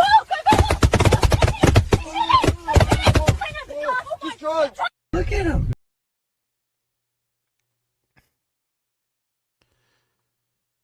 Yeah, I gotta be careful with orangutans. Thanks for that donation going, Andrew. It's like, because there are many people that don't work half as often as you do and are making excuses that they don't have enough time to train, or making excuses that don't have enough energy to train or get to the world class, and you are doing it right now. I don't want to say some motivation, just if you like it, if it's not a problem for you, why not? You like, you come training and go to do other deals, that's all. So remember when you was younger? Yeah. I see your videos how your eyes fire when you go to gym, start to lifting, screaming, especially with your friend TD. Yes, it was I think best time in your memory. So if you don't like it, you don't do it in the past, right? Right, of course. So it's not about motivation, it's about you like, you do. You don't like, you don't do. That's right. Find what you like, and it's be pleasure for you in life.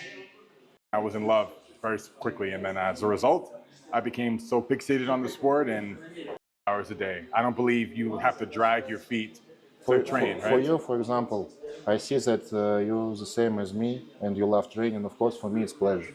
Yeah. But when, for example, I met people who just want to film videos and don't want to train, it's not, for me, it's not ethics in that, all of that. So I don't want to train hard with that people because for them it's just video. They don't like it. So I see how you love it, I love it, so it's good time spending, right? Each other, it's a great community you guys have here. Wow. 26. No choice. I love it. Okay. 20. 20. 20 Okay. centimeters. Yeah. Yes.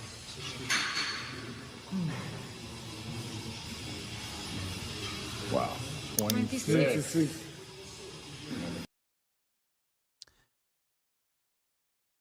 Yeah. How the fuck?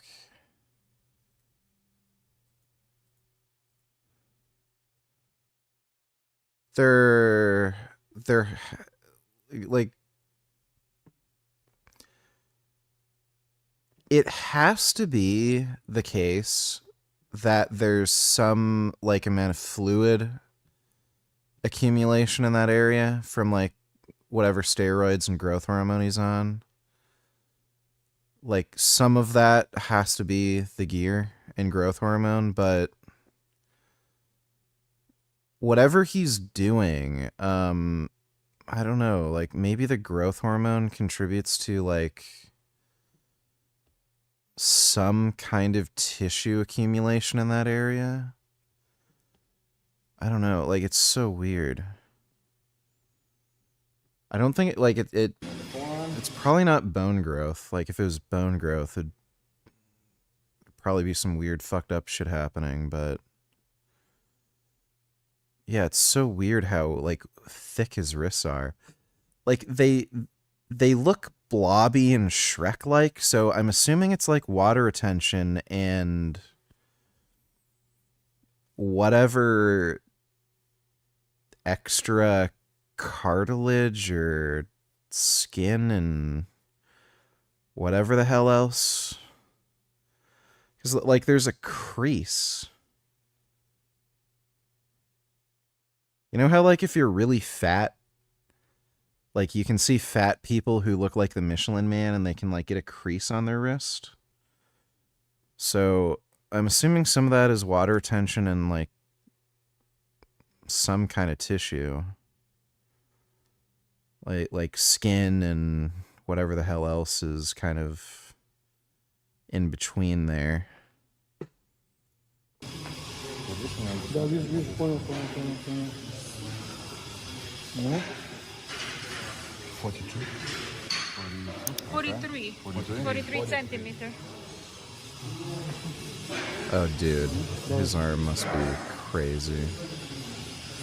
You see? 54. My God. Jeez. 54 centimeter. And then 54 centimeters.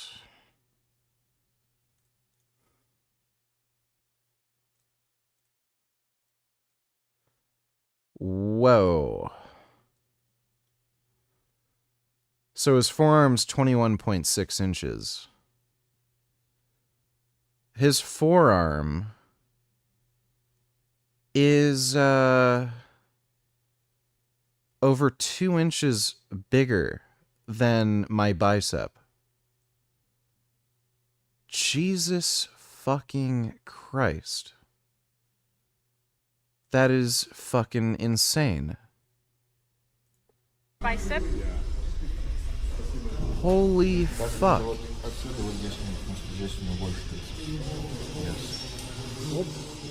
50. His forearms are the same size as my bicep and tricep. How much was it? 50? 54. 54. And Yeah, then crazy. Andre bicep.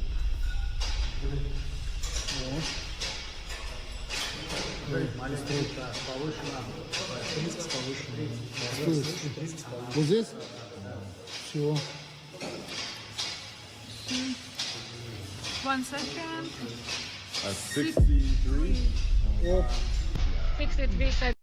Holy crap. So what's that in inches? 25.2 inches. Damn. Crazy. The biggest I've ever seen.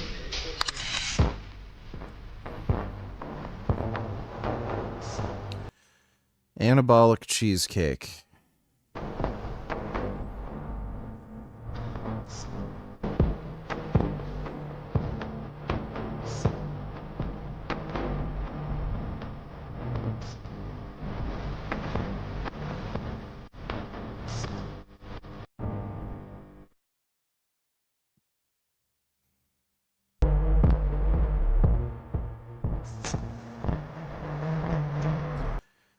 He has a lot of back acne. I wonder how long he's gonna live. It'll be interesting to see how things play out. Yeah, I wonder if he's just suddenly gonna croak and die, or if he's gonna have some fucked up health problem and then have to go off steroids, and then he'll shrink and then he'll eventually die. I wonder. It'll be interesting to see. Time will tell.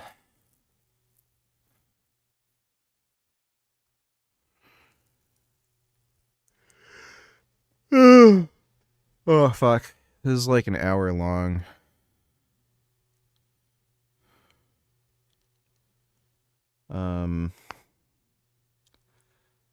Shit.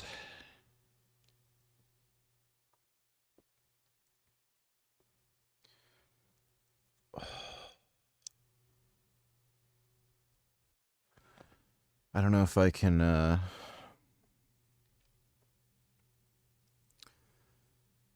think we'll save that for tomorrow. I don't know if I can, I don't know if I can stream that for like another hour.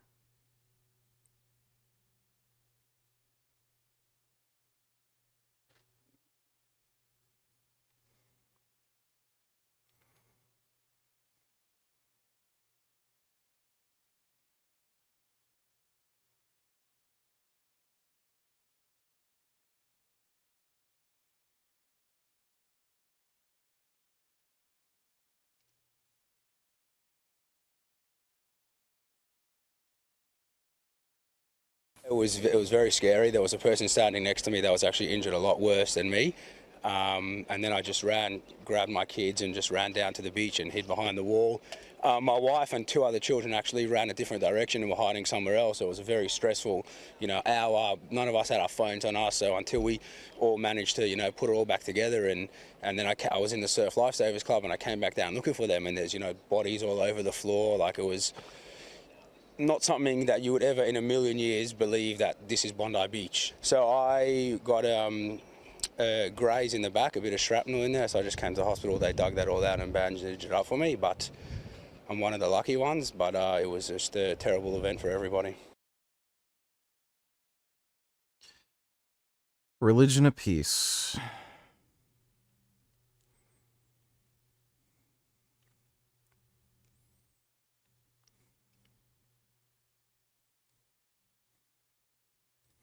Oh my god.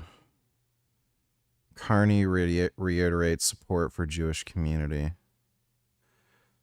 Again, this anti-Semitic fuckwit recognizes Palestine as a state. Tragically, sadly, has had to be drawn upon for millennia. Tragically and sadly, shamefully and persistently has had to be drawn upon right here in Canada over the course of the last few years. The government will always stand with you. This is about... Nope. You stand with terrorists.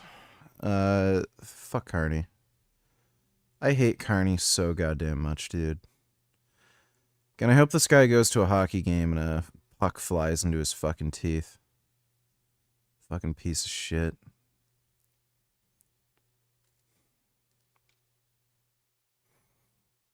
What a cunt. Worthless, useless, stupid cunt. Dickhead. Jackass. Fuckface. Idiot.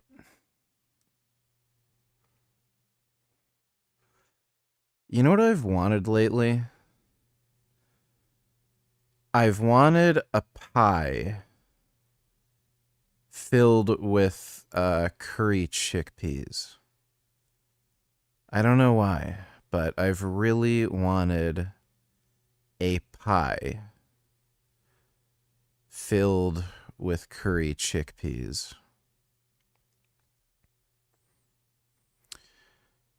I might find a vegan pie crust and make my own curry chickpeas and then put it in said pie crust and design, fabricate, and produce my own chickpea curry pie. Might do that for Christmas or something. I've just wanted that. I don't know why.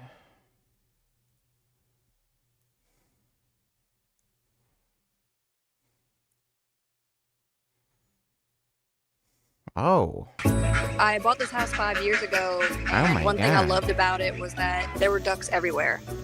Oh my goodness. Some of the people in the neighborhood Oh, actually raised the ducks and set them free in the neighborhood, and they thrive out here. They get fed, and they've got Ducks. places to sleep. We Ducks are pretty great. found who I named Miss Waddles in the flower Oh. bed. She was kind of mean, and Oh, my my husband's like, "No, I think goodness. she's got a nest there." We knew that the eggs were duds. She was mean, she would hiss, and over time, she just started looking kind of bad. So I thought, I'll give her some food.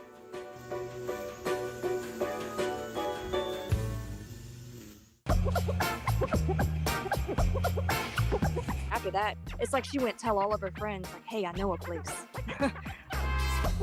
Every morning, more ducks Oh. started coming to my house when I'd open the garage door. Every day just Yeah, I think I'd like to be friends with ducks. seemed like there was, 3 more, then 4 more, and one morning I counted 36 ducks. Ducks are good. I don't care what you say. Ducks are good. Find a Trinidadian restaurant and order this thing called Double. It's curry chickpeas with cucumber chutney, pepper sauce, on top of 2 pieces of fried dough that you kind of hold like a taco. I fucking love fried dough. Fried dough is fucking awesome. I love that shit. Yeah, that sounds fucking good. I'll be on the lookout for something like that. They know when my garage door opens that That's a it's feeding goose. time. That's not a duck, that's a goose. Oh my goodness. Look at those quackers. I feed them. I put fresh water out every day for them. What's that random goose doing there? That's a goose. This is a quack. That's a quack. That's a quack. Quack, quack, quack, quack. Quack, quack, quack. That's a honk. Gooses are honks. Ducks are quacks. I have cat toys out here. Miss Waddles put me in charge of babysitting her kids. Chickpea curry pie sounds gross. Well, your mom's fucking dirty, rotten pussy's gross. Get the fuck out of here. Chickpea curry pie is fucking awesome. Shut the fuck up. I'll sit outside with them. I'll talk with them. And I look forward to it.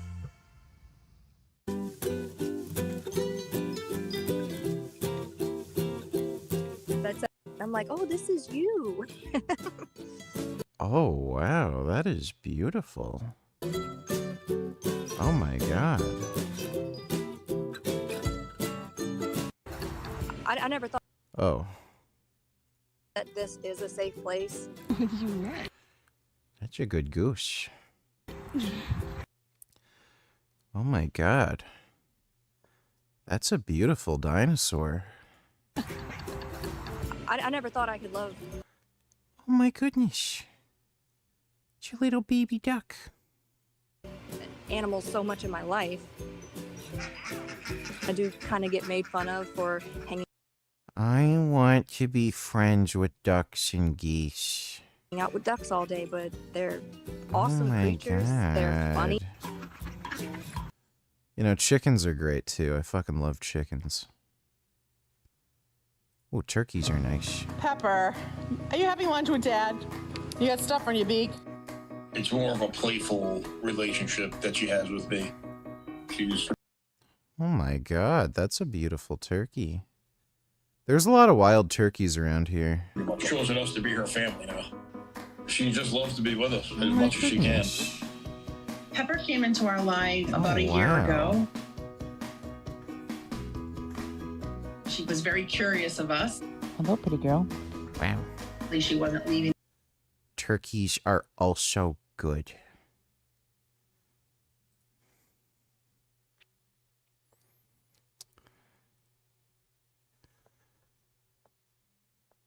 All right, I think I'm going to end up being too zonked soon. I'm feeling like I'm going to like pass out any moment. I'm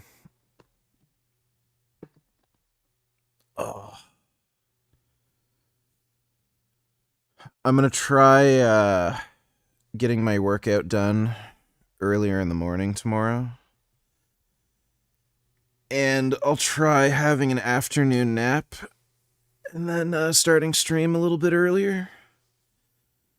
And then we can play some more games and shit. We gotta finish Terminator 2D No Fate and The Last of Us Part 2. Yeah, I haven't found any black dudes who I can buy meth from, so still haven't gotten meth. But maybe if I get some meth, we can game later. And I won't be so tired after training. But, yeah, we'll try playing games and shit tomorrow.